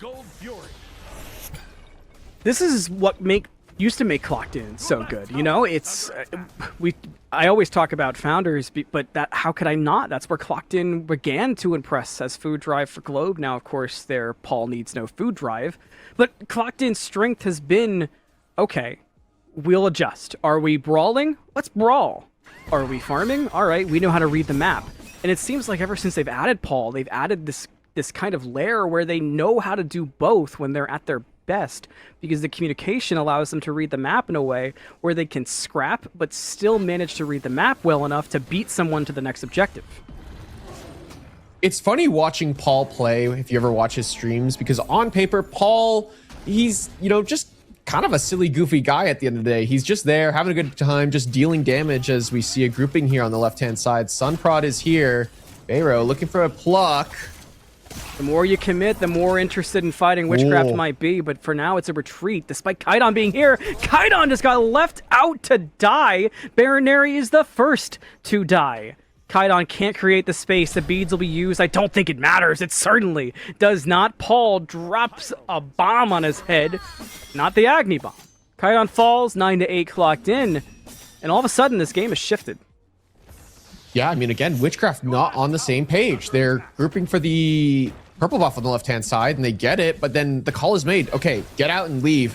Kaidon put himself in a position like he wanted to fight, like he wanted to look for a scrap, and I mean, Witchcraft, they're just not ready for it. They don't have positional advantage. Happen's able to dash in. Bayaneri takes a ton of poke before the fight even starts and is dead on arrival from Karmic. And now all of a sudden, Clocked in, they're set to just get a huge gold lead. They get a kill, 2 kills, and they're keeping on going. They get some towers, and now Sunprod as well. Just too much damage. Another death. Kate ultimate, not even needed. Double kill for Paul. Wow, just like that. 11-8, but remember what we were talking about a few minutes ago? How close it was, how Clocked in were trying to find their way back in. Look at the gold. That's almost 4K. Pyro being done now. Clocked in, I mean, you can't say they're back until they win it, right? But they're looking pretty old school, pretty back in form right now. I mean, clearly it was just a bit of a winter break for them where they can, take some time off, take it easy. And we'll get back into the swing of things eventually, as Karmic has to be careful here. Kaidon has lockdown. Can he find the stun instead? Karmic with the beads is clean, and he'll get out to safety. Same, though, clocked in. Daylight savings cooked me. Didn't cook Karmic, though. Plenty awake there. Plenty of reactions to get away.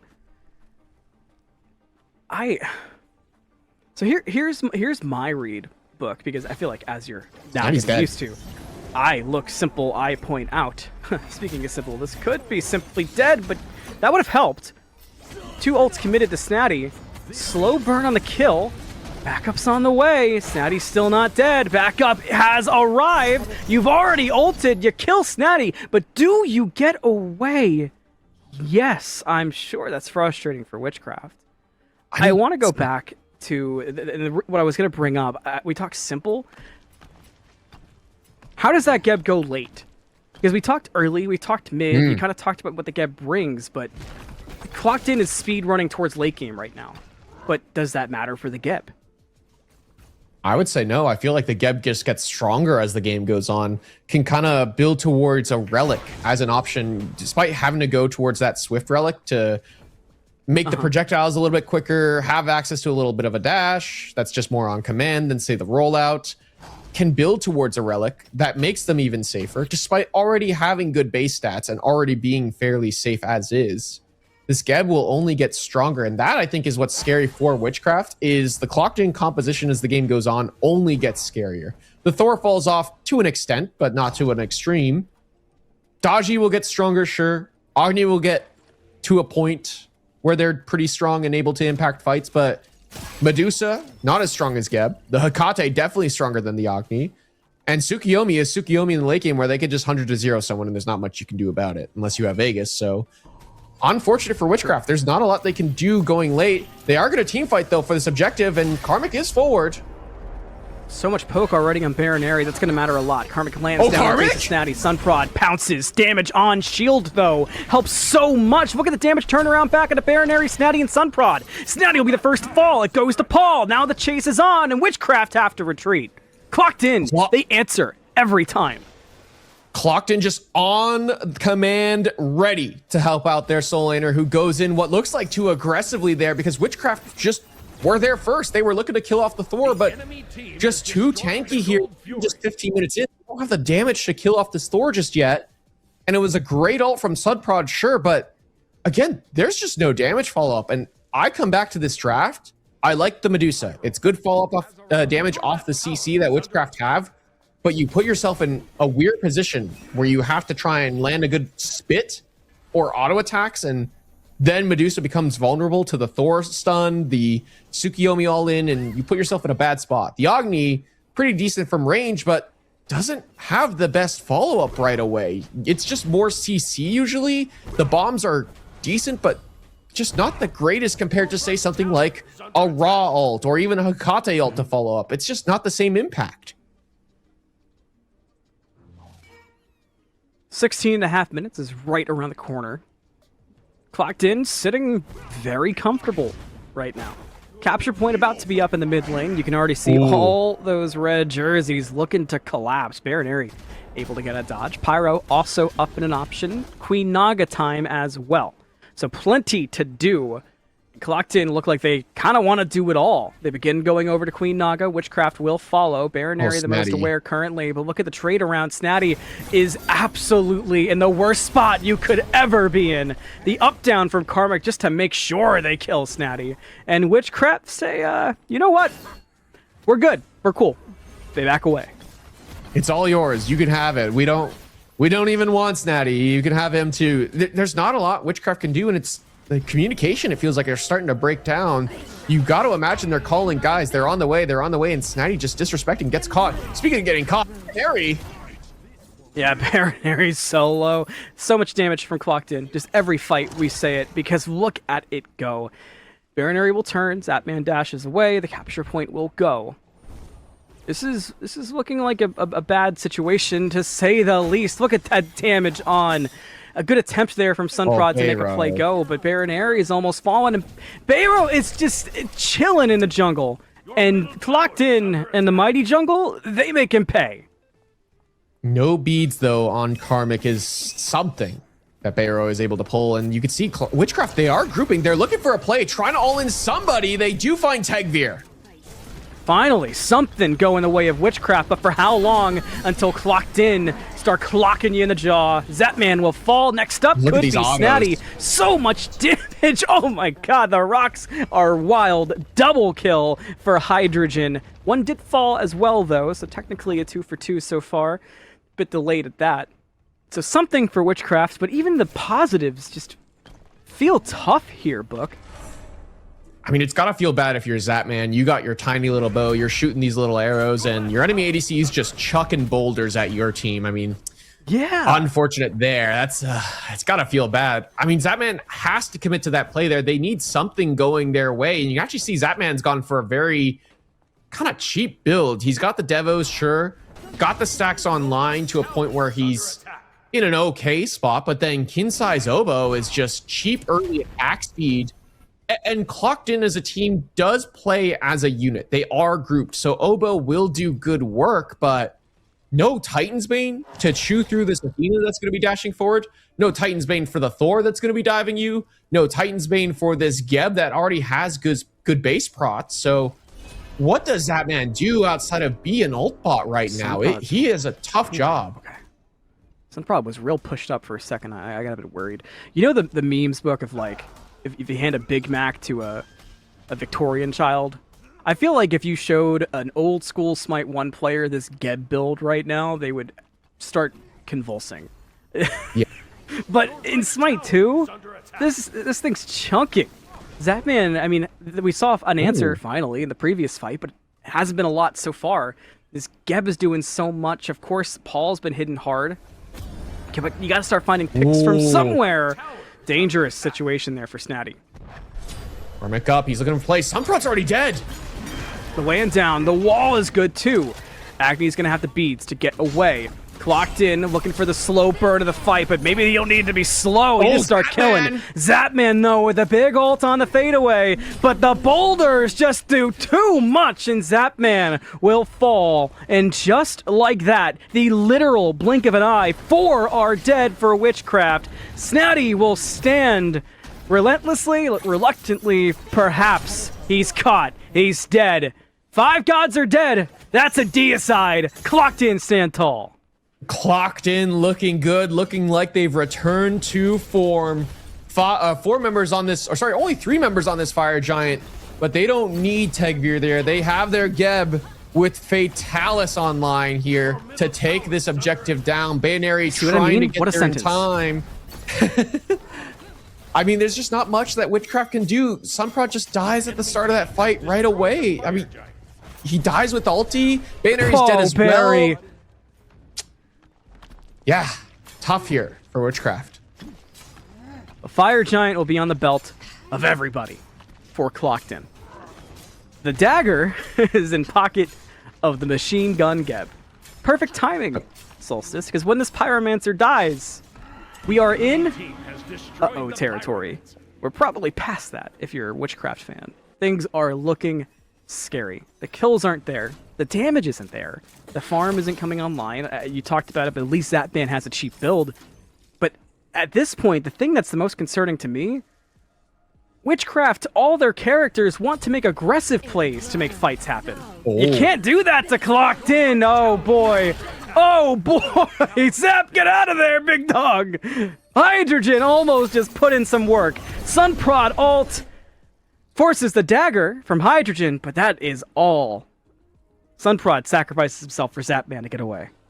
Yeah, Sunprod dies for Zapman's sins. I mean, it may be 2026, it may be a new jungle ADC combo, but still, Zapman's jungler is dying for his sins. I mean, there's just not much Zap can do while Hydrogen has access to that dagger. The only good news is that dagger is now off of Hydrogen, so he becomes a more vulnerable target, but with this Fatalis, with this Titan's Bane, Shield Splitter as well, there's not a lot that the side of Witchcraft can do to kill this Geb, and Karmic's up. Your left Phoenix is under attack. Karmic looking for the slam dunk to potentially end this one, and he might have found it. Snatty, gone. Clocked In, grouped up, and locked in, and looking to end it. Witchcraft on the panic retreat, but you can't retreat the Moonlight. Tegvir with the double kill. Clocked In will clean up the left side Phoenix, and the call appears to be Throne Room. The dash, the taunt, Sunprod has the beads. The Titans started up and already low. Zapman almost dead, gets back at the fountain just in the nick of time. Sunprod goes in aggressive, he finds one and takes the teleporter to adjust his position. Quick enough, but will it be enough? Looks like the answer is a no, and it looks like Clocked In is back. They win. New year, same result for Clocked In. They look dominant yet again. It's back to the drawing board for Witchcraft. They gotta find some kind of answer going forward into the future weeks, especially as we get closer to playoffs for this circuit. Tough one for Witchcraft, but you had some good opportunities. But again, it's just all Clocked In favored this week. Not the end of Smite Prime, though. Not just today, but for the circuit. So what's good for the Witchcraft fans at home, you still get lots of points for coming in second place today. But Clocked In, they kind of look back. Don't go anywhere, because when we come back, we'll have the breakdown of this game, some final thoughts, and more. We'll be right back at Smite Prime. Hello, everybody. Welcome back to Smite Prime. We're back. The day is done, believe it or not. I'm a little bummed. I hope you enjoy spending time with us. I enjoyed spending it with you. I'm Malum, joined still by Spirited Book. We had a day of weird games. They didn't go the way we thought, especially the finals, but they end with one loud note that Clocked In. They are back. Yeah, and I think that's a big deal. I feel like this team, for a hot minute, was just the team at Smite Prime. And then 2026 hit, and everyone was like, oh, Clocked In, they're not the same. They're clocked out. You know, it's over. The new team, Witchcraft, is here. And then people were heralding, oh, I can't wait for Witchcraft to be the new Clocked In. And then everyone's going to complain that Witchcraft is winning every week. Well, Clocked In just won week 2 here. And they are looking like the team to beat yet again. Tegvir just running the map, walking over Sunprod. Paul doing classic Paul things of just walking forward, dealing damage, and not dying. And that is what Paul is best known for, just not really dying a whole lot and putting out big numbers and big plays as well. So a good look from Clocked In. Witchcraft, though, it just felt like an off week, though, to me. Like, this team is good. Yeah. They are fantastic. They come up with some great mind plays, some great game plans that they execute really effectively. This week, not the case. I mean, you hit the nail on the head. It's just, there was something off. Sometimes, and this was something I feel like I remember hearing a lot said by JMac at times. Sometimes teams just don't show up strong. It's like any sport. You know, you don't always have your fastest fastball. You don't always have your 3-point shot. And, you know, sometimes you're a psychopath in football and the CTE really kicks in.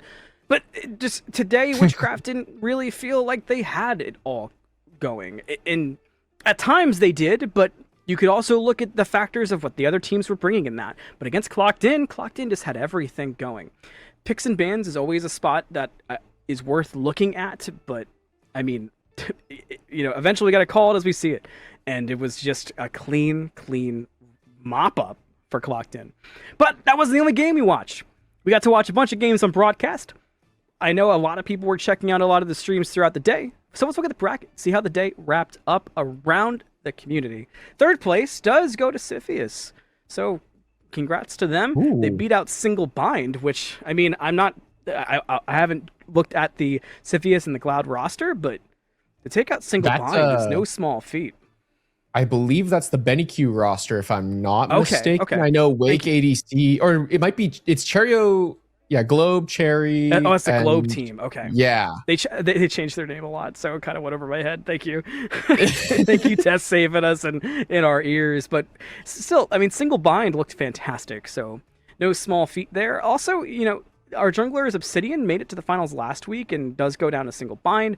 Smoke Break could not get the better of Clocked In, but Smoke Break looked amazing today, to say the least. Book, I feel like it was back and forth game, or back and forth day, but I feel like we got to see a lot of strong spots. Yeah, for sure. I think there were some clean opportunities for different teams. They looked very good at key moments, and as well as our dominant teams looking really, you know, contentious at key moments. And this is what our teams are all playing for. $7,000 on our final week, our week 4 match, where it'll be a closed bracket of the top 8 teams. And all that cash and all those diamonds. I feel like the diamonds surely have to be worth more than the actual real life money, right? You got to get those in-game skins. Yeah, you can get a couple of Jingwei skins, some Artemis skins. But look, maybe on this graphic, I see something at the bottom of the screen. This is smiteprime.com, and I know it's got info and it's got news and community stuff, but what else is there's something else on? It's shop.smiteprime.com. Art, community art for the community. Phone cases, posters, pillows with Discordia on them. Desk mats, tumblers, you name it, it's there. More art will be going on to the store as time progresses, and you see more and more art contests. So head to shop.smiteprime.com to support the Smite community artists and support Smite Prime. We appreciate you checking that one out. And, of course, we appreciate you hanging out today. As Dilo says, you lovely, obedient viewer. It's been a fun one, and it ended up being a clocked-in kind of day. Witchcraft will look to try to come back next week and see if they can figure it out. Lots of other teams still competing. There's still 2 more weeks left in the March circuit. So for Malum, Book, Tess, Solstice, and Jithens, thanks for watching. We'll see you next time. Until I see you, good morning, good evening, good afternoon, good night.